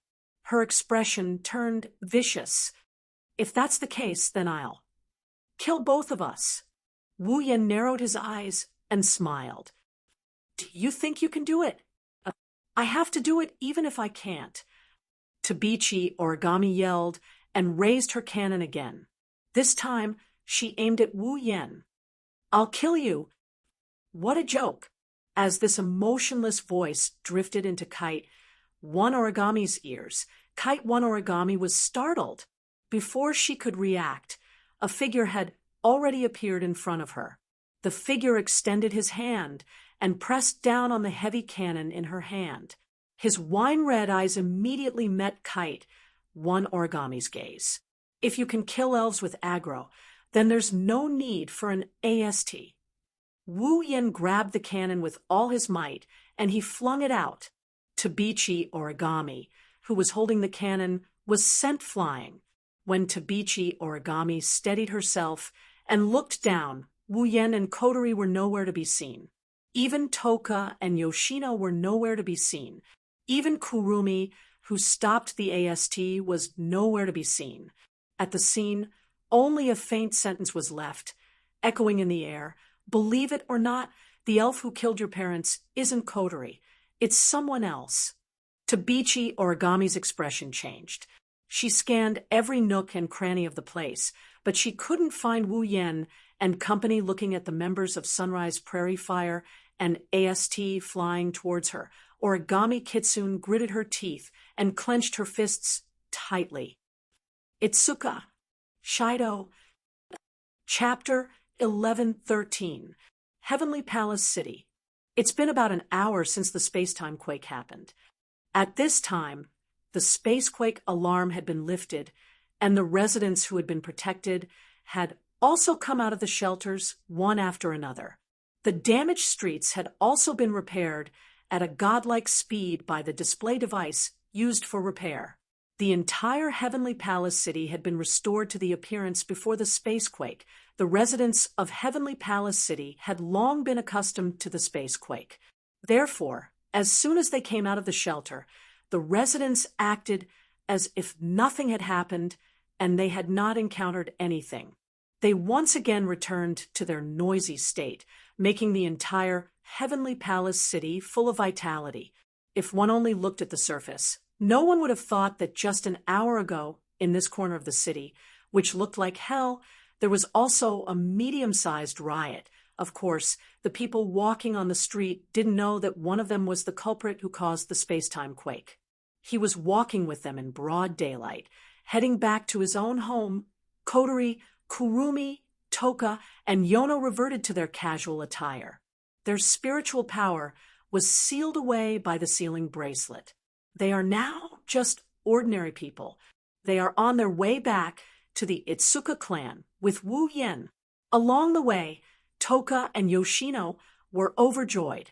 They skipped around like they wanted to go home as soon as possible.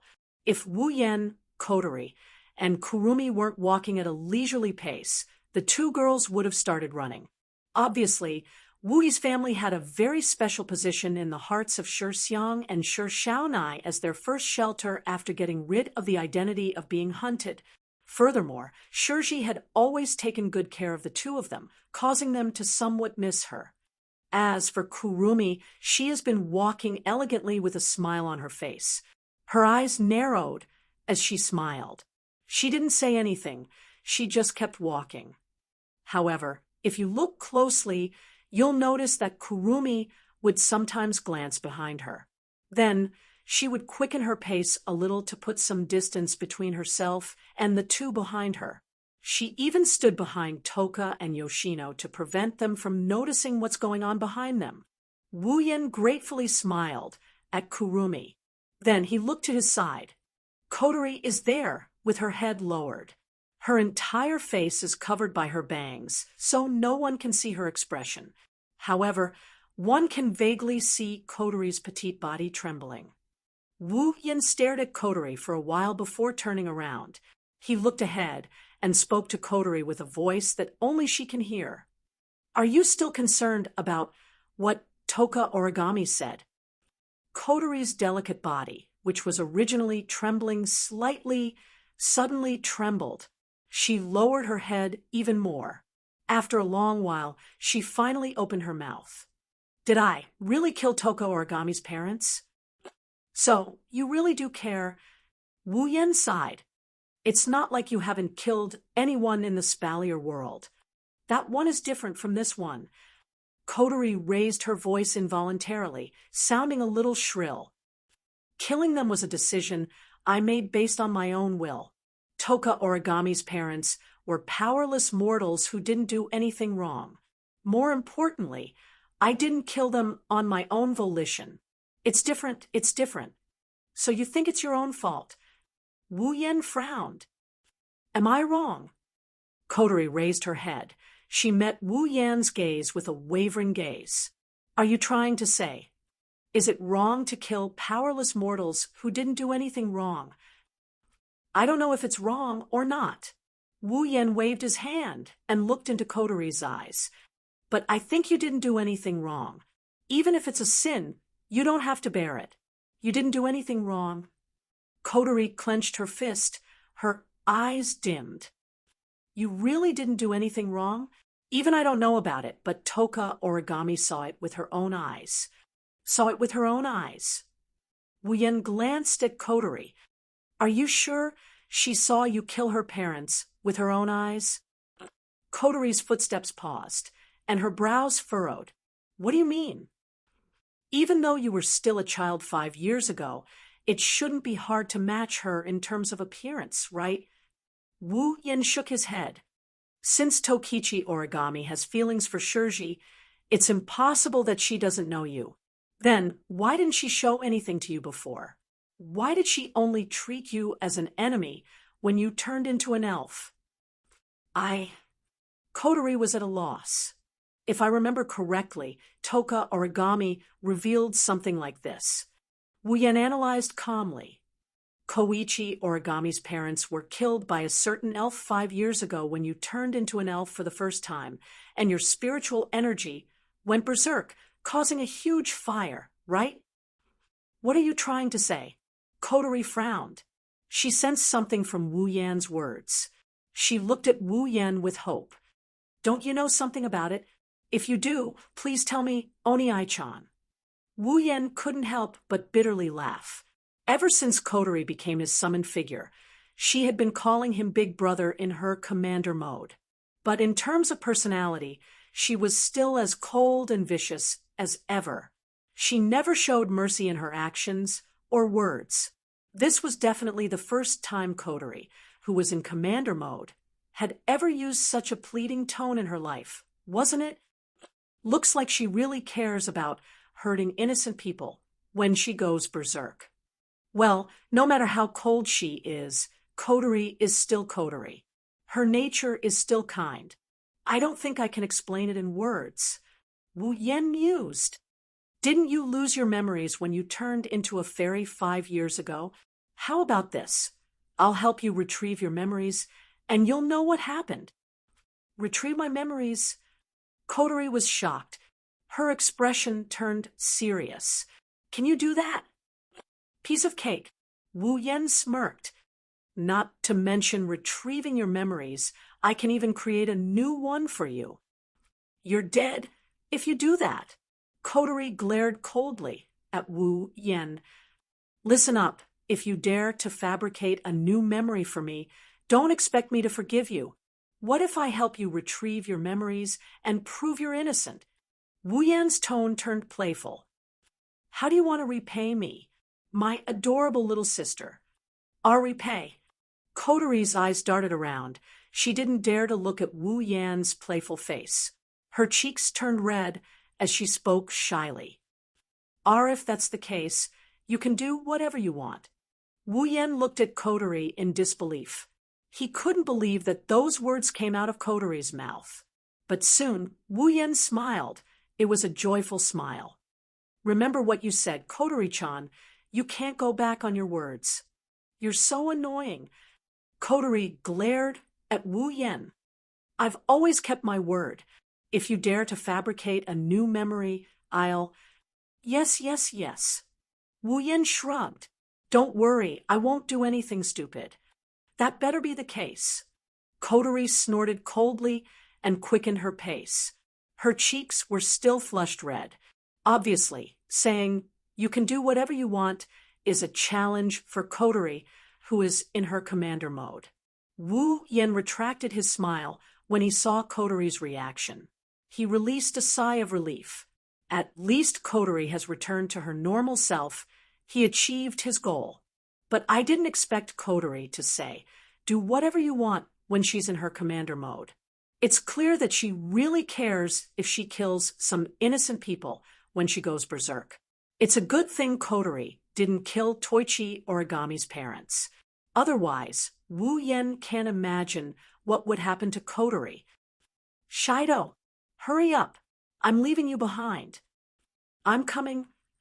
Wu Yen reined in his thoughts and quickened his pace when he heard Toka's excited shouts. Chapter 11:14. When Wu Yen and company arrived at Itsuka's house and entered the house, they were greeted by Shirori, who ran out looking like she just saw a ghost. Everyone jumped in fright when they saw her.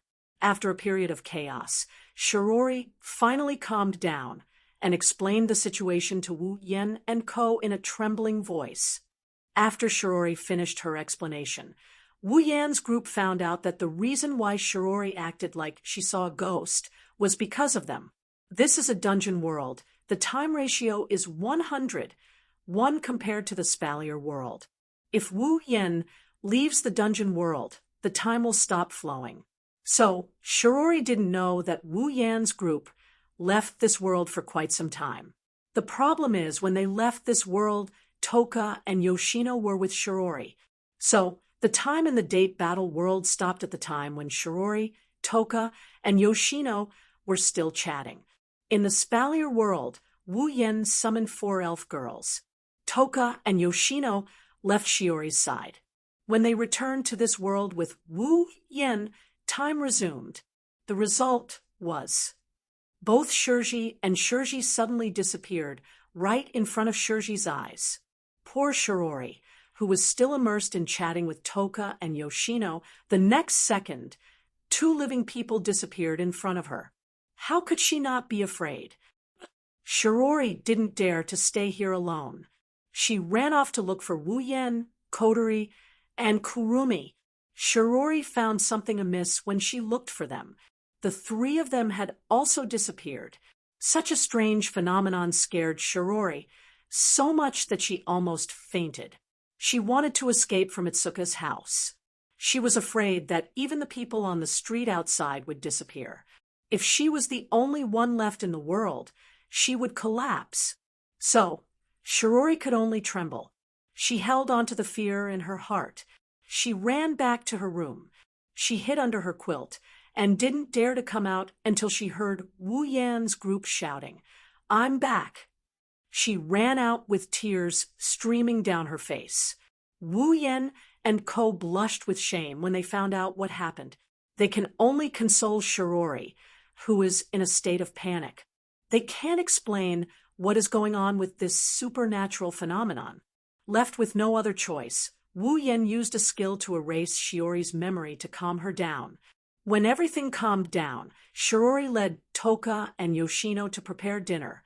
Wu Yen was brought into the room by Kotori, who couldn't wait any longer. Kurumi came along with them as well. Of course, the 3 of them didn't want to do anything that would make them feel better. They just wanted to help Kotori retrieve the memories that she lost when she turned into an elf 5 years ago. Itsuka, Kotori's room.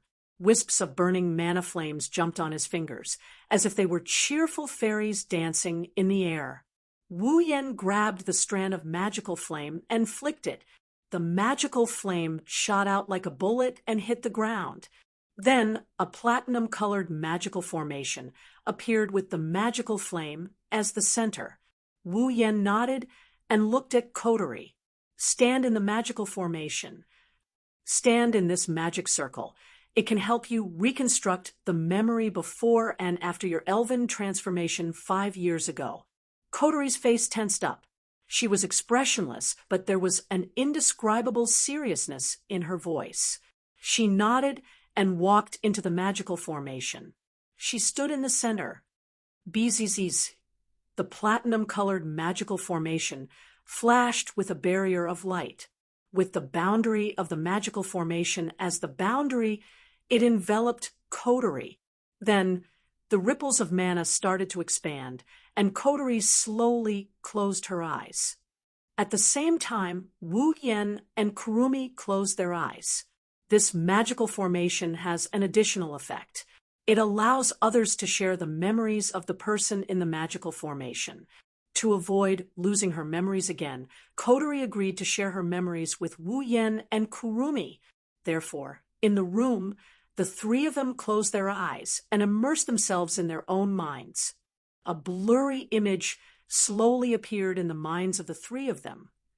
In the image, a young Kotori is standing there. However, she wasn't alone. There's a shadow in front of Kotori. It was a shadow whose entire body was covered by something that looked like a mosaic. The shadow extended a hand that's also covered in mosaics towards Kotori. In the palm of his hand, there was a small red gemstone that was faintly emitting a fiery red light. It was lying there. The shadow seemed to say something to Kotori. Kotori slowly reached out her hand and touched the red gem.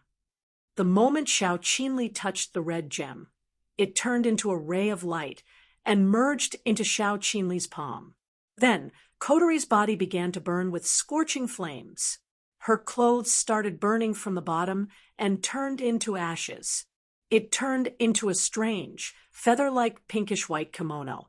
She was wearing a feather kimono that was so beautiful it seemed like a fantasy. She was bathed in boiling flames. In the video, Kotori's face was twisted in pain. Not only that, but around Kotori, bright red flames began to burn. Kotori seemed to have reached the limit of her endurance, and she began to cry out. As if it had received some kind of command, the flames suddenly expanded and spread wildly in all directions. The park, the houses, the shops, the buildings, and even the streets were all covered by the merciless flames. Shoujo, on the other hand, seemed to have been tied to a pillar. Her hands were spread wide open as she screamed in pain. She looked like a saintess who was being burned alive. As she screamed, the flames around her shot out in all directions like a flamethrower. By the time Shoujo finally stopped screaming and calmed down, everything around her had already been engulfed in a sea of fire and was slowly burning away. Everything within his field of vision was burned to ashes. Moreover, the fire was still gradually expanding its scope. Seeing all this, Kotori's face once again showed a pained expression. She collapsed to the ground, covered her face, and cried bitterly. Large drops of tears flowed from her eyes, dripping onto the ground, and were directly evaporated by the scorching flames. The shadow stood there and watched, until a certain moment it suddenly raised its head and looked at the sky. Then it immediately disappeared. Almost at the same time, a figure descended from the sky and landed in front of Kotori. Kotori threw herself into the person's arms as if she was grasping at a life-saving straw. Not long after, the two talked about something, and the person gave Kotori a red bracelet before disappearing. That person was Wu Yen, who accidentally returned to Heavenly Palace City 5 years ago. When Kotori put on the bracelet and sealed all her spirit energy, Wu Yen disappeared. The shadow appeared in front of Kotori again. The shadow kept looking up at the sky and didn't say anything for a long time. When her spiritual energy was sealed and her spiritual equipment turned into flames, Kotori covered her body and took a few steps back in fear. The shadow seemed to have realized something and looked at Kotori. Then the shadow reached out its hand. This time, there was no gem in its hand. Its palm was no longer in front of Kotori. Instead, it pressed down on Kotori's head. A faint light flashed from the shadow's hand. Kotori, who was struggling, stiffened. Her eyes closed, and she fell to the ground. He raised his head and looked at the sky. The shadow disappeared once more. The fire that spread throughout Heavenly Palace City seemed to have lost its power. As Kotori fell, it gradually dimmed. Many buildings and streets that were burned to ashes were exposed to the air. Everything disappeared. The image of Heavenly Palace City, which was almost burned to ashes, emitting light smoke, became the last scene in this memory fragment. Chapter 11:15. The magical ripples in the small room slowly receded. The platinum-colored magic formation in the center of the room slowly retracted and disappeared into thin air. Wu Yan, Kotori, and Kurumi opened their eyes. They were shocked, as if they were awakened from a nightmare. Their breathing quickened. That was... Kotori covered her forehead subconsciously. She was still immersed in the memories she just retrieved. Her red eyes were trembling violently. Even her pupils were dilated. I remember now the reason why I turned into an elf. Compared to the dazed Kotori, Wu Yan's expression was full of frustration. So that shadow was there the whole time. Why didn't I notice it? Despite saying that, Wu Yan couldn't do anything about it. What could he do? When he returned to Heavenly Palace City 5 years ago and saw Kotori, it was just an accident. It was not something he could control at all. There was only a short period of time. He was not free when he came, and he was not free when he left. Even if he found the shadow, he probably couldn't do anything. However, Wu Yan wasn't happy that the shadow that caused Kotori to turn into an elf had watched him disappear from Heavenly Palace City 5 years ago. That shadow. Kurong-sen frowned slightly and then relaxed her brows. She relaxed and muttered. So that's what caused Kotori to turn into an elf. Wu Yan and Kotori flinched when they heard Kurumi's words. Kotori quickly asked after she recovered from her daze. Kurumi, do you know it? Kurumi nodded, but quickly shook her head. I don't know it. I only met it a few times before House Sama came with me.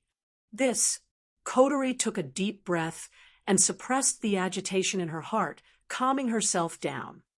Then, do you know who it is? Kurumi shook her head. I said I met it a few times, but I only talked to it a few times. I only know it was covered by a blurry shadow every time it appeared. It has never revealed its true form. As for what purpose it has and what it usually does, I have no idea either. Kurumi nodded. Kotori fell silent. Wu Yan glanced at Kotori. Then he looked at Kurumi. Kurumi, how do you know it? In the beginning, it came to me by itself. Kurumi narrowed her wine-red eyes and tried to recall what had happened. She slowly opened her mouth. It seemed to know a lot of things. It also knew that I was gathering a lot of time to launch the Bullet of 12. It was also the one who gave me the information that you were studying in Laichon High School, lived in Wuhi's house, and had Shixiang and Sifyunai with you. It gave it to you? Wu Yan narrowed his eyes, and he continued. You're saying you transferred to Zen High to look for me because it provided you with the information you needed? That's right. Kurumi sighed. Speaking of which, it's thanks to it that I was able to get information from the outside and successfully integrate myself into human society. Hearing this, Kotori frowned. So you don't know anything about it? Sorry. Unfortunately, I don't know much about it. Kurumi looked at Kotori. Almost every time, it took the initiative to find me. The information it provided me was all given by it for free. I once suspected its purpose, but what it did was not harmful to me at all. So I don't know why it did this. Kurumi glanced at Wu Yan when she said this. But it seems to be interested in House Sama. I even suspect it was its plan to meet House Sama. It's interested in me. Wu Yan raised an eyebrow and smiled. Is it because I went back in time and sealed Kotori's Reiki? Kurumi pondered for a moment and nodded. Apart from this possibility, there shouldn't be anything else. After all, in this world, the only one who can seal the power of the elves, besides Shoujo, is husband. On top of that, Lord Husband also possesses a strength that is comparable to or even surpasses the elves. If I didn't become Lord Husband's summoner, I probably wouldn't have known what kind of existence Lord Husband is in my entire life. That's true. Wu Yan lowered his head and pursed his lips. It has done so many inexplicable things behind my back. It must have its own purpose. To it, an inexplicable existence, like me, should have disrupted its plan. It's not strange for it to pay attention to me. Even you don't know the true form of that shadow. Coterie turned to Wu Yan. Don't you know a lot about the dungeon worlds? Huh. Didn't I tell you, when we were in the bloodlust frenzy world, I don't know everything about the dungeon worlds. Wu Yan bitterly smiled. Even though I know a lot more about this world compared to the blood-devouring frenzy world, unfortunately, that shadow is a mystery. Even I can't figure out what it is. You always drop the ball at the most crucial moments. How useless are you? Coterie harumphed coldly. At least I know why it turned me into a Reiki, and why it gave the core of Reiki's Reiki to a human. That, I really don't know. Wu Yan turned his head away, and he said this out of the blue. But I do know that there's another Reiki in this world like Coterie. She was given a Reiki by the shadow, and turned into a Reiki. Coterie was shocked. She grabbed Wu Yan's collar and yelled angrily, "What did you say? Why didn't you tell me about such an important thing?" Wu Yan tilted his head back to avoid Coterie's saliva and pursed his lips. "What can I do if I tell you?" "Ooh, do I even need to tell you?" Coterie yelled angrily. "Of course you have to communicate with her and seal her Reiki." "I can't do anything about that." Wu Yan shrugged and explained before Coterie exploded that Reiki hates men for some reason. She likes cute and pretty girls. Coterie's anger froze. Allah! Kurumi also opened her mouth in surprise. In other words, that's right. Wu Yan looked at Coterie, and he teased her. "Just like Lana, she's a Yuri lover. I can't handle her." Or, "Coterie, are you going to sacrifice your looks?" Coterie choked when she saw Wu Yan and Kurumi looking at her with strange gazes. She got angry and yelled at Wu Yan. "I don't care. The task of communicating with the elf is yours. You have to take her down." "Huh." Wu Yan's weird expression froze on his face as he exclaimed in surprise. "Didn't I tell you she's a Reiki lover? That's your business." Coterie put her hands on her hips. "You've successfully conquered a lot of people. Don't tell me you can't handle a Reiki. I really can't. Do you think I'm the god of strategy?" Wu Yan complained loudly. "That's changing a person's sexual orientation. Have you ever seen a strategy more difficult than this?" "I told you, that's your business." Coterie narrowed her eyes and waved her hand impatiently. "Do you still want a Reiki or not?" Wu Yan flinched, and he quickly nodded. Coterie grinned maliciously. "If that's the case, you have to do your best to complete Ratatosker's mission. That way, I can apply for a Reiki from the higher-ups." Ugh. Wu Yan's lips twitched, and he put on a fake smile. I can also go steal the AST or DM's display device. Ratatosker's parent organization, Ask8 Electronics, has a more advanced Reiki technology than DM. Coterie looked at Wu Yan with a faint smile. "Is that okay?" Wu Yan didn't have anything else to say to that. Coterie nodded in satisfaction. Chapter 1116. Heavenly Palace City, Lai Chan High School. Walking down the corridor towards the classroom, Wu Yan yawned in exhaustion. Shirori frowned and started reprimanding him. "Shoujo, can you wake up a little? Even I feel sleepy seeing you like this." "Can't help it. It's not my fault this time."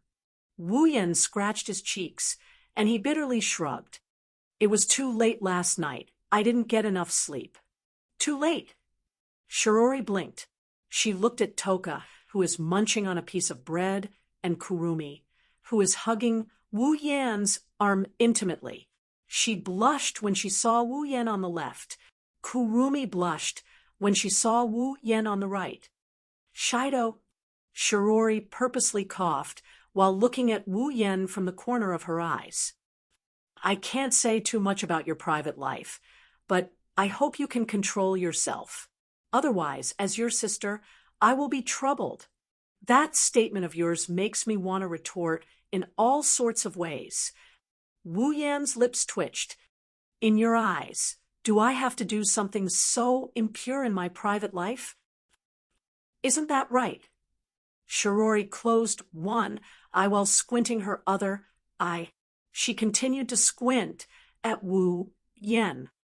Then let me ask you, Shoujo, what was it that made you fall asleep last night? Wu Yan opened his mouth. He wanted to say something, but he couldn't find the words to say. Should he tell Shirori that he went to drive Fraxinus back to the airspace of Tiangong City last night so that the members of Ratatosker would have a place to go to work today? He didn't mind letting Shirori know, but Kotori was against dragging Shirori into this mess. If she knew that Wu Yan told Shirori about Ratatosker, Wu Yan would be in big trouble. That's why Wu Yan didn't know what to say. In Shirji's eyes, this kind of behavior left her speechless and unable to refute. Sigh. Shirori let out a sigh of disappointment and quickened her pace. Shoujo, you're Kotori's brother. You're not my real brother. I'll tell Kotori everything about you. Shirori sped up and disappeared at the end of the hallway as if she wanted to get away from the pervert. Watching Shirori disappear from his sight, Wu Yan covered his face with his hand. He looked at Kurumi, who is hugging his arm.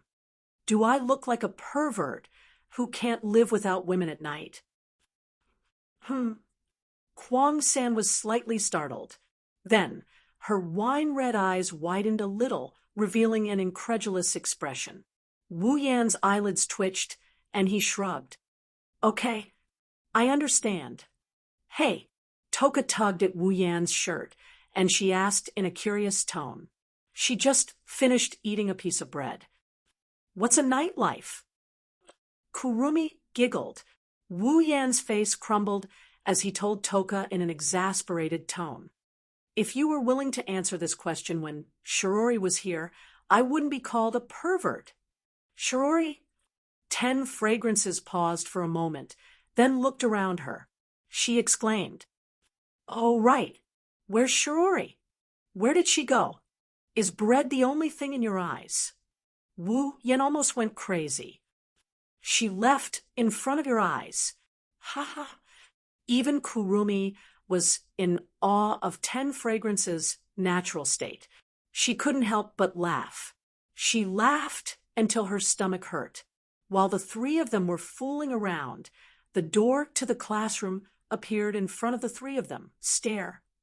The moment Wu Yan, Kurumi, and Toka entered the classroom, all the noises in the classroom died down. The classroom became silent. Numerous gazes swept over the three of them without any explanation. There were all kinds of emotions in them. Some were envious, some were probing, some were curious, and some were jealous. But most of them were disdain. Disdain for Wu Yan. After all, in their eyes, Toka had just shouted at Kurumi, I'm Shoujo's girlfriend. You're just Shoujo's fiancé. That's right. That's right. But now, the three of them were lovey-dovey, intimate, and harmonious. It would be strange if they didn't attract attention when they went to school together. Of course, the rumor about the name, Itsuka Shoujo, changed from two-timing to openly two-timing. It made the boys jealous, and the girls hate and despise him, feeling all kinds of gazes from around him. Wu Yan didn't show any reaction on the surface, but he didn't know whether to laugh or cry. Recently, no matter which world he was in, he seemed to attract attention. From this point of view, he really has the destiny of a protagonist. Wu Yan didn't know whether to laugh or cry, as he sat down on his seat. He started chatting with Kurumi and Toka. He treated everyone else as if they're nothing more than dirt. He teased the two beauties without a care in the world, causing them to giggle with him. Seeing this scene, the eyes of the boys in the class almost burst into flames. They beat their chests and stomped their feet, tears streaming down their faces. Whether it was Kurumi or Toka, the two of them were super beauties. Such a beautiful girl, in the entire Lai-chan High School, was already qualified to be the school belle. Now, the school beauties were chatting passionately with an unremarkable boy. How could they not be envious? Hey, Wu Yan! A few girls surrounded Shirori and began to criticize Wu Yan. Your brother is two-timing. Shouldn't you do something about it? Shoujo isn't two-timing, you know. Shirori also thinks that Wu Yan is a bit of a playboy, but in front of outsiders, she chose to side with him. She shook her head and shook her head. That, you see, isn't this a common plot in TV shows? Originally, the two of them loved each other very much. But one day, a fiancé suddenly appeared and said that their engagement was set by their parents. Shirori explained. Shoujo is like this now. In fact, there's nothing going on between him and Tokasaki-san. Shoujo really likes Toka. From this sentence, it can be seen that Shirori is on Toka's side. I see. The girls nodded in agreement.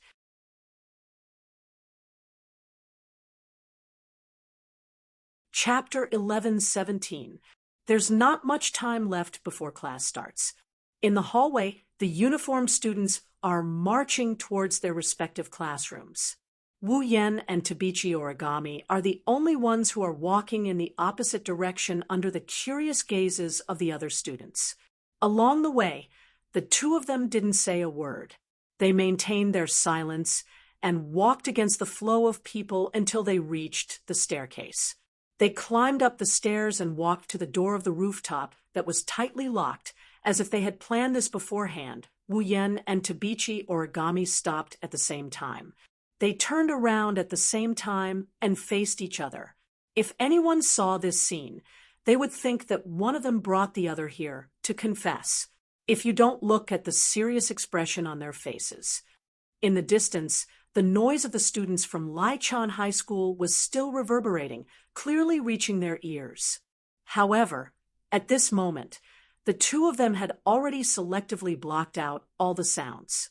They were clearly less than 3 or 4 steps away from the crowd, but the scene had strangely formed a silent space that seemed to be isolated from the rest of the world. Looking at Tabichi Origami's delicate doll-like face, Wu Yan had the thought of if only she could smile. Of course, it's just a fleeting thought, Wu Yan knows. Making Tabichi Origami smile is harder than making Ikaro smile. After all, Tabichi Origami carries a burden that normal high school students can't bear. Hatred. And this hatred exploded when he saw Kotori yesterday. Wu Yan can more or less guess why Tabichi Origami brought him here.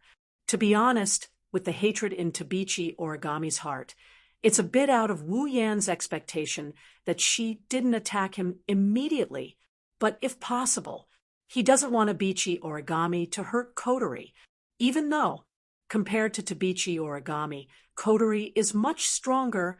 Wu Yan doesn't want to see that happen. So, if possible, he also wants to erase Tabichi Origami's hatred. Even if he can't erase the hatred in her heart, he has to at least make Tabichi Origami believe him. Kotori isn't her enemy, but with Tabichi Origami's personality, she probably wouldn't believe what he said. Wu Yan can only try his best. If Tabichi Origami doesn't want to let Kotori go, then for Kotori, Wu Yan has to use some tough methods. Of course, that's for later. Wu Yan thought about telling her the real enemy who killed Tabichi Origami's parents, but he immediately gave up on that idea, because that's more difficult than letting Tabichi Origami give up her hatred, believe him, and smile from the bottom of her heart. If she knows the truth, Tabichi Origami might completely lose her motivation to survive and collapse. The only thing he can't say is the truth. Even if he did say it, Tabichi Origami wouldn't believe him. She might even view him as an enemy and misunderstand him. Now, Wu Yen can only go with the flow. Amidst the dead silence, Tabichi Origami kept her emotionless gaze on Wu Yen. Wu Yen didn't say anything, and didn't look like he was going to open his mouth. It's not clear if Tabichi Origami got impatient or she couldn't take it anymore, so she went straight to the point. What did you mean by what you said yesterday? Staring straight into Wu Yan's eyes, Tabichi Origami spoke, as if it was a routine. Wu Yan could feel Tabichi Origami's gaze sharpening.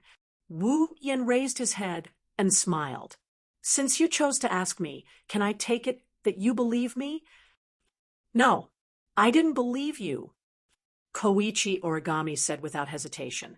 It's just that I can't tell which one of the two fire elves is the real murderer of my parents. In other words, both of you are my enemies. That's an unexpected answer. Wu Yan closed his eyes. Since you didn't choose to believe me, why did you still ask me? If Kotori is your enemy, then I will protect her, but if I am your enemy... Wu Yan slowly opened his eyes and looked straight into Tabichi Origami's eyes. Do you think I will confess my crimes? Hearing this, Yuichi Origami's face finally changed a little. She clenched her teeth tightly and clenched her fists. Tell me. Her delicate face became a little ferocious and pained. She raised her voice as if she was questioning and pleading. 5 years ago, was it you or Kotori who killed my parents? It has nothing to do with Kotori, Wu Yan said calmly, as if he didn't notice Tabichi Origami's expression. Kotori is a human. Due to some fortuitous encounter, she obtained the power of a fairy and turned into a fairy. She didn't want to cause the fire 5 years ago. Wu Yan shook his head while ignoring Koichi Origami's shocked expression. From the moment she obtained the power of the elves to the moment I sealed Kotori's power, Kotori stayed in the same spot and didn't move a single step.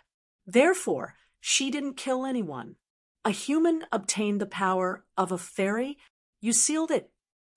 Tokichi Origami's eyes fluctuated violently. He gritted his teeth and gradually increased the strength of his teeth. Do you think I'll believe that?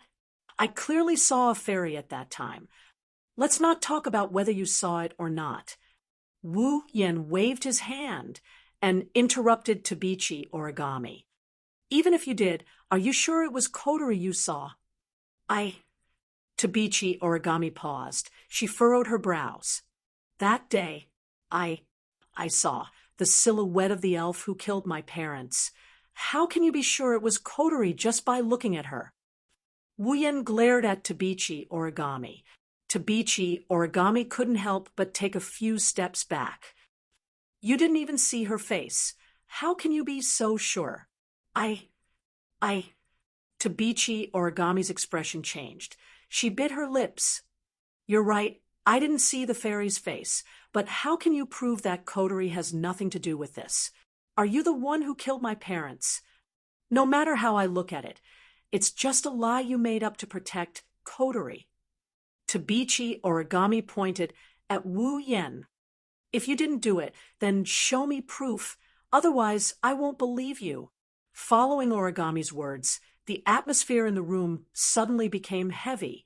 Looking at Yuichi Origami pointing at him with one hand, but her teeth were constantly biting his lips, and she was still using force.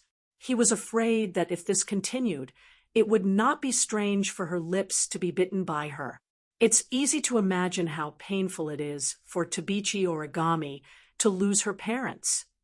Under such pain, if Tokichi Origami were to find out the true identity of the murderer who killed her parents, that's too cruel. Wu Yan smiled bitterly. You're right, I can't prove that Kotori didn't kill your parents, but you can't prove that Kotori killed your parents either, right? Wu Yan lifted his head and looked at Tabichi Origami.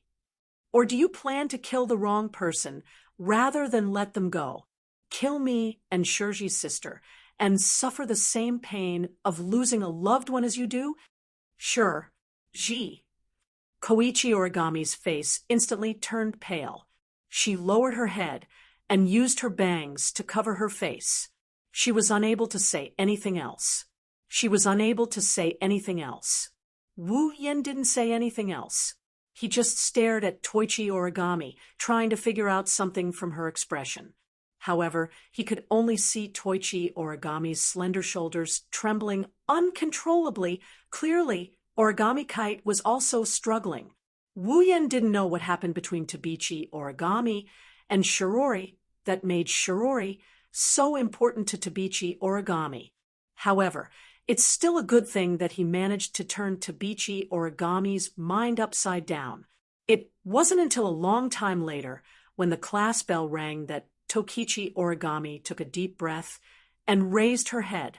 Her face once again returned to normal. I will find the murderer. Leaving these words behind, Yueni Origami walked away, without looking back.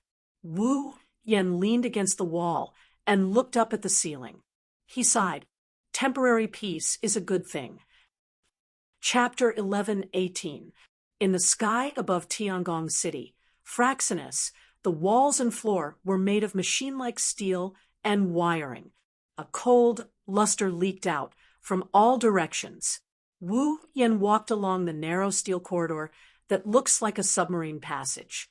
His footsteps echoed as he walked towards the end of the corridor. There was a small electronic panel on the side of the door. After a while, Wu Yen was less than a meter away from the door. He didn't stop. He continued walking forward. The electronic panel beeped, and the door opened automatically, revealing the situation inside. Just like the bridge of a spaceship, starting from the door and going from the outside to the inside, the floor extended into a semicircular shape, forming a large room. In the center, there was a high platform with a steel chair on the platform. On the left and right sides of the platform, there was a gentle staircase. Going down the stairs, there were 2 rows of seats on both sides equipped with high-tech precision instruments. A group of Ratatosker members were sitting there and operating the instruments. They didn't seem out of place at all. It seemed like the members of Ratatosker didn't know about this. Right now, the airship they were on, Fraxinus, wasn't in this place until last night. Even its existence had changed. Now, Fraxinus was no longer a pure airship equipped with all kinds of display devices and sophisticated instruments. Instead, it had turned into a relic. It's a noble relic that is as strong as a golden armament. Putting other aspects aside, just the body's defense alone had increased by quite a bit. Come to think of it, even if it was directly attacked by some powerful offensive display device, it should be able to withstand it. The members of Ratatosker don't know that no matter how familiar they are with the spaceship, they can't control Fraxinus. Wu Yen can nullify all of their operations with a single thought.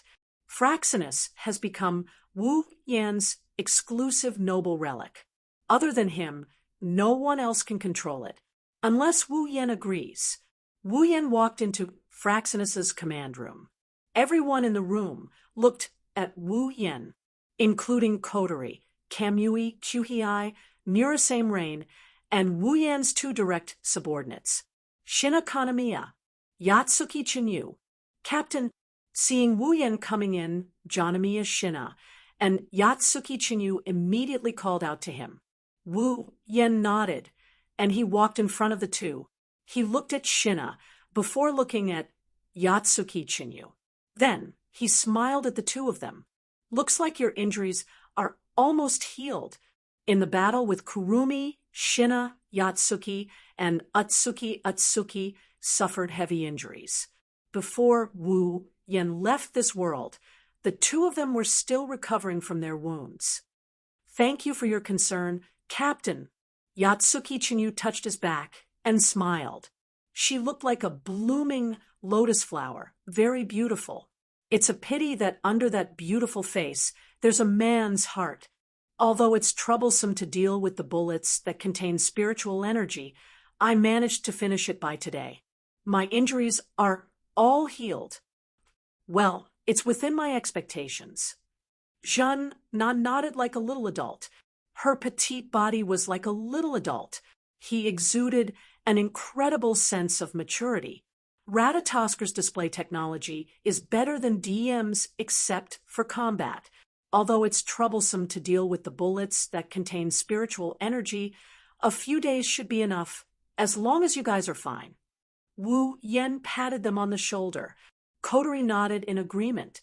Wu Yen looked like he cared about his subordinates. Kotori nodded, but she quickly focused on the machine in front of her. Wu Yen asked curiously, "What are you doing? You're so busy. Do you think everyone is as free as you?" Kotori said without turning her head, as she chewed on the pearl in her mouth. She took a bite out of her mouth and glanced at Wu Yen. "The information about Phantom hasn't been uploaded into the database yet. In order to prevent me from losing my memory again and losing important information, I'll be busy for the time being. Phantom." Wu Yen flinched at first, then he nodded in relief. "Is it that Phantom?" Yes, Kotori nodded. Her eyes were still on the machine in front of her. "Although I don't know what kind of existence it is, but to possess such power, it's most likely an elf. That's why I gave it a name. If it's possible, I hope that I can analyze its spiritual energy fluctuation. Is that possible?" Wu Yen couldn't help but ask. Phantom has never appeared in public before. 5 years ago, when Phantom gave me the spiritual crystal, a short part of it was captured by a nearby surveillance camera. Kotori narrowed her eyes. Although it's only a short period of time, it's the only evidence that can prove that the Phantom has appeared. I must analyze it thoroughly. If everything goes well, I might be able to capture a little bit of spiritual energy fluctuation. "I see." Wu Yen pondered and smiled. Well, as expected of Kotori, she didn't make any mistakes. "Looks like I can't fall behind as her brother." Wu Yen turned serious and looked at Yuki Chinyu, and Yuki Chinyu. "How's the information I asked you guys to collect?" Hearing this, Kotori couldn't help but stop her work. Shina and Chinyu also looked at each other and nodded. "It's not ideal, but we've got the general information." Yuki Chinyu took a step forward and flipped through a document. Temptress Meijio, a student of Dragon Gut Temple Women's College. Her age is unknown. Although she's a student, she's actually a very popular singer who has only debuted half a year ago. She's currently active as an idol. Raising his head, Yatsuki Chinyu looked at Wu Yen and handed him the information while frowning at the same time. "I don't know why, but the information about Seductive Night Meijio only started from half a year ago.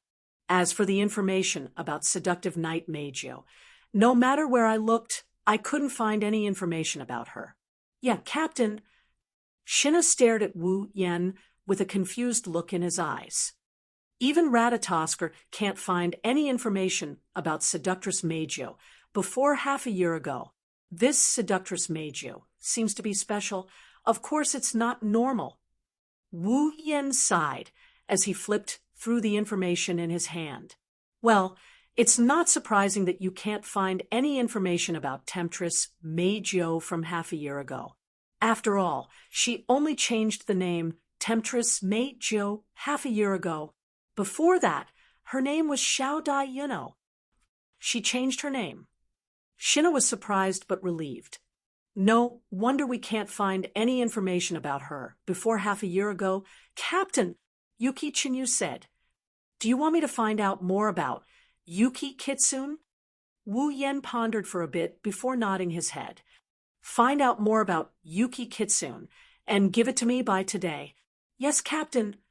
"Captain," Yeyue Chinyu answered, and immediately ran out of the command room to collect information. It was only then that Kotori spoke up. "Seductress Meijio is a human like me who's been given fairy powers?" Shina was shocked. Wu Yen looked at Kotori and nodded. You should know her true form as well. Her identification name is Diva. Diva? Kotori paused for a moment and said in surprise, "So Temptress Meijyo is the diva who appeared once half a year ago?" "That's right." Wu Yen shrugged. "Everything about Seductress Meijyo started half a year ago. Do you understand now?" "She turned into a fairy half a year ago." Kotori's eyes flashed. "So, what do you plan to do?" "What should I do?" Wu Yen scratched his cheeks as he looked at a piece of information in the file. "Anyway, let's get to know her first."